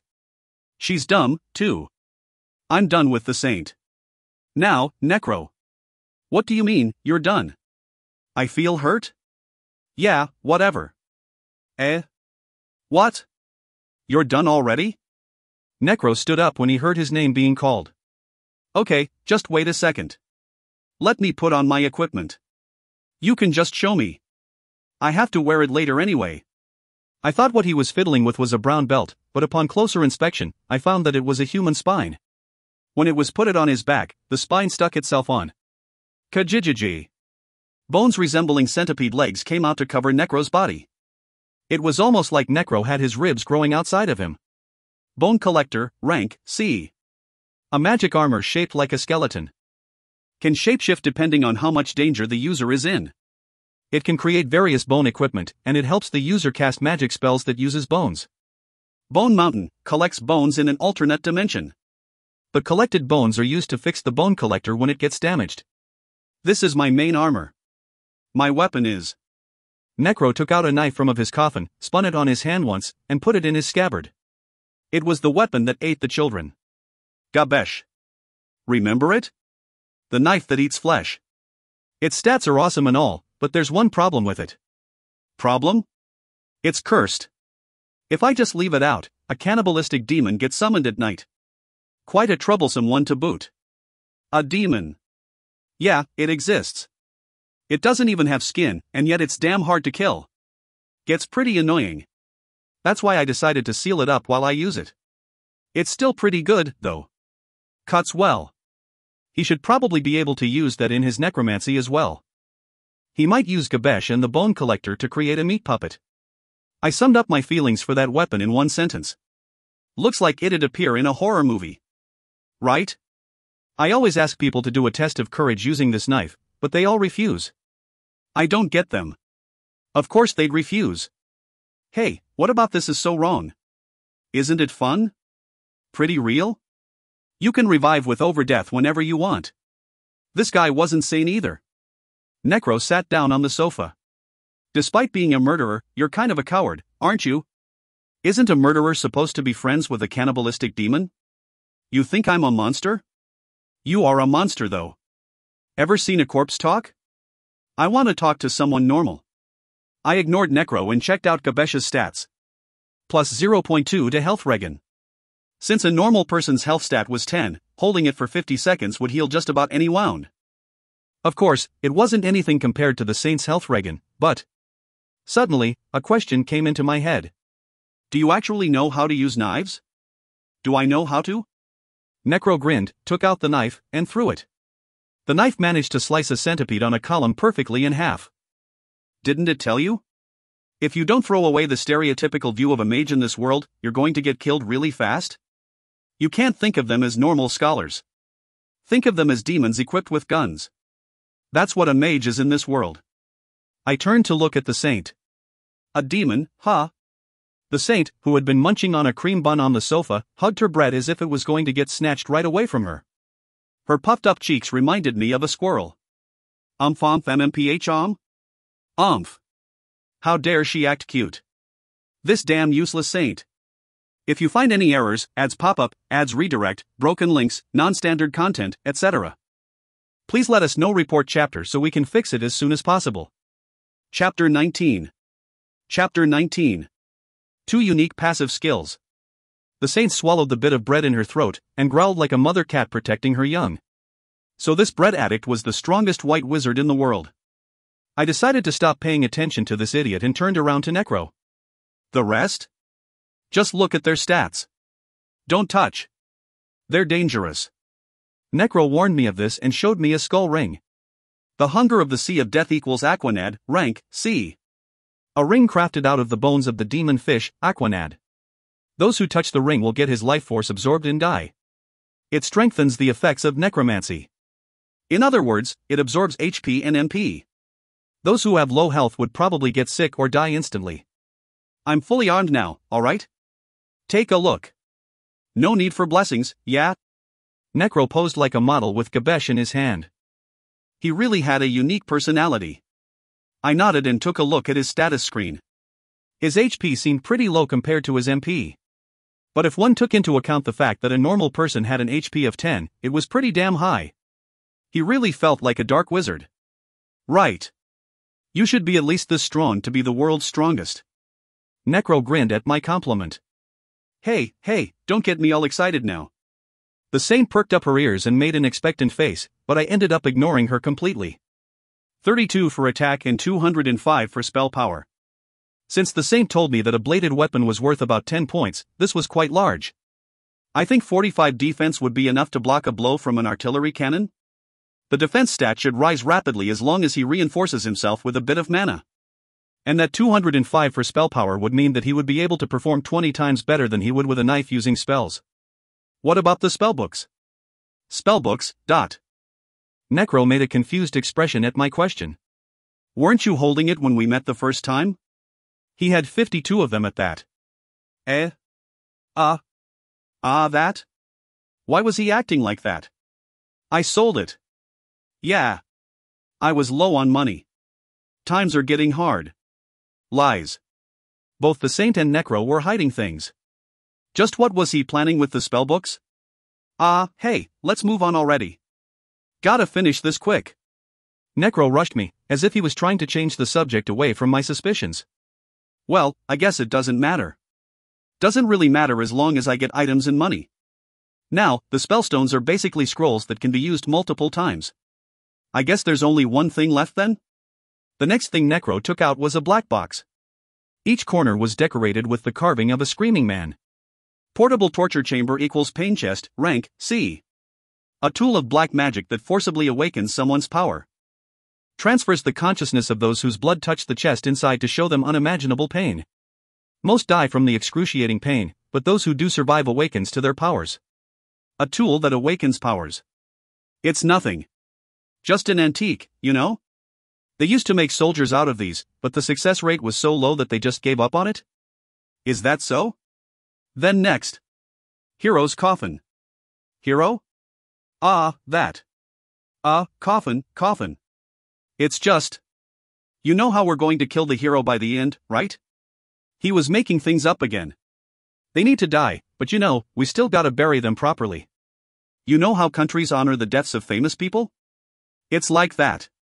It's not really used for anything other than my storage device right now. It'd be just a waste of time to dig further. The man just had too many secrets that I didn't care about. Those other than me were worthless, after all. Necro kept talking about his abilities as I thought such things.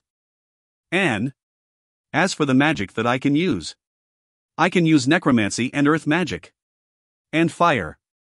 Pretty good, don't you think? The Saint uses light and water. Necro uses earth and fire. Their elements clearly showcased their personalities. I think I explained pretty much everything with this. We can see the rest later in battle. Words have their limits after all. That's right. It's your turn now, Mr. Murderer. The Saint glared at me from the sofa. I want to hear about the source of your inhuman strength and your two skills. Does she think this is a formal hearing or what? I get it. I was planning on telling her from the start. Before that, though. I wanted to ask you something, Necro. What? I told you everything though? No, not that. I want to know about the limits of my body. I'm a dead person, remember? Yeah. I remember you saying that you'd cancel the magic on me if my body was severely destroyed during the Royale. Yeah. You have good memory. Does that mean as long as you don't stop feeding me mana, I won't die no matter what happens to this body? No. The Saint was the one to answer. If more than 50% of the liquid in your body is lost, you will die. Necro's magic only holds your soul within the liquid of your body. If the link between the liquid and the soul becomes weak, you will die. I thought of a game character that you would control with a joystick after hearing this explanation. The amount of liquid in the body would be HP. If the losses become too big, connection would be lost. As I thought, that's how it worked. I understood why I couldn't feel the realism in life. All right. I get it. I suppose it's finally my turn, then. I suppose I should start off with the story of how I came to be. After organizing my thoughts, I began to explain my origins to them. The late 16th century. A scientist couple managed to come up with a theory that advanced society by almost 3 generations. This couple, instead of sharing this information with the world, decided to keep it for themselves. Of course, they weren't sealing the information away. They decided to use the technology for themselves and only themselves. The reason why this was possible was because of one thing. A hereditary knowledge transfer ability known as Whitehead. Thanks to this ability, the family of the scientist couple began to rapidly gain power. The companies this family created grew day and night. By the 20th century, the family managed to create the strongest military force in the world and became an international organization. Later on, Whitehead managed to create an underwater colony for themselves and created a system where they would be able to live without support from the outer world. Colony? Necro asked a question. Have you never seen an SF movie before? It's an environment that allows humans to live in conditions where they couldn't have lived in before. Ah, that? I know that. Your family made one underwater? Is that possible? Cold fusion was already achieved in the 18th century. Making a colony isn't much. Dang, what next? I believe they focused on creating a thoroughbred after that point. To try to reach outer space. Each generation of Whitehead was developed by matching superior genes together. What was created in the end was a species that could survive even in space. Homo sapiens salus. I'm the first of its kind. Designed human, if you will. Ah. After nodding a few times, Necro opened his mouth. Is he a sufferer of Chuninbu? It's a little weird for his age. I thought he was crazy, but... And you think it's okay to say all those weird spells for the sake of black magic? Necro shut up at my retort. Our eyes met for a split second. We both decided not to talk further about this matter in a silent agreement. In any case, you're a modified human? I get where that strength comes from then. It'd be impossible for anyone to be that strong without mana otherwise. All right. Necro lowered his posture. But you know, I'm only accepting this because I'm a wizard myself? If you tell this to anyone else, they'll think you escaped from a psyche ward? Ah, sorry. Keep going. Whitehead, was it? I suppose. This would be a unique passive skill of sorts. It was dangerous to reveal one's skills to other people, but the gains I'd get in the future made this risk worth it. The man would have probably found out about it later anyway. I opened my status screen and showed its contents to Necro. Hereditary memories equals Whitehead, a unique genetical skill that only exists in the family of Whitehead. Transfers one's knowledge to descendants. Necro thought for a bit, then threw me a question. Transfers knowledge? Think of it as me having a hard drive in my head. The only side effect would be that I'd have to sleep a bit longer, The organization of information took quite some time. And there was, what was it? Cold something? Cold fusion. That should be in your head as well? Of course. Oh, what about your last ability, then? I opened up my status screen and showed the info to Necro again.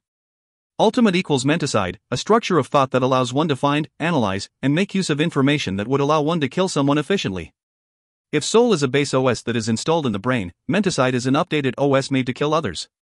There is a severe side effect that comes with it, but such things can be overcome with some effort. Necro read the contents once and let out a complaint. Who wrote this damn thing? So hard to understand. What does it even do? I summarized the ability in one word for him to understand. An ability to find out ways to kill people. Necro's eyes turned serious. If you find any errors, ads pop-up, ads redirect, broken links, non-standard content, etc., please let us know. Report chapter so we can fix it as soon as possible. Chapter 20. Chapter 20. The Power of Authority. After finishing up my preparations to leave, I followed the Necro and the Saint out of the shelter. In the field outside was a group of soldiers all armed with submachine guns. There was a group of soldiers all armed with machine guns in the field outside. They didn't seem that different than modern soldiers.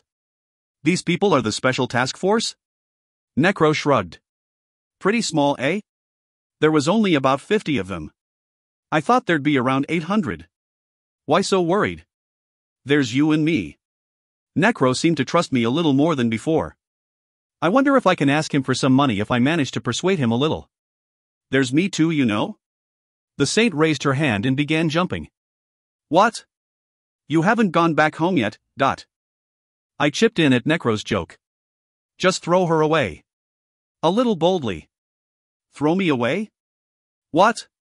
The Saint balled up her fists at me and Necro. I think we can just leave her here. I was being honest. The girl was just plain useless.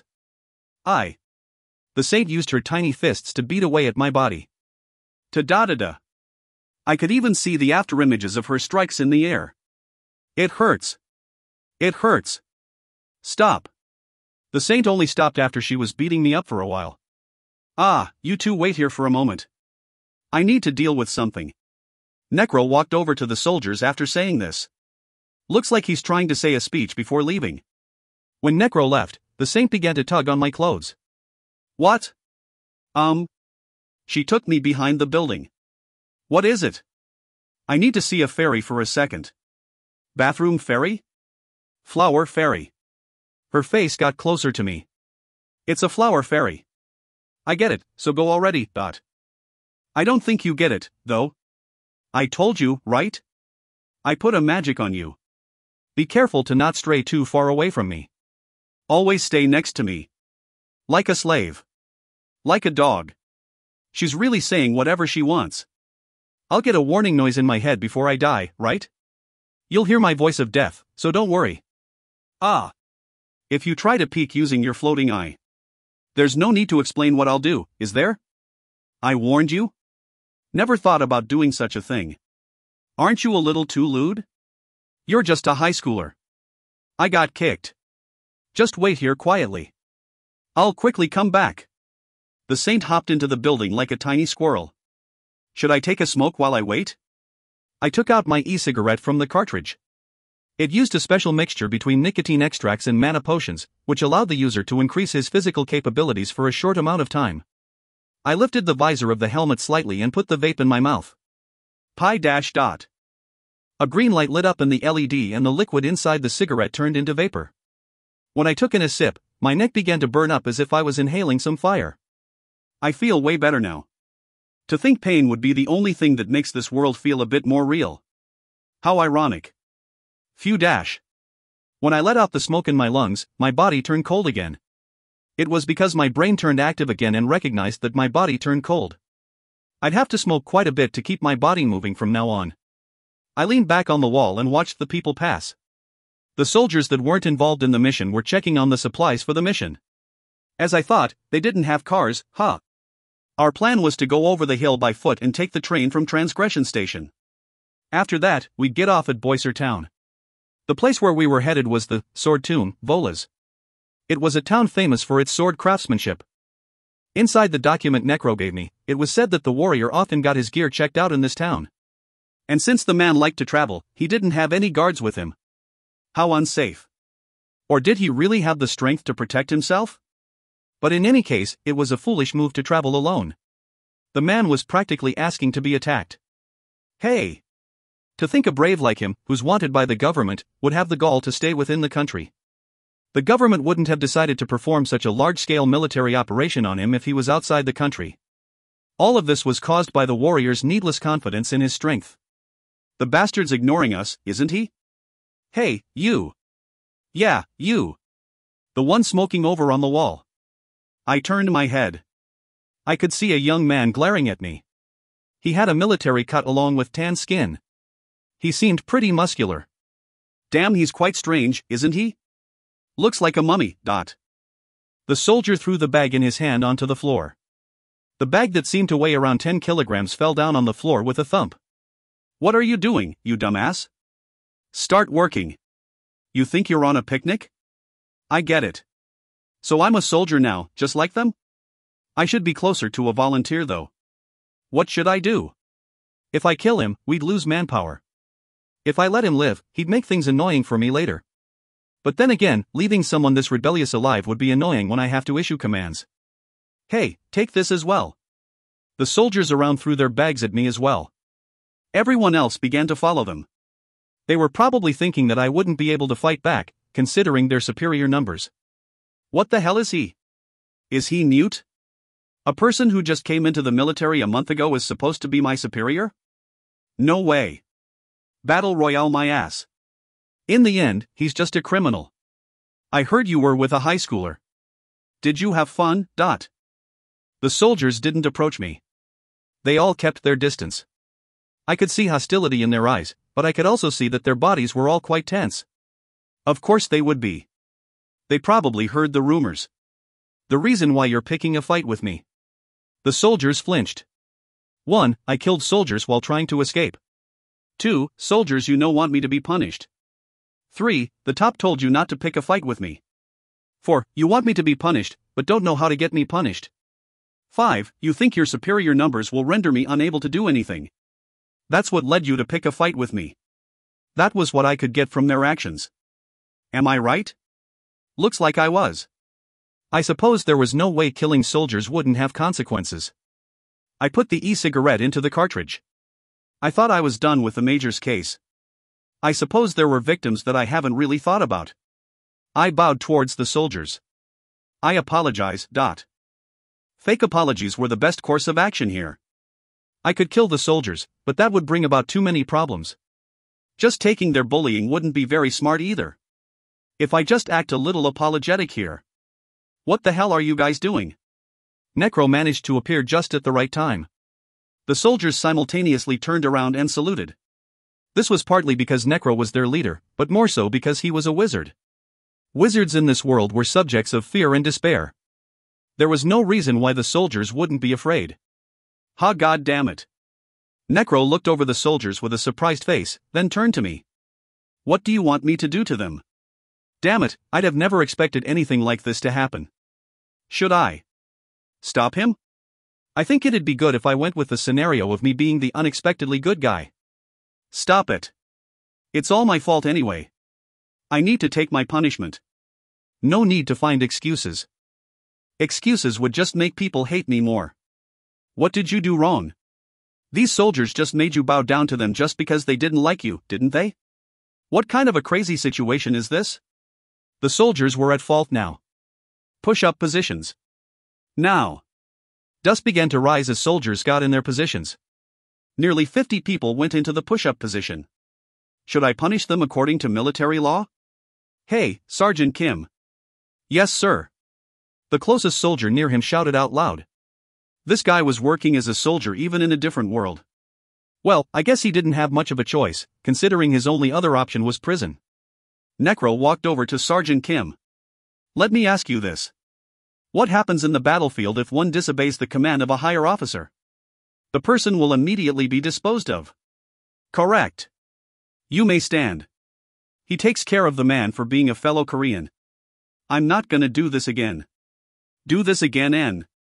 You get it? The man was basically threatening the soldiers with death. I could see the soldiers turn pale after hearing this. They must be really regretting their decision right now. You should understand that I just saved your asses right now. Do you even know who you were trying to pick a fight with? Just what was he?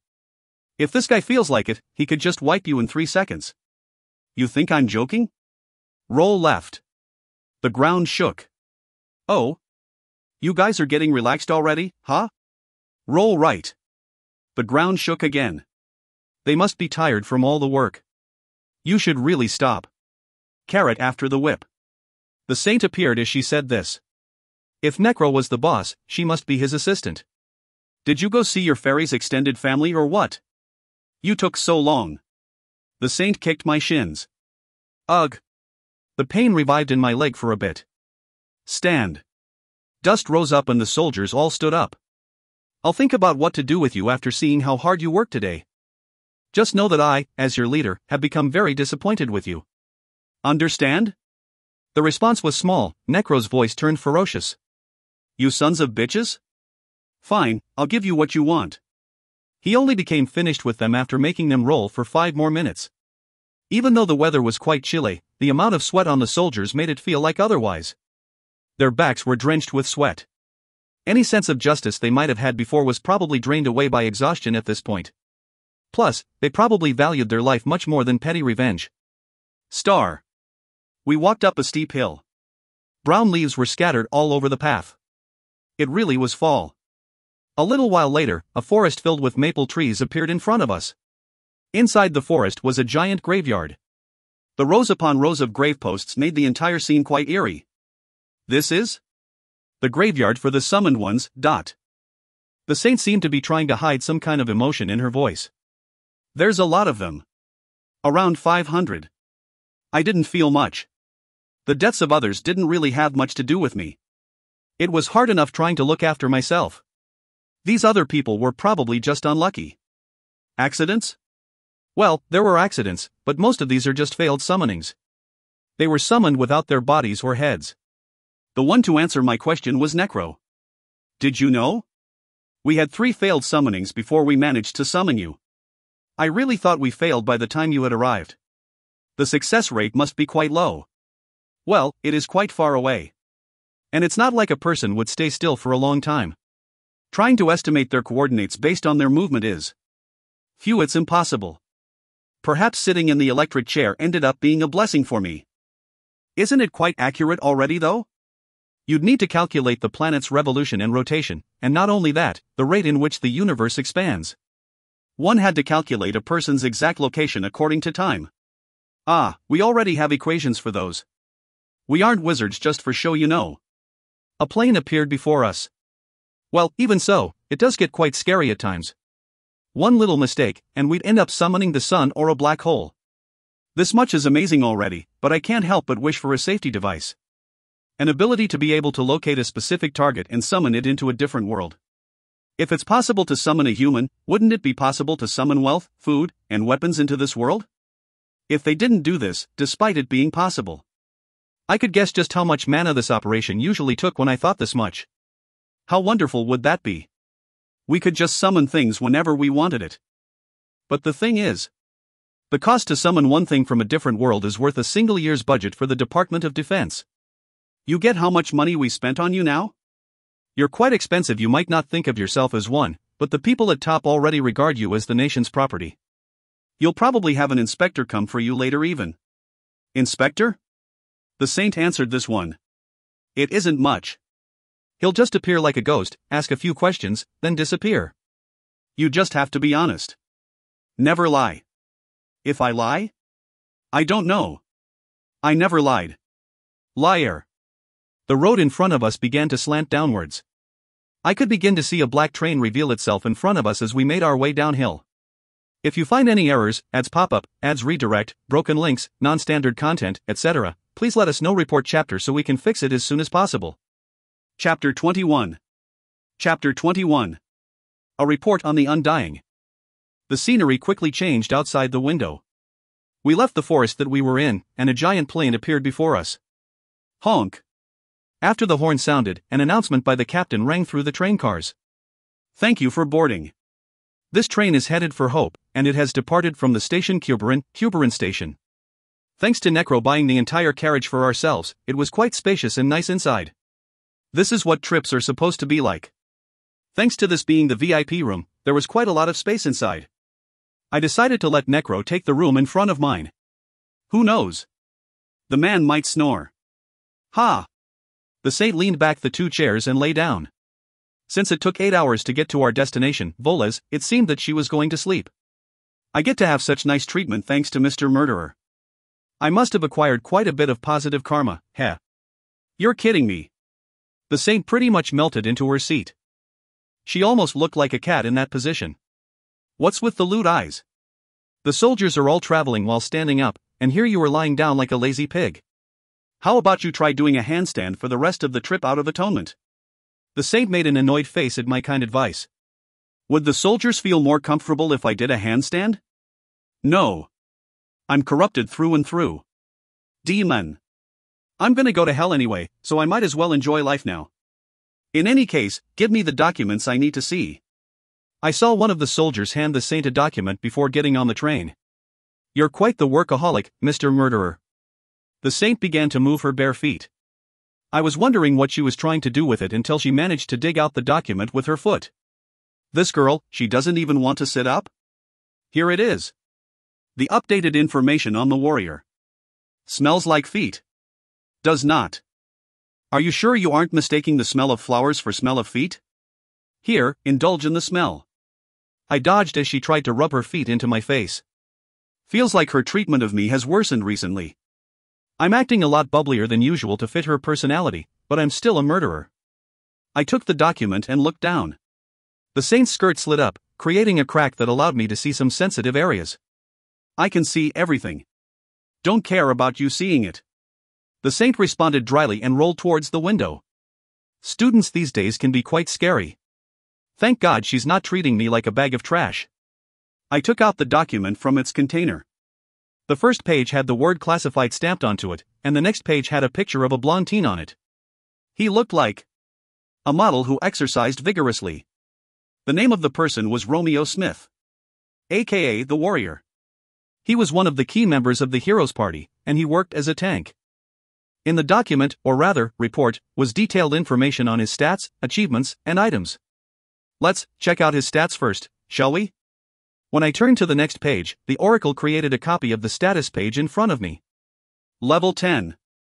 He was 2 levels higher than the strongest white wizard in the world. How strong is he? The saint responded vaguely to my question. Around 3 times? If a level 1 is an average person, a level 2 would be able to defeat 2 average people in a small room. It keeps going up like that. Level 3s are able to take on 2 level 2s, and level 4s are. So 2 level 9s can never beat a level 10? Well, it's not absolute, but, yes, that's pretty much how it goes. But in front of Memento Mori, it doesn't matter how many level 9s are involved. The saint was talking about the warrior's power. Memento Mori. Remember you must die, in Latin. A phrase that the slaves of Rome shouted at the general who returned from a winning battle. The undying equals Memento Mori, an ability to overcome death. LV.1, predicting death, able to feel killing intent and oncoming threats of death. LV.2, an immunity from death by fatigue. LV.3, an immunity from death by injuries. LV.4, an immunity from death by poison, sickness, or foreign elements. LV.5, an immunity from death by loss of blood, amputation, or any loss of a body part. LV.6, an immunity from death by heat radiation, or any form of cell injury. LV.7, an immunity from death by loss of air, food, or water. LV.8, an immunity from death by age. Level 8. I guess one thing I should be thankful for is the fact that he's not immune to everything. About level 6. Did you guys ever try using radiation or electricity? We tried using a beast that could let out lethal amounts of electricity, and a golem that let out radiation, but none of them worked. The electric beast gave him some trouble. Wasn't specific enough. He might as well be immune to all sorts of death. Undying, huh? In the past, the standard for death was the heart coming to a stop. In the present, the standard for death is becoming brain dead. I wonder what the standard would be in the future. Would the standard for death be the breakdown of cells? Would it be possible to call someone who can't do anything alive? Let's try widening the meaning of life and death. What is life? What is death? Would I be considered to be alive? After reading the abilities granted by Memento Mori again, I stopped at level 7. Immunity from starvation. You don't die no matter how much you starve? Even if you deplete your body of nutrients? Humans aren't machines of perpetual motion. They aren't invincible either. What if the warrior drowned in the sea? Would air magically appear in his brain? It was quite hard to grasp how the power worked. I put a keep thinking post-it on the question I thought of and kept reading. Personality is necrophobia. Fear of death. I was wondering for quite a while, but personalities don't really matter, does it? The saint shot a question back at me. Why do you think that? Because of you, of course. You say you're opposed to violence, and your personality is ahimsa at that, and yet you always hit me. The saint rolled to look at me. It's not violence, it's an act of love. For real? I'm always honest. Each of my blows are filled with love. We'll talk about that later. In any case, this just ends up making even less sense. A warrior is afraid of death? How did he become one in the first place? Having necrophobia doesn't make someone a coward, but it doesn't mean something completely different either. How can one fight monsters if he's afraid of death? She isn't going to say that love and courage overcomes everything, is she? What you're talking about makes sense, but... The saint sat up. Humans aren't that simple, you know? If fearing death is your fate, will you just live that way? No, you'll find a way to overcome it. That's what a human is, after all. Does the saint not see me as a monster? I think because he didn't get too influenced by his personality and power, because he always stayed positive and motivated, he managed to get this far. Getting over one's personality. Would I perhaps be able to become a benevolent person in the future then? This was a joke. Of course, there are times when one gets overtaken by their personalities at times. This is especially the case for those who attain their powers. Mr. Smith just managed to take his immense willpower, love, and courage to overcome his fear of death. Love and courage. And here I almost thought it wouldn't appear again. He got over his fear, and if he doesn't die, I really don't know how to deal with him. Don't give up. Powerful abilities come with high costs. This is an old saying passed down from the ancient times. Seeing how powerful memento mori is, the cost for it must be. The saint closed her mouth. Cost? Heart of gold required money as its cost. Memento mori must demand something for the services it renders the user as well. Either an advance payment or a deferred payment. Right. Let's stop with the personality for now. Time to move on to stats. 3200 for health. He'd die after being stabbed by a sword about 320 times. Well, this would only be the case when his health regen and defense stats were all at 0. Again, I was faced with a question. What was health points, according to the oracle? Humans die when their necks get cut off. Real life didn't work like video games. Was it based on one's tenacity to life? Possible. For example, if the saint lost all the blood in her body and still had HP left, would she stay alive? No way. Based on my experiences so far, HP only served to work as a warning. It didn't work like HP bars from video games. It just shows how hard it is to kill a living being. Perhaps there can be situations where it would be possible to kill a being without making its HP go down at all? I looked down and took a look at the warrior's defense and magic resistance points. 150 for defense and 100 for magic resistance. The saint chipped in after hearing my mutters. The warrior didn't even get a scratch from a dragon's breath when he was wearing the Hergenwell. No matter what you do, Mr. Murderer, you shouldn't be able to injure the warrior. The saint seemed to think that I would fail. I don't really know why though. Hold on, I need to see a fairy. When I tried to leave for a second, the saint grinned. Bathroom? Smoke. Smoking can lead to lung can. Shut up, Dot. I got out of the room and bit down on my e-cigarette. How can I kill the warrior? His defense points were unreasonably high, and his body was immune to death. As I thought, the way to kill him would just come down to. After thinking for about 10 minutes, I went back into the room. The saint was sitting next to a table at the far left side of the room. Snack time again? The tea she was drinking smelled quite strange. Bitter? Almost smelled like medicine, but... Can I have a CU? Before I could even finish, the teacup in her hand disappeared. Ha ha ha. This is really expensive, so it probably won't suit your cheap mouth. Understand?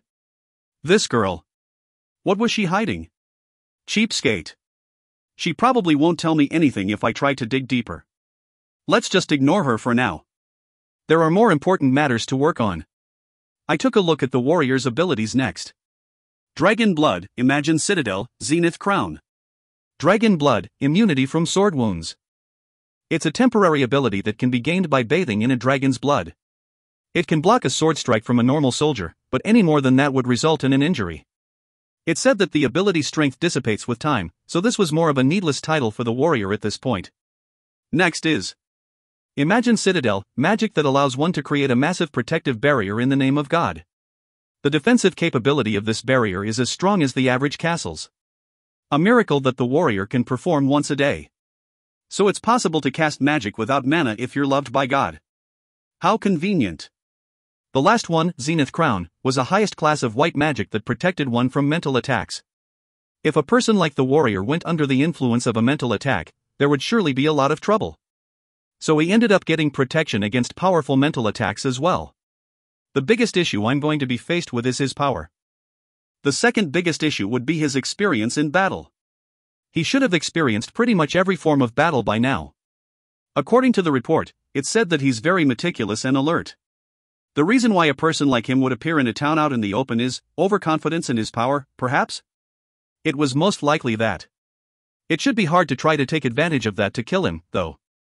As someone who fears death, he should have several methods to take him out of critical situations. I had to kill someone like that. In battle, it is said that he uses spellstones to attain blessings, so the top priority for me would be to nullify his magic capabilities.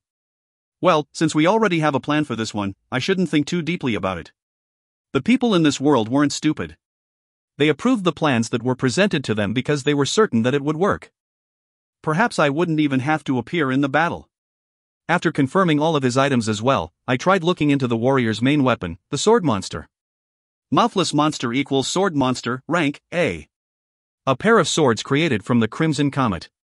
Because the hilt and the blade are both one piece, it is impossible to break the hilt or try to separate it from the blade. The name Sword Monster was given by Romeo Smith. This sword is alive and continuously spews out curses and screams towards its user, causing the users to sometimes turn completely insane. It used to be a B+ ranked weapon, but turned into an A ranked weapon after slaying Mirage Belt, the Crimson King of black magic that can be applied to a monster. Any blood that is consumed by the user is sacrificed to God, and 10% of this blood can be returned in whatever blood type the user desires. It is possible to dope oneself in excess blood to gain physical enhancement. Sinful crimes and extra ability given on top of the Crimson King. This sword attained a corruption element after slaying countless monsters in the world. Anything cut by this sword would attain a poison, rot, paralysis, sleep, burn, freeze, bleed, fatigue, slow, curse, etc. side effects from it. Tyrannical murderer attained after slaying Mirage Belt. Anytime the sword is swung, the world becomes slightly injured, causing the mana in the area to begin boiling. Most magic spells, therefore, can be dispelled just by a swing of the sword. How disgusting. You might as well just have written down it's a cheat as the description. Sword Monster. He uses two. Surprised? It might seem amazing to you, but it really isn't much of a weapon, at least to me in Necro. It's just described fancily. I asked a question at her. Not a good weapon? Sword Monster really is just suited for defense. It's just sturdy. I could kind of understand. The Saint was quite overpowered as well. She was the strongest white wizard in the world. To her, Sword Monster was just a sturdy weapon. How strong would a weapon with high attack points be then? Well, after thinking for a bit, the Saint brightened. It should be able to destroy a star in one hit? Star Destroyer? That's a thing? It was way more powerful than what I had imagined. You're joking, right? The scale was a little too big to grasp. It might be hard for you to grasp it, but it's true. The weapon I just described is the strongest weapon in this world. Of course, there might be stronger weapons than, another fact, that haven't been revealed to us yet, but for now, this is the strongest one we have in public record. Another fact. An artifact from a different world. Could that be the hero's sword? The Saint nodded vigorously. Correct. Perhaps now's a good time to pack up and leave. If you find any errors, ads pop up, ads redirect, broken links, non-standard content, etc., please let us know. Report chapter so we can fix it as soon as possible. Chapter 22. Chapter 22. Can't save everyone. Why'd you buy so many things? Was it possible to get things delivered inside the train as well? How strange. Necro, who had just come back from work with an exhausted face, began to rummage through the delivery boxes. Protein pack, latex gloves, raincoat, rubber boots, umbrellas. What the hell? Are you on a crazy shopping spree or what? I'm not gonna count this towards traveling expenses, you know? The Saint, who hid her own delivery box under her seat, stiffened up. This kid, was she seriously trying to pass this off as travel expense? Maybe I can do it as well. Can you actually count this off as traveling expenses? I bought this with my own money. Necro shouted at me in anger. You think we're on a picnic? Hell no. Hey! What did you order? Give it. Damn, it's been a while since I felt myself get angry like this. Necro quickly snatched away the box in the Saint's hands. What's this? Manicure? Lipstick? You two idiots really get along well, don't you? Don't even think about getting your grubby hands on our budget, okay? The Saint rubbed her two hands together like a fly towards Necro. I told you, this isn't a picnic? Get your shit together. You think I'm your mom or something? Do I really have to check on you for everything? There is a war going on here, you know. Necro clicked his tongue and threw the delivery box at the Saint. I'm gonna forgive you just this once, alright? Understood. The Saint dug through her box while making a strange kiki sound. Feels like she's getting less and less human the more I get to know her. Oh, that idiot. Necro thudded down on the chair opposite to me. Who in the world would take her like this? Hey, Jean, you want her? I'll give you a discount. Do you take refunds? The Saint threw the delivery box at us. Hey! Stop it. Are you a god of violence or what? Necro frowned as he blocked a sock to his face. That smell. Holy crap. What? Hey! Where are you going? Secret. Probably going to apply some makeup. The saint passed both of us and headed straight for the bathroom.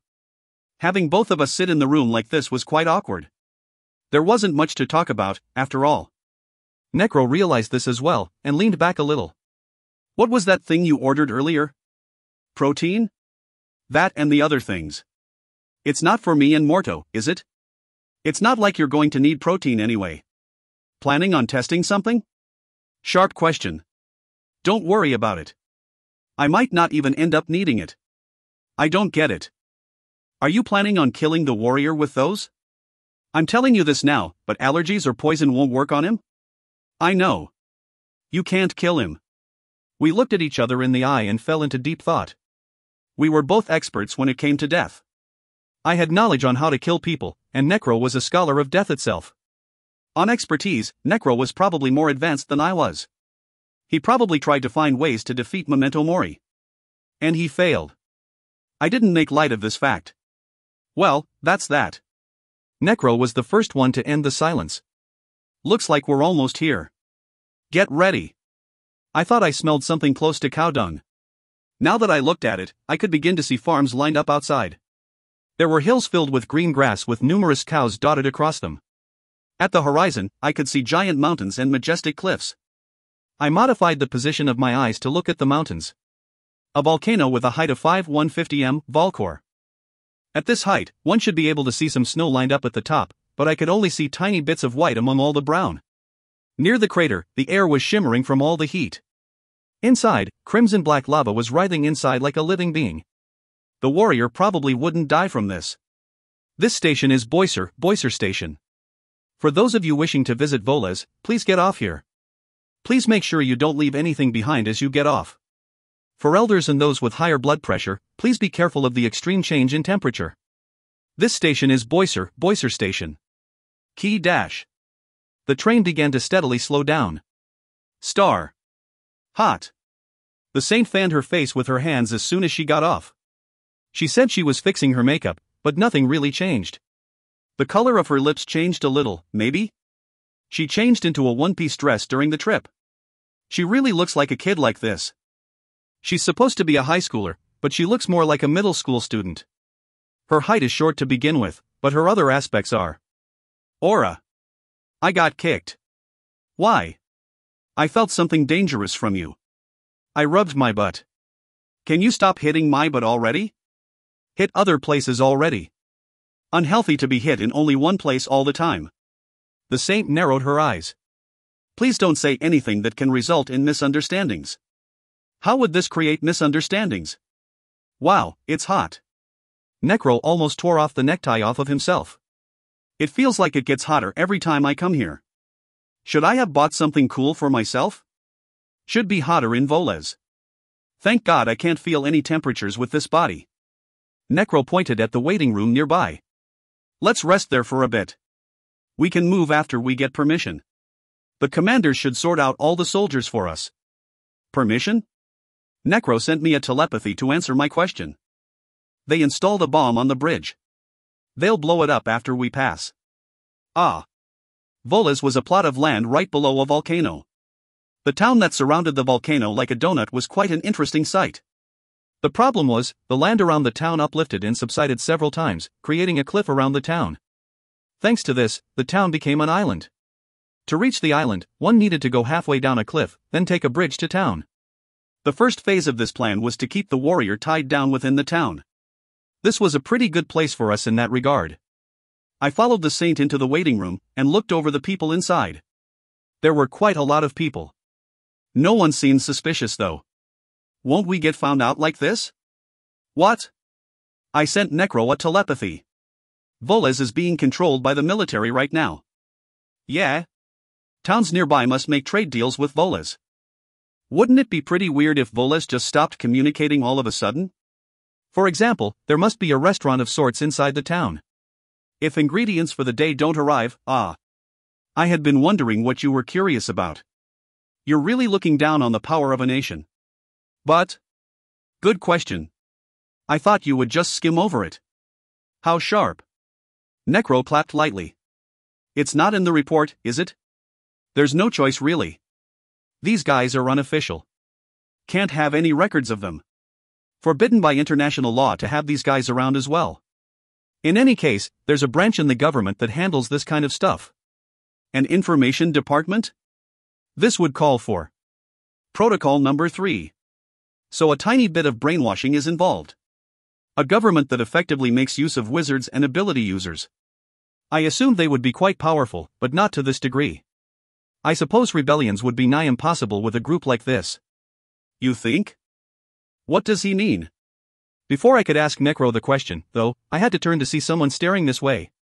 To be more specific, someone staring at the saint. Dear, look. Isn't that the bitch? An old woman frowned as an old man pointed at the saint. Where? I can't really see. Ah. You're right. That little bitch. That bitch who killed my son. Everyone in the room looked this way in an instant. Mutters began to rise from the crowd. I could make out words like bitch and traitor from the crowd. Ah. I should have used magic. Necro facepalmed in annoyance. What did you come here for this time? The old man stomped his way over to the saint and swung his cane at her. It shouldn't hurt much for her, but it's dangerous. I blocked the cane and looked at the saint's face. Her usual bright demeanor was completely gone, and her eyes were devoid of any light. She was like a corpse. Let go. Let go, you bastard. Let go already. The old man did all he could to try and get the cane out, but it refused to budge from my hands. Only after the old man decided to back off, did I decide to let go. Clang. When the cane dropped on the ground, the saint flinched. She had been looking at the floor like a criminal since a while back. It's the saint. It really is her. The mutters were getting louder now. Piece of shit. Hate her. Because of her, my son was. When a middle-aged woman shouted in anger, the rest of the crowd went up in an uproar. That which made the war last longer. I won't forgive her. Why couldn't you save my son? Whore. The solder you saved killed my child. Go back to the whorehouse you came from. Bitch. There was only anger and hate in the area now. The crowd glared at the saint. Anger infected the crowd like a plague and frowns began to spread. It almost felt like they wanted to rip her to pieces the first chance they got. The only thing keeping them from actually doing that was me and Necro. I walked towards the saint. How annoying. The saint gripped her clothing tightly. She probably saved just about everyone she came across, be it ally or enemy. Because she couldn't dare see someone die in front of her. In the middle of the battlefield dash. The saint heals a wounded soldier. By sacrificing her body. By taking on the pain for the soldier. The soldier would thank the saint and go out to kill the enemy. She couldn't stand by just watching that happen. She couldn't bear to see someone die, even if that person was an enemy. The miracles the saint performed for someone was ultimately a misfortune for another man. In the situation where someone must die, the only thing the saint did was to extend the time of the war. In the end, no one was saved. Not even her. The anger of the people that had lost its target got directed at her. Look. This is the result of your actions. People aren't worth saving. Clack. An apple rolled on the floor.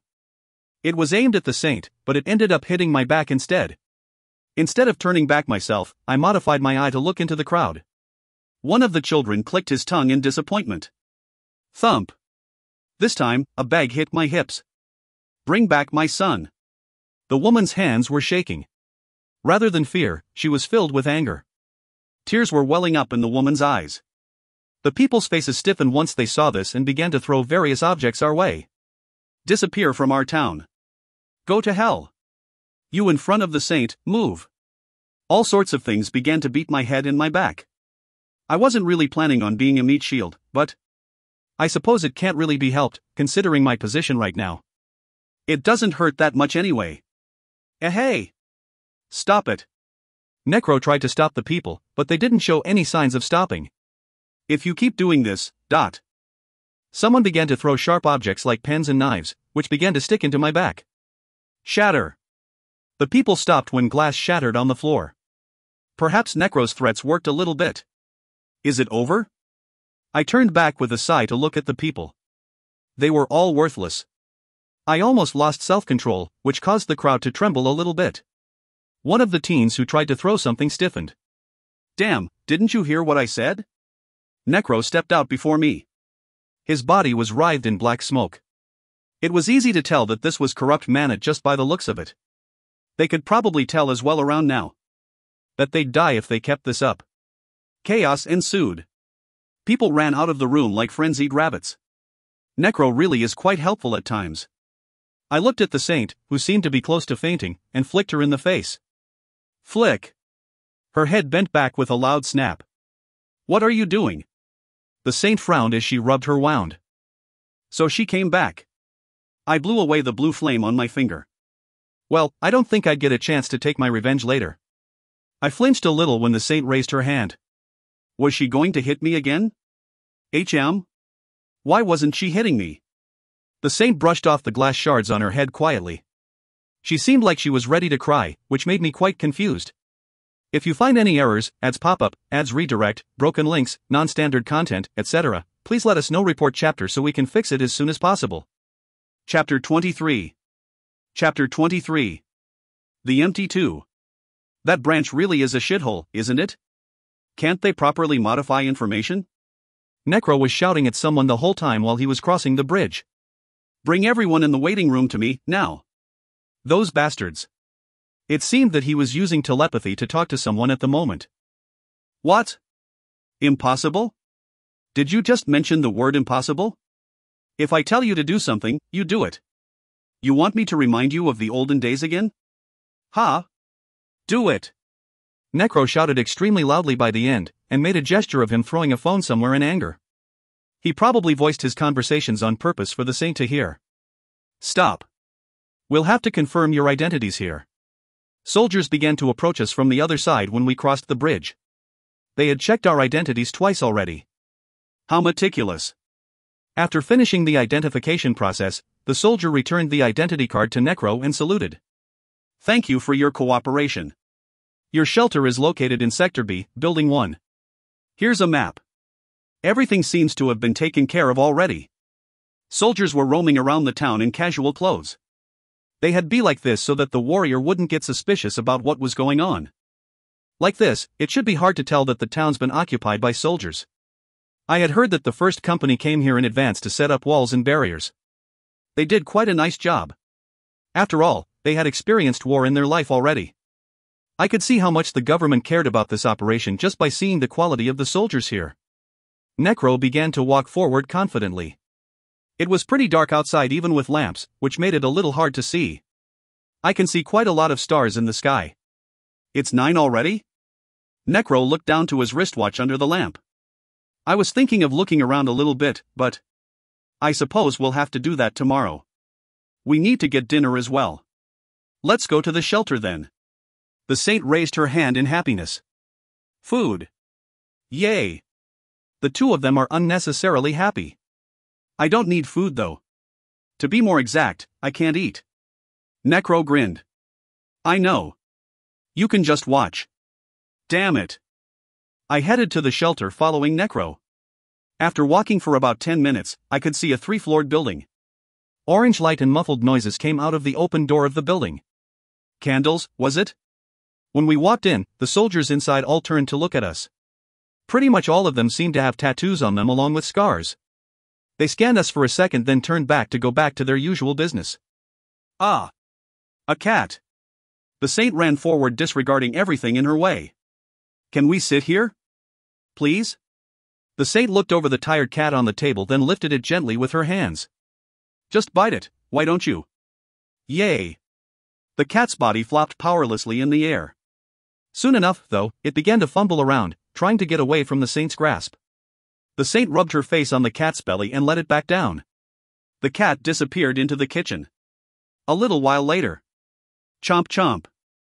Clack clack. Gulp gulp. Everyone in the inn was looking towards the one person who was eating a mountain of food on her table. She's eating quite well with that small body of hers. Was her stomach linked with a different dimension? How was she eating so well? Was this the power of the Devourer ring? I tried looking under the table, but her stomach didn't seem to have changed in size at all. Will she be fine like that? This world's bathrooms were old and didn't have a proper flush. It didn't matter for me, since I didn't have to use the bathroom, but for the innkeeper, things might get a little annoying for him. After all, the bathroom might explode in his face. A lot of people were looking this way with worried faces already. Perhaps, for the sake of world peace, the saint needs to stop eating? Mr. Murderer, were you thinking of something very inappropriate about now? The saint growled while she pointed her fork towards me. She seemed like a beast, almost. No. I observed the saint while I denied her speculation. Her fork was moving so fast that it was beginning to leave afterimages. Necro, who had finished his meal already, nodded to himself. Germany really has the best sausages. I chipped in. One might say Germans just like sausages a bit too much. The saint licked the sausage on her fork after hearing this. The soldiers gulped when they saw her doing this. Chomp. The saint bit into the sausage. Little moans began to come from the crowd. The saint chewed the meat in her mouth and looked around with the eyes of a beast. Only then did the people look the other way.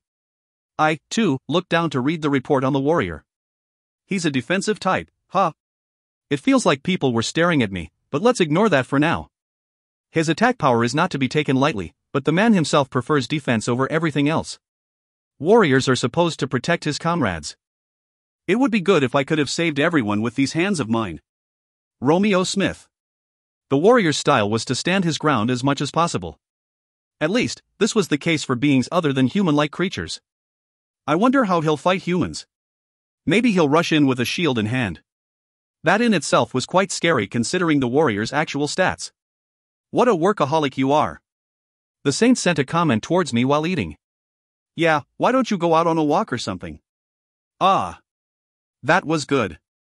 I looked up when Necro spoke. The table was already completely clear of food. That must have been like at least 20 servings of food. I lowered my report and responded to the two.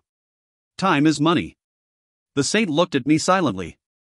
Anything you'd like to say? No, it's nothing. It's just. I was surprised at how human you are. The saint was the first to ever say anything like that. Yeah? I went back to reading the report after saying that. We should arrive in 2 days. Necro and the saint should be setting up the barrier sometime tomorrow. The warrior arrives in 4 days. There might be small errors, but it should be generally accurate. Necro. What? Is there a reason why we're handling the warrior first? I don't see a particular reason for choosing the warrior instead of the thief, the summoner, the fighter, or the hero. Shouldn't we be going for the thief if we consider distance? Ah, that? Necro responded casually, but his face had changed slightly. I don't know. Maybe because he seems so easy? It's simple, you know. He's a warrior, so he must be dumb. Would the government really rank it like that? They must have ranked in order of difficulty. Whatever. Don't ask. I don't want to think about it. Why's it so hot? Necro stood up and loosened his belt a little. I'm going to go sleep. What are you guys going to do? Morto and I should sleep early for the barrier we're setting up tomorrow. The saint put down the wine glass on the table. No. I don't want to. You think I want to do it? We have to create a big one, so get ready. The saint plopped down on the table. I guess this is the end for today. Mr. Murderer, your room number is 202.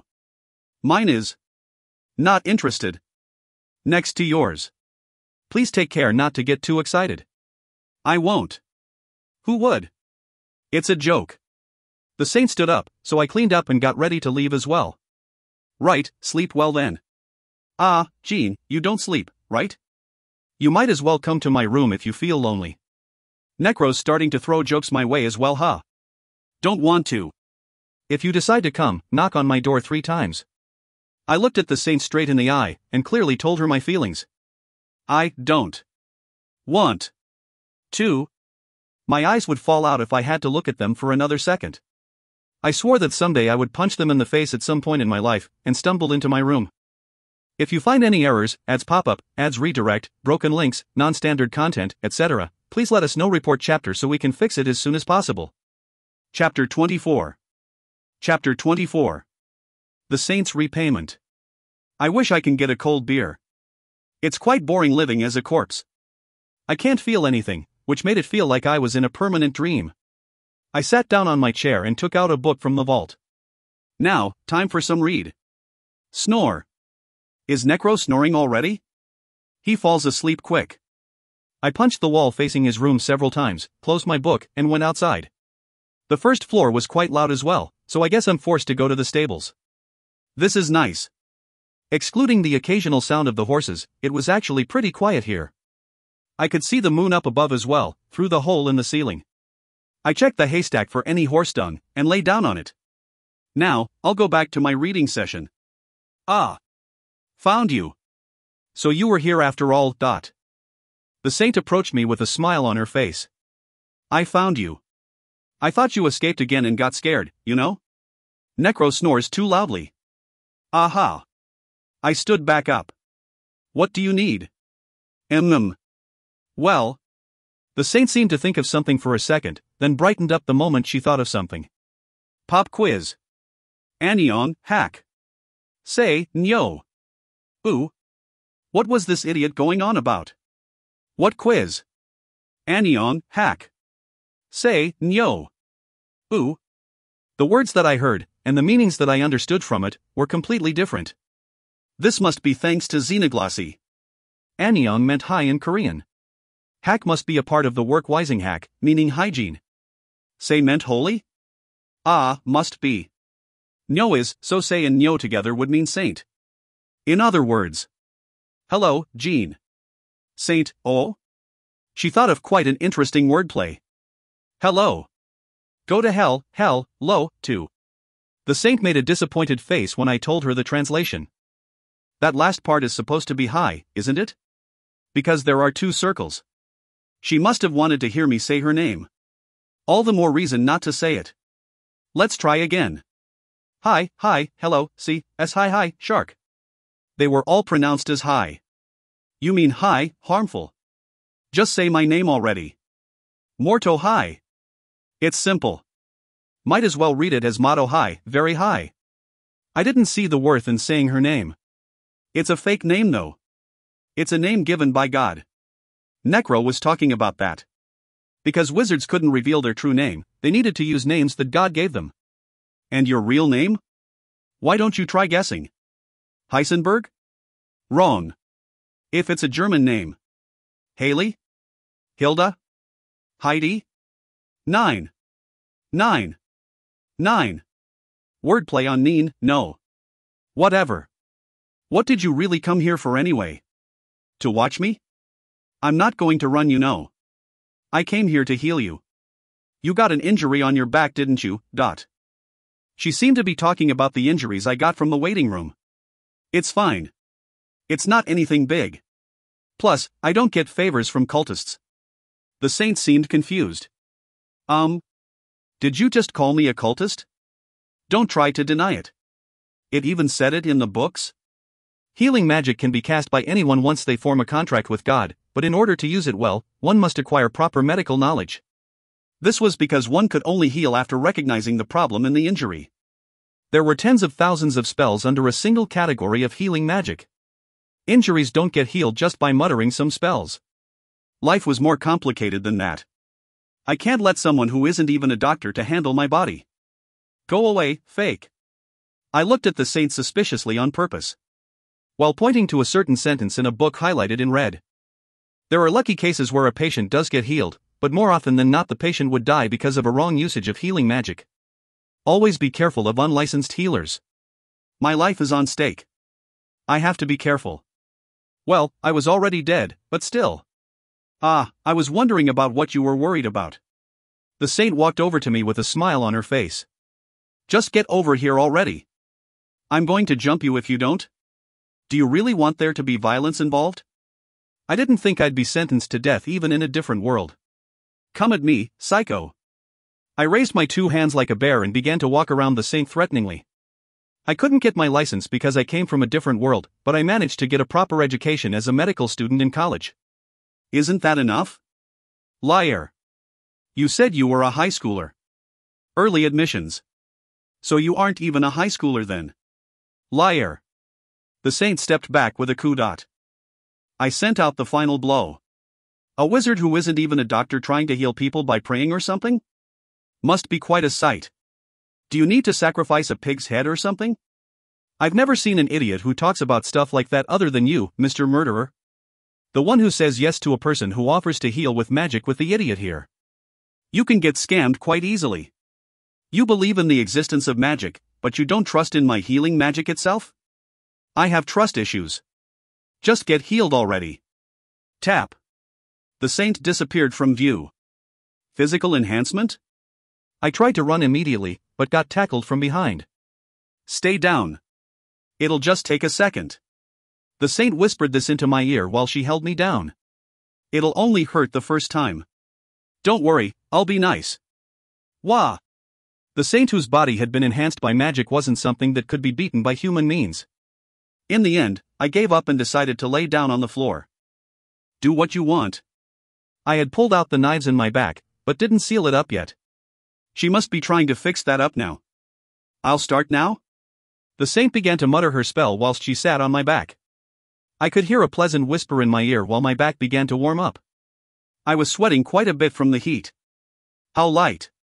I used my eyes to take a look at the saint. She was whispering a few words under her breath with her eyes closed. She must be praying about now. ASMR white magic. It isn't too bad, I suppose. I modified my view a little bit again. I could see white mana flowing out of the saint's body. I became mesmerized by the sight for a slight second, then returned to my senses after hearing something. SHF, SHF, SHF. What are you doing? SHF. The saint was drawing something on my arm after she had finished using healing magic. I thought she was drawing a magic circle at first, but she was just doodling. This left arm has a black dragon sealed in C. U. I tore off the leech off of my back. The saint blew back onto the haystack. You can draw on your sketchbook. Ever heard of charms? Never saw or heard of a charm that resembled anything like this. I waved the saint away like I was waving away a fly. Now. Just leave already. I'm thankful for healing me, but it's time for children to sleep now. It'd be troublesome if you got shorter than you already are from a lack of sleep. After all, I'd have to use a microscope to see you if you get smaller than you are already. The saint didn't budge.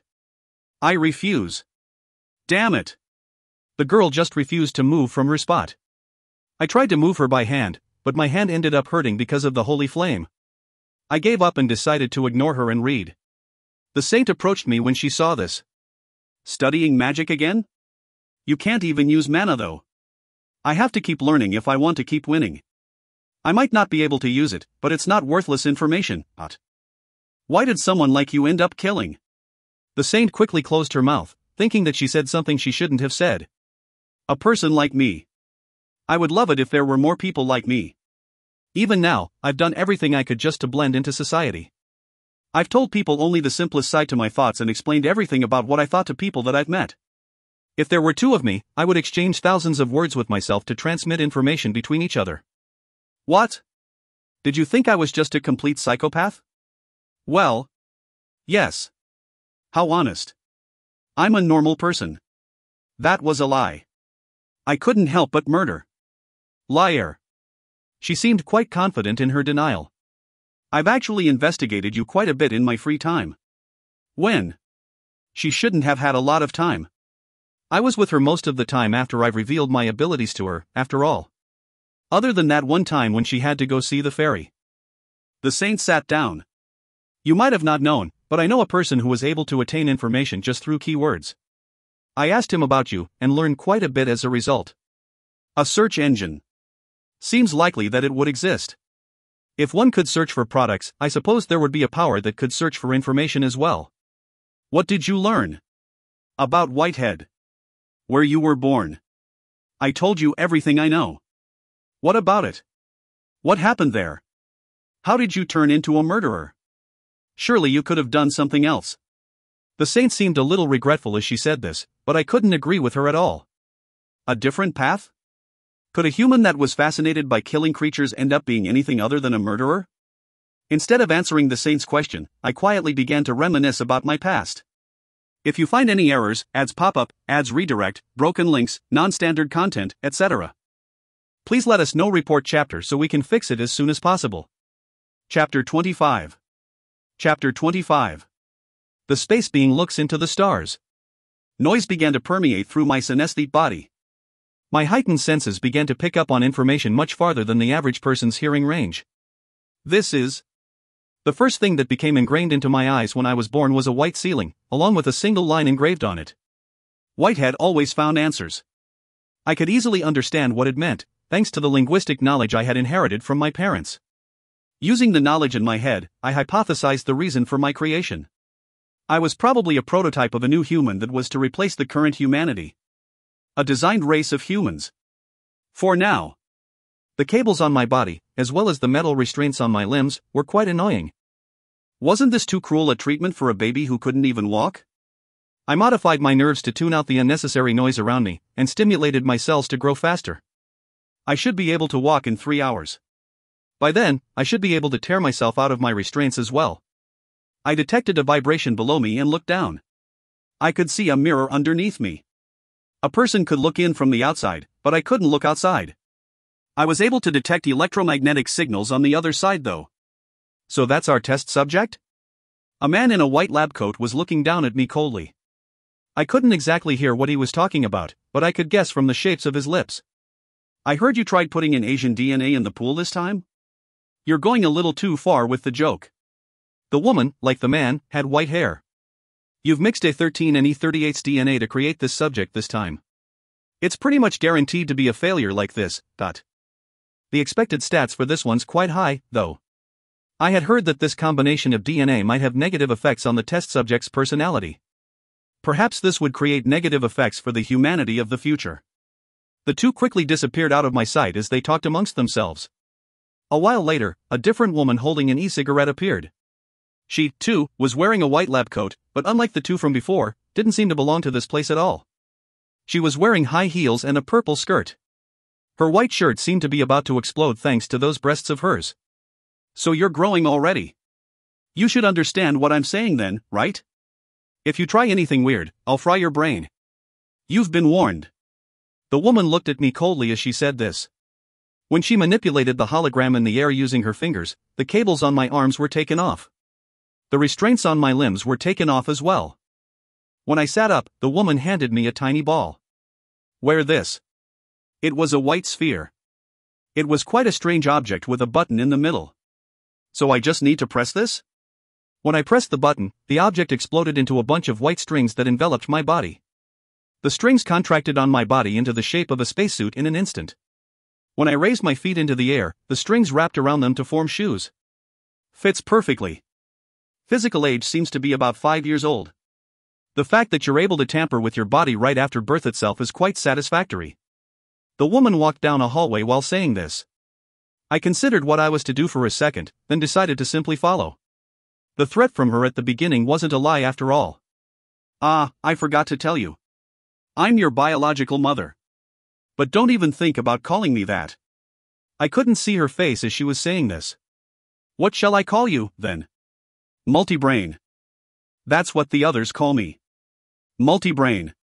A door in front of us opened to reveal another path. It seemed to be blocked off by a wall, though. And I am? Test subject. I stopped in my tracks. Multibrain noticed this and turned around. Individual names are meaningless. The wall opened up. When I walked in, my feet began to be lifted up into the air. Gravity control. Multibrain leapt up to the top of the vertical path in one step. I followed her actions upwards. After a bit more walking, we arrived in a room containing a device that resembled an MRI. Multibrain sat me inside. Stop it with the accelerated growth. There might be calculation errors otherwise. I was thinking of doing that anyway. My body was running low on energy. A green light scanned my skinny body with a humming noise. I decided to ask Multibrain a question. Why does this body not have a heart? Heart? Multibrain clicked her tongue at that. This body and not even I? A child like you shouldn't be saying stuff like that. Think of the other person while talking. Ask the question again. Put a smile on your face this time. You told me not to do anything like that. Don't go assuming things on your own. I only have one kind of feeling for you anyway. What's that? Expectations. If I were to answer your question, it's because you have a unique Venus system that can pulsate by itself. Almost like a branchiostoma belcheri. Come down, now. I need to take your blood. After finishing the blood test, Multibrain used the ergometer to measure my strength, and took an intelligence test and an emotion test. Everything's within the expectations. There's a bit of a problem with your personality, but that can be fixed. Intelligence is. She threw away the hologram in front of her. Machine's no good for measuring it. Haven't seen one that couldn't be measured in a long while, but. When she modified the panel in front of her a few times, a table appeared in front of me. You should have the rules for Go stored in your head already. Begin. The timer started the moment she finished speaking. Black goes first. I glanced at Multibrain once and made my move. The result of the 1 hour 30-minute battle was my loss, by 1 point. Multibrain complimented me for my efforts. You did well for your first time. This is pretty good, especially against a quantum computer. One more. No. You just thought that it was obvious for you to lose, didn't you? Her words were cold. It almost seemed like her glare was about to pierce into me. Never think that you'd get a second chance. You lose once, you can never win. Can you live again after you die? No. You can't. The table disappeared. The Multibrain approached me, examined my face for a second, then clicked her tongue. I thought you'd feel disappointment if I inserted the word expectations into you. It seems you can't feel anything, though. That makes you a failure as a living organism. As she said, I didn't feel anything from this loss. You might go extinct from the fight for survival at this rate. I must have imagined a little tone of worry in her voice. In any case, this was the end to Multibrain's tests. After this, multiple lab assistants appeared to perform more tests on me. Most of them were simulations. For a solid year, these people made me get experience through VR simulations. They were doing it to fill in my weak points, I assume. The assistants put me through war, surgery, company, weapon, and exercise simulations to get experience. It was almost as if they were trying to create the perfect human. But in the end, what was ultimately created was a defective product that only killed for profit. I stopped thinking about the past and answered the saint with a smile.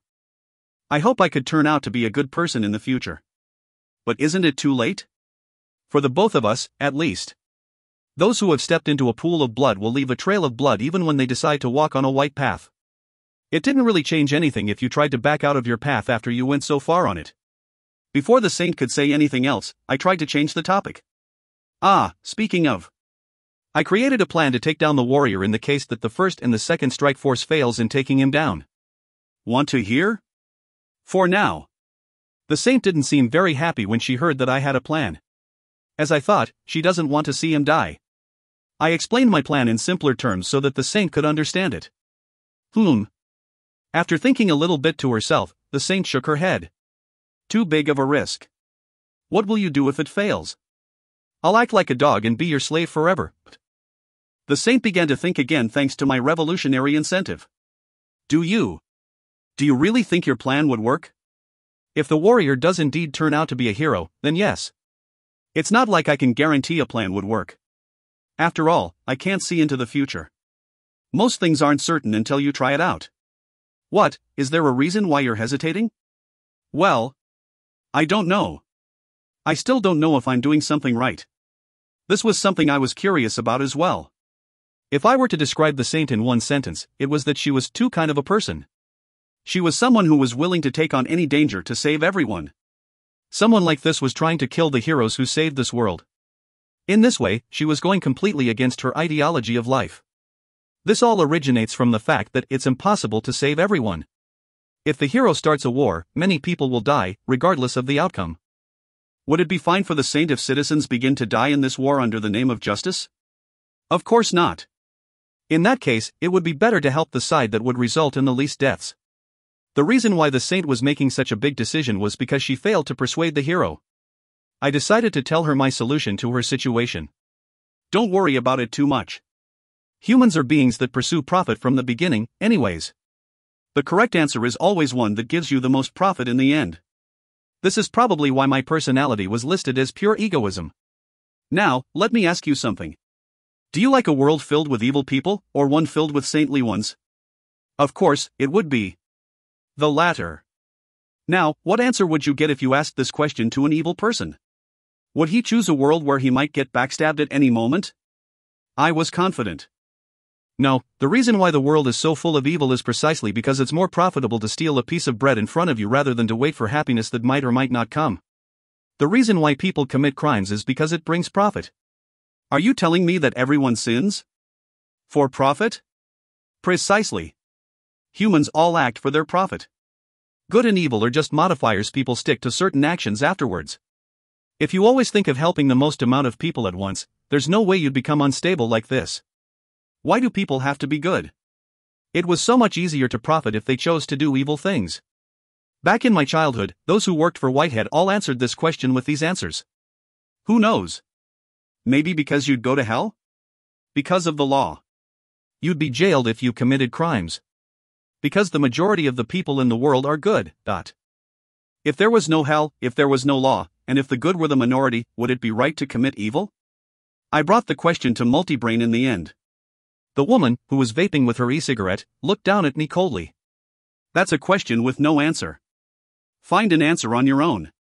Pick out the answer you like after you find several on your quest. I did what she told me. I analyzed data of acts that people praised and acts that people frowned upon. Using this, I concluded that the acts that sought short-term profits to be evil, and acts that sought long-term benefits to be good. Because I was the most precious thing in the world for me, I had thought that being evil or good was just a choice. Of course, I regret thinking that way later on in life. The saint listened to my story quietly for a bit, then retreated to her room after saying that she needed to think for a bit. The stable was quiet again now. I lay down on the haystack and looked up into the stars. Perhaps a human like me shouldn't have existed in this world. If you find any errors, ads pop up, ads redirect, broken links, non-standard content, etc., please let us know. Report chapter so we can fix it as soon as possible. Chapter 26. Chapter 26. Faustian Impulse. The sky began to turn orange in color, and a rooster began to cry somewhere far away. It was already 5. I lay down in the haystack as I carefully thought about why I couldn't collect mana. A living human was composed of something known as the soul. This soul was something that stayed within the blood of human beings, and was separated from it later on upon death. If I were to explain it in modern terms by breaking down the word soul into psyche and spirit, the psyche would be the LAN cable that connected one to the world. On the other hand, the spirit would be a notebook composed of mainly 3 things. Those 3 things would be the animus, akasha, and the ether. The animus would be the CPU and the OS. The akasha would be the database, with the ether acting as the power generator, or the battery. My problem lay in the fact that the generator aspect of the ether was broken. But since the battery aspect of the ether is perfectly fine, couldn't I use magic through the help of potions? This was what I had thought in the past, but it turned out to be a misunderstanding on my part. Magic was essentially a technique that made use of mana's ability to efficiently transform into any kind of energy. If it wasn't possible for me to refine the resource known as mana, it was a given that I wouldn't be able to use magic. Just like how a fueled car with a broken engine couldn't move. In the end, the only choice was to fix the broken part or Guten Morgen. The saint appeared with a grin on her face. I suppose with that health regen of hers, an hour's worth of sleep was enough to get her fully energized. We're going to go set up the barrier now. You coming? I have to, don't I? My head would explode otherwise. Correct. Follow us carefully. She seemed happy. Did she come to a firm conclusion last night? Bits of hay fell off my back as I stood up. Where's Necro? Already setting up the barrier at the other side. My, isn't he a busy man? The saint began to inspect my clothing once I got out of the stable. What? Man, this is why you're never popular with the ladies. The saint took out a lint roller out of her wallet. It was something that came with the clothes that I had ordered last time. I look fine. Stay still. The saint stuck the lint roller onto my back. Every time the roller moved across it, bits of hay were taken off. I twitched a few times in the process, which earned me a slap on the back. SHF, SHF, Shah.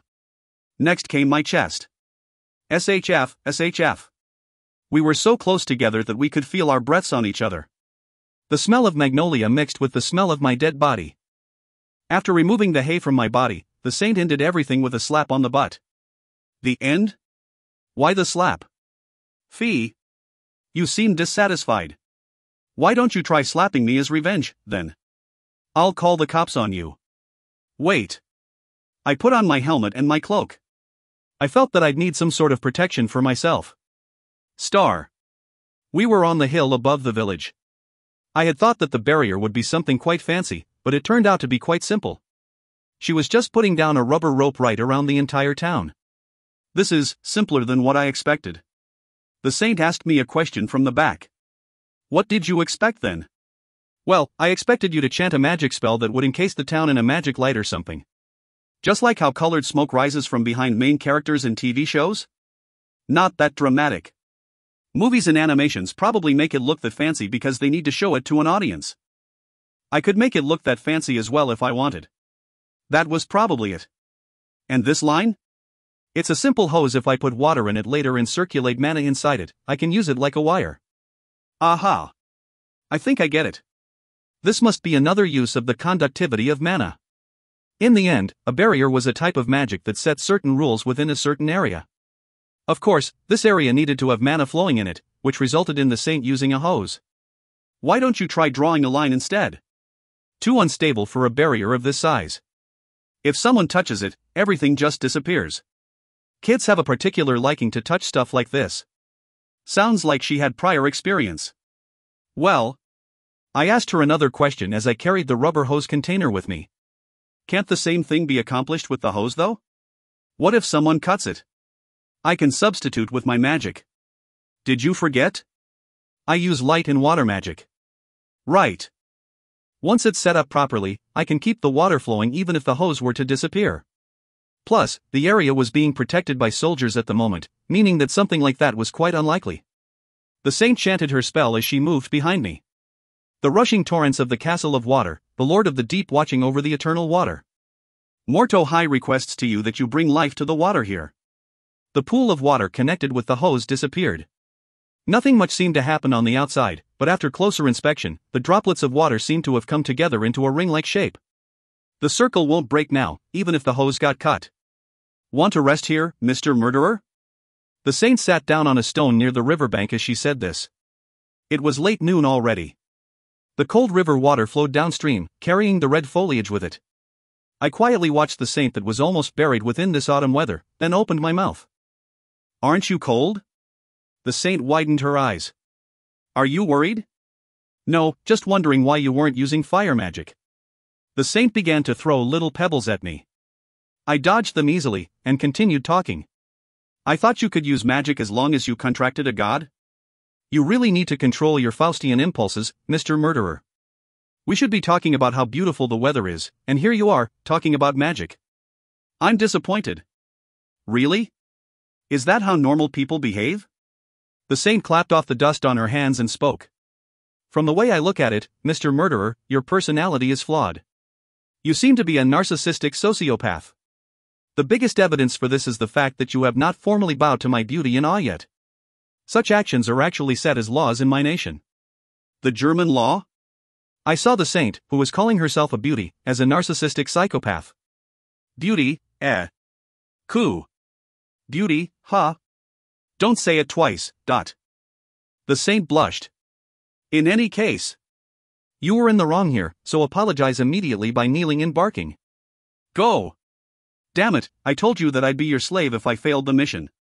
Can we just get started on that a little early? That wasn't specified in the contract. TCH. We moved away from the hills into a plain. So, can I hear the answer to the question from before? How persistent? Well, you weren't wrong about your speculation, Mr. Murderer. The saint stomped forward. If you want to use fire magic, you'd have to form a contract with the god of fire. But it is extremely hard for a priest of water to become a priest of fire. Priest? Ah. I suppose all wizards might as well be called that, since they form a contract with God. Would the god reject your contract? Correct. The god of fire hates the god of water.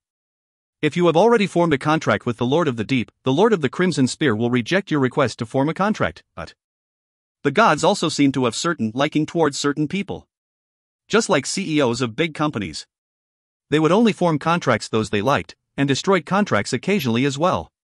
It was a convenient system, but also an unstable one. If you want to use powerful magic, you'll have to contract a powerful god. And even if you formed a contract with that god, if you want to use an especially powerful magic, you'd have to form additional contracts. The better the contract, the bigger the price for it. For example, the god of fire requests 10,000 barrels of oil, along with a burn on your body. $100,000. The fact that you needed to suffer from the burn made it all the less worth it. What about black magic? Did she not hear? What about black? Don't even think about it. The response was sharper than I thought. The reason for this is probably because it needs human sacrifice? The saint stopped right in her tracks. The usage of black magic would probably require a large amount of sacrifice. Sometimes, I assume it would require the user to kill a friend or even a family member as sacrifice. Never. Ever. Try to learn about it. It's dangerous. Necro uses it though. That means. The saint abruptly turned my way and shouted in anger. We're finished talking about this. Mr. Murderer needs to think about communication more. Just what went wrong here? I thought we were communicating just now. Inquisition is not communication. Then. Something like the other party's interests. I can't explain it, but. Her voice got louder. What happened recently? What you like? There's a lot to talk about, you know? Useless. I was planning on leaving right after finishing this mission. There shouldn't be any other encounters with the saint once I'm done with this. The only reason why I was so kind to her even now was because I needed to use her. If you want to talk about the interests we might have in common. Magic. Wars. Powers. Personalities. Other than that. There's nothing to talk about? The saint smiled brightly and walked towards me. Scary. That smile of hers indicated that she was incredibly angry. The saint motioned me to bend over, so I did so almost subconsciously. Mr. Murderer? The saint grabbed onto the two sides of my face and headbutted. Bang! My sight turned bright white for a second and a heavy bang resounded through the autumn forest. If you find any errors, ads pop up, ads redirect, broken links, non-standard content, etc., please let us know. Report chapter so we can fix it as soon as possible. Chapter 27. Chapter 27. Ability User Battalion. As long as there is mana, one can make sacrifices to the gods in order to cast spells. That would mean even primitive people and monsters would be able to use magic. And the act of sacrificing to God to perform magic later on using an object as a catalyst would form a scroll or a spellstone. What a convenient world. Well, the formation of a contract was a little complicated, but still. The headbutt from the priest seemed to have cleared up my brain somewhat. My vision improved as well. It would be quite weird if I asked her to hit me more, right? The saint was stomping her way forward for quite some time now. She seemed extremely angry. I suppose it couldn't be helped. After all, I pretty much just bombarded her with one question after another. If I could, I'd ask her to just compile all her knowledge into a document, but I know. It's a ridiculous thing to ask for. I put down the hose, trying to keep track of the saint in front of me as I did so. Soon enough, we reached the plains. The saint just quietly walked forward following the dirt road in front of her. There were stones laid out to the side so that people wouldn't fall off the cliff next to the road. The saint seemed to walk perilously close to the cliff, so I decided to carefully watch her from behind. I managed to catch up to her at some point, so we began walking side by side as a result. By the time we almost arrived back at the town, the saint let out a strange sound as she lost her balance. Naya. I calmly caught her collar as she fumbled around chaotically. The saint narrowed her eyes at what I did. If you have something to say it now. Ah, sorry. Didn't have much to hold on to. Look, aren't I holding a container of hoses in my right hand? I would have grabbed your breasts if I could, but there really isn't much, as you might know. Tack. The saint smiled widely, and grabbed on my head with her two hands. Her mana-enforced body gripped onto me like a vice. My body that had been revived with black magic began to burn in blue flames. Oh dear. Crack. Ka, dot. A second headbutt. Blue flames were scattered into the wind. Ah. At the same time, I lost my balance and fell backwards. My hand that was on the saint's collar ended up taking her down with me. And the container that was in my hand rolled away from me. Coo. I reflexively tried to put my hand to my head, but ended up feeling something soft in the process. It just happened to be the saint's hair and back. The saint that was lying on top of me was so light and warm that I almost couldn't even bring the thought of moving her off through my head. Well, I threw her off like piece of baggage immediately afterwards though. Her brown hair and red lips reminded me of the autumn. She extended her arms to me, as if she was asking for help in getting up. Do it on your own. She silently swung her arms around, so I ended up grabbing onto just one of her hands to help her. She dusted off her skirt and walked on as if nothing happened. I just silently followed her from the back. We met Necro at the entrance to the village as promised. Next to him was his assistant, holding the hose dumbly. Why are you so damn late? You always say that I'm late. Damn Koreans. The saint shrugged. We came right on time though? Whatever. Just get the water going. You think I'm a waterspout or some? The saint annoyedly said this as she cupped her hands. Necro's assistant put his hose above her hands. The rushing torrents of the castle of water. Mana began to pulsate in the surrounding area. The very first thing to do when casting magic was to classify the type of magic one would use. The Lord of the Deep watching over the eternal water. Next, the wizard would invoke the name of the god he or she is contracted with. Morto High requests to you that you quench the thirst of those that are here.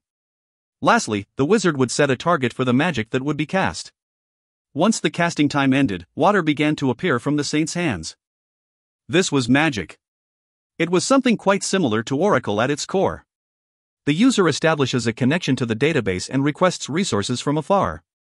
I suppose in modern terms, it would be like a walkie-talkie with remote charging capabilities. The water in the saint's hands was pitiful at first, but the amount of water rapidly increased to uncontrollable amounts. Necro's disciple skillfully controlled this water into the hose. After about 5 minutes of this, water began to flow out from the hose I was holding. Necro motioned me to give the hose to him, so I did. Alright, no problems here. He took the hose from his assistant and motioned him away. You're done here. Leave. No, Professor. Necro frowned at his assistant's annoyed expression. What? Why? Wow. Seriously, damn. What is it? Just let it out, you idiot. You brought me all the way out here just for this. I'm the only one in the 8th generation of our household, you know? Will you take responsibility if I die? Assistants are always destined to be in pain, no matter what world they're in, huh? Are you rebelling against me? No, it's not that. Hey. Did you actually think I'd bring you to a dangerous place? It's all for your experience. I wouldn't have come here if things were going to get dangerous, you know? But Professor, you have over death. Just go make some spellstones. The assistant was almost kicked out of the scene. The hose was still flowing with water even now. Ha! That bastard, he's starting to rebel now that he's grown a bit. Necro cracked his neck a few times and put the hose together. The noble will that resides on the throne of crimson flames. The lord of the crimson spear that protects the eternal flame. I, Necro Kill, requests that you merge these two hoses together into one. His tone was serious, unlike the time when he was treating his assistant. Well, this was a sort of prayer, after all. I suppose you couldn't really wrap your way through it. After the chant was finished, the rubber hose melted to merge with the other one. White smoke began to rise from the connected area. I looked at this and judged Necro's action with a single sentence. You might as well have used a lighter. Using magic's way cooler. In any case, voila. The barrier is complete. While we're done with our job here. Ugh, my hips hurt from working so much. Working my ass. All he did was circle the town once and chant a little bit. When Necro began to massage his hips, the saint began to massage her shoulders. Oh, my shoulders. Now all we have to do is to cover up the hose with dirt. Let the others take care of that. Let's just go eat. We worked hard. It almost seemed like they were concluding everything by themselves. Was this fine? Really? I thought they'd make a trap or something. Soldiers began to wildly run around behind me. Those who were hidden in the forest began moving as well. Could it be, already? I tried to modify the floating eye to look past the bridge, but there's nothing wrong. There's nothing else to see here, so let's look somewhere else. Instead of getting the visual information I wanted, I ended up reaching a strange conclusion. I don't think like this. Something was wrong here. I tried to look over the bridge once again, but again I reached a strange conclusion. There's nothing wrong here. Isn't there something better I have to do? Was this a countermeasure against surveillance? I turned off the floating eye and looked over the bridge using my own eyes. What was on it was a group of soldiers with guns in their hands. There seemed to be a child in their midst, but most of them looked like exhausted young men. I couldn't see many soldiers with injuries on them, unlike the soldiers from the first group. Seeing how their weapons were relatively new, they probably didn't have much experience in battle. The only group to arrive now would be the 2nd Subjugation Battalion. I could observe all this easily, but when I looked with the floating eye again, I reached the conclusion that I saw nothing. If someone asked me about what I saw now, I'd probably answer that I saw nothing. This must be the work of a power. Ah, they came fast. I realized that my suspicions were correct when Necro said this.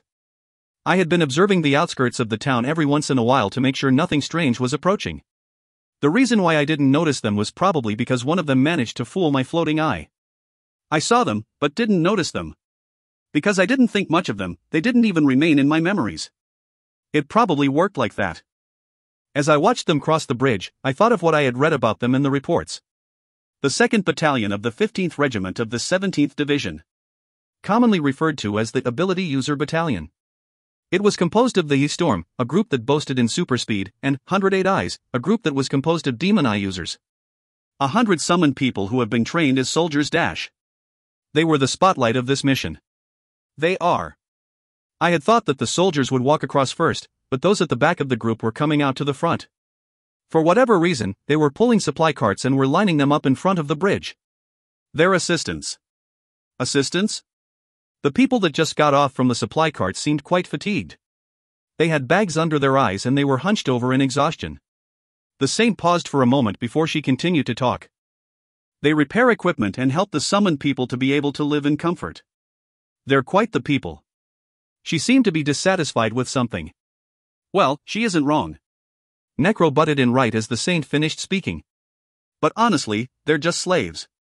The saint glared at Necro. Ah, what? He should know stuff like this. Am I wrong? They're the ones that fulfill our every request and sacrifice themselves. They even go through the danger zones to check if the area's safe or not. Might as well be neat shields at this point. Necro waved his arms frantically as he spoke. Having no power in this world is a sin. You got that? I'll say something quote-worthy to you now, so be sure to write it down. Power is status. Okay? Just look at me, haven't I earned the rank of a colonel at this age? A colonel, huh?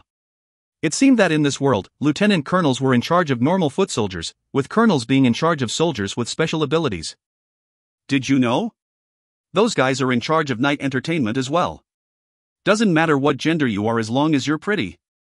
How do I know? I was almost a victim of it. I could feel strange gazes behind my back, so I turned around. I could see bear-like men cover their chests and genitals. It seemed that the soldiers of the 1st Subjugation Battalion came to watch. I turned back to look at the 2nd Subjugation Battalion. Looks like conscription. Oh, you noticed quick. This much was obvious. To the nation, ability users were valuable resources that could potentially turn into terrorists. They had to create multiple laws around them to prevent accidents. They probably set up a system to control the ability users, then created laws to restrict them. And they probably also created a system to force summoned people to fight each other at certain situations. The easiest system that could achieve this was conscription. After all, it would always be easier to use the law against someone rather than using money to bait them in. If the summoned people did not obey the law, they would become outcasts. They had no choice but to join the army if they didn't want to be jailed, and by using the people who had already joined the army to further enforce the law, a structure was formed where summoned people kept checks on each other from trying to rebel. This way the nation was able to bring stability and at the same time, increased their military's capabilities. Am I a conscripted soldier as well then? Who knows? You're a corpse, so I wonder how you were processed. What, you worried? Not really. The carts only began to move after the assistants all moved across the bridge. They must have concluded that the bridge was safe. Something like this could only happen when the military help supplies rather than humans in higher regard. You seem to dislike it somewhat. Just look. They're quite a lot like old men who got conscripted in the middle of doing something. Don't you think so? Well, they were people who came from a different world, after all. Plus, half of the members of Storm were Korean. Just think about it. They're in their middle ages, and they were conscripted to the military? Some people are doing this twice, you know. I came to a different world to experience this kind of shit. Necro let out an angry laugh. To hell with fun adventures. I just got conscripted. Just conscripted, god damn it. Do you know how maddening that is? That's why most of the guys in Storm have shitty personalities. Better not get along with them too much. I nodded and went back to observing the group. If you find any errors, ads pop up, ads redirect, broken links, non-standard content, etc., please let us know. Report chapter so we can fix it as soon as possible. Chapter 28. Chapter 28. Eye of Death. The soldiers moved last after the supply cards. The first to go in was the Storm. A group that specialized in speed. I suppose it's based around the fact that mobility is extremely important when it comes to soldiers. Soldiers always needed to establish high ground over their enemies, and Storm was most likely in charge of that. The members of the group began to show themselves as they crossed the bridge. The name of their powers were Accelerator, Super Speed, Godspeed, High Speed, Extreme Speed, Ultra Speed, Soundbreaker, Quick, Rocket, Boost, Velocity, Full Speed, Haste, Nimble Legs, Demonic Legs, Steel Legs, Unlimited Sprinter. There were many beings that sought extreme speed.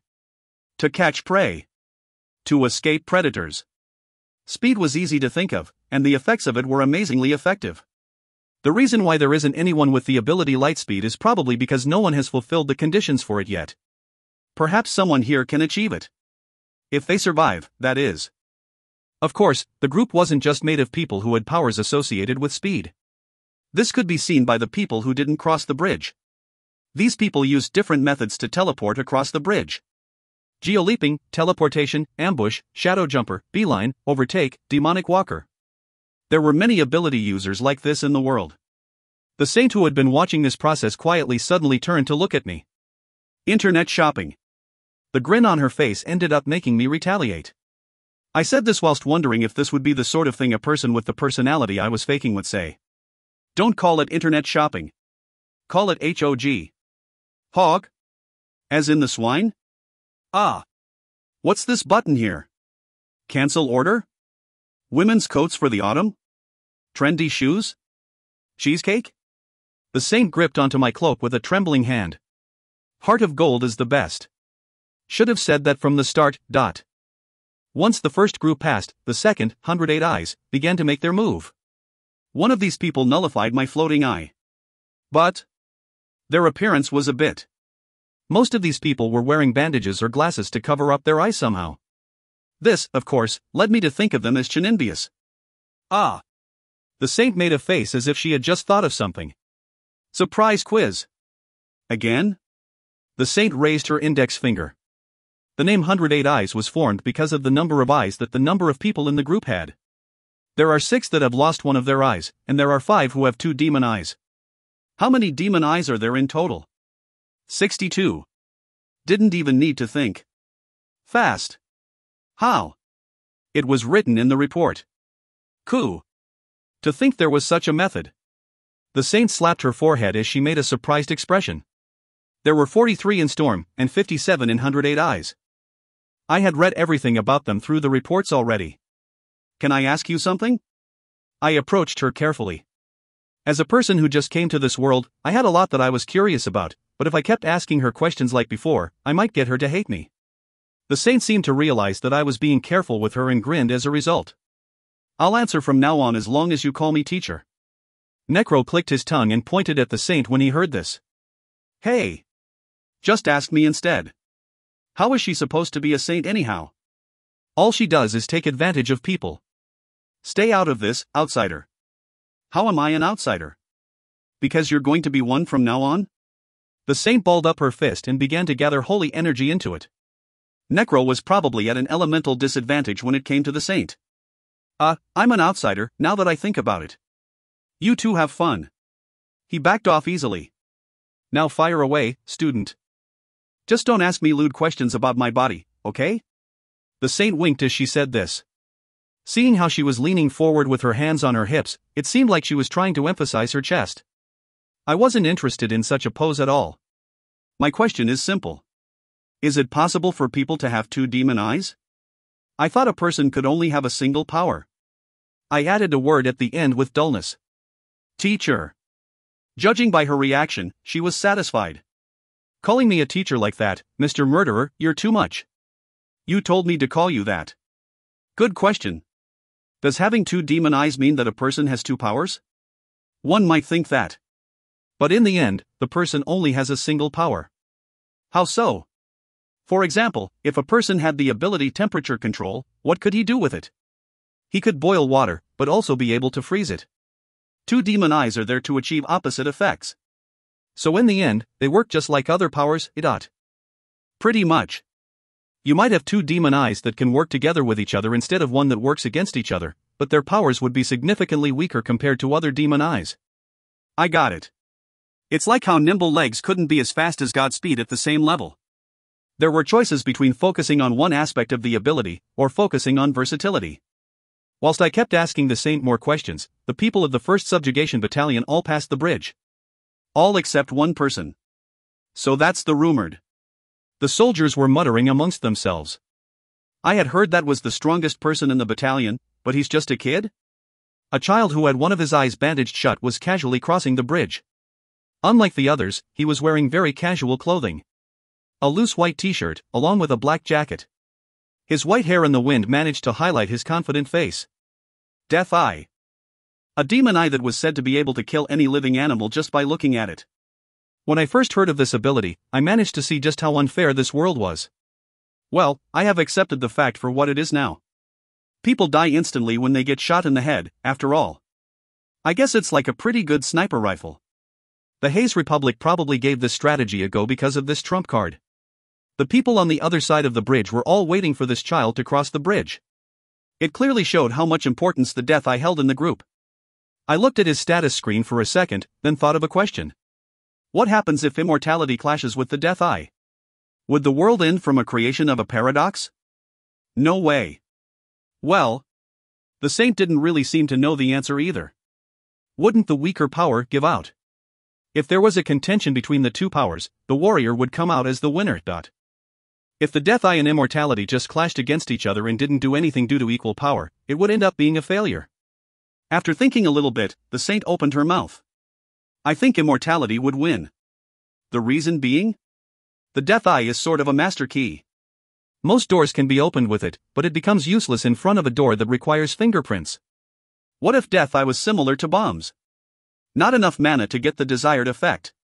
In order to raise the power of an explosion, one needed to contain the explosion within a smaller area, or just use more explosives. The Saint was basically commenting on this. The Death Eye probably relies on a certain method to achieve its effect.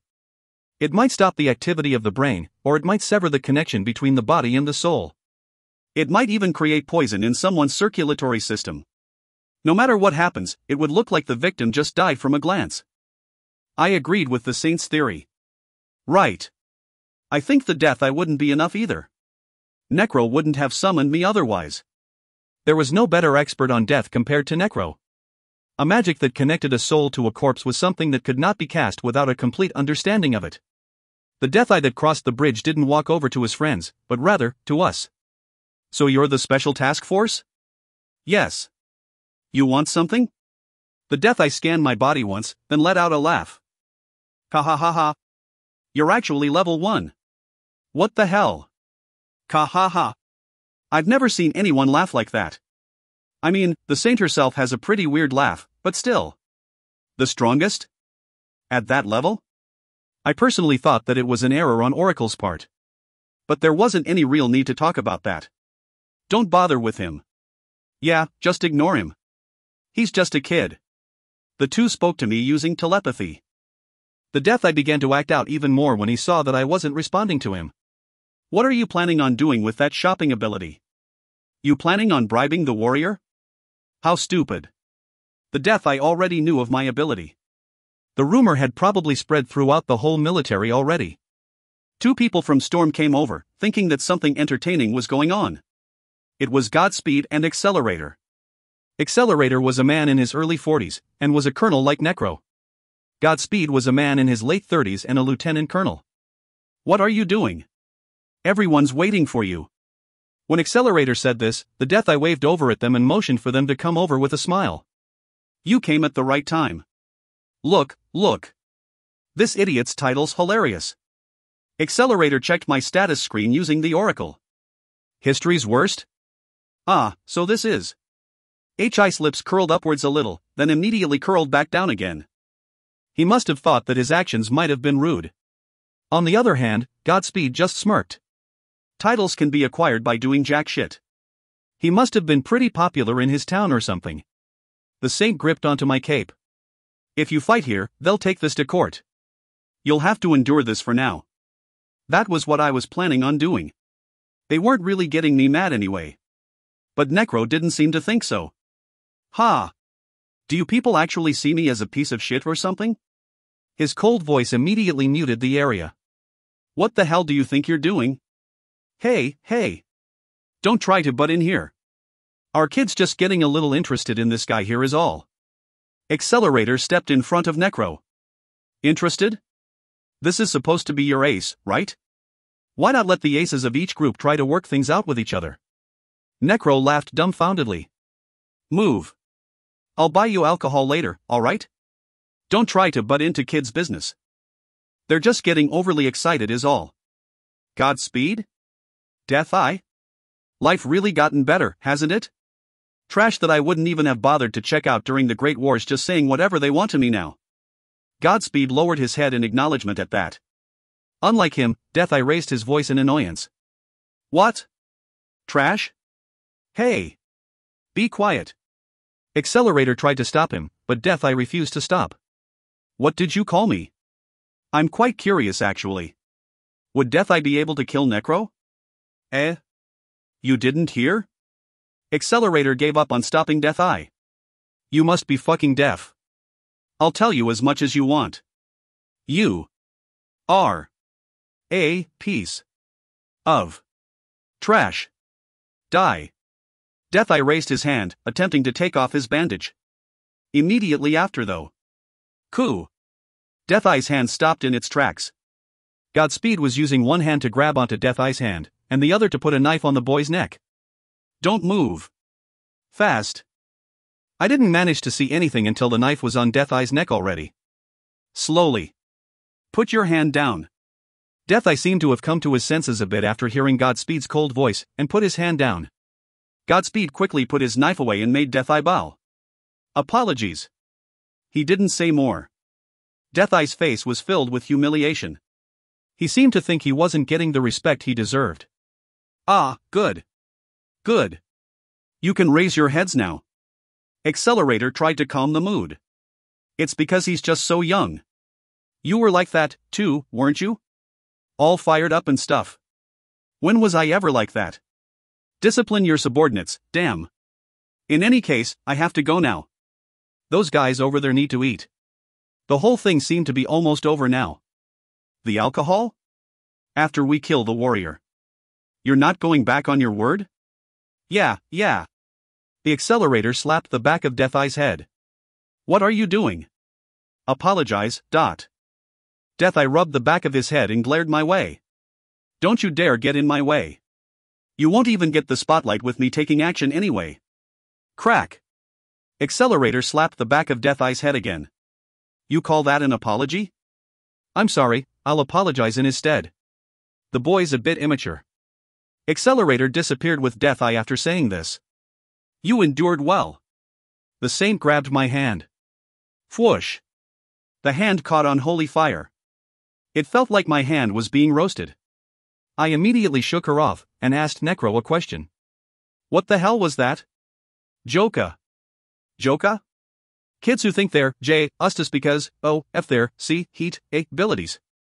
They have quite the strange slangs here, huh? I felt like I was a bit behind on the current trend when I heard Necro's words. If you find any errors, ads pop-up, ads redirect, broken links, non-standard content, etc., please let us know. Report chapter so we can fix it as soon as possible.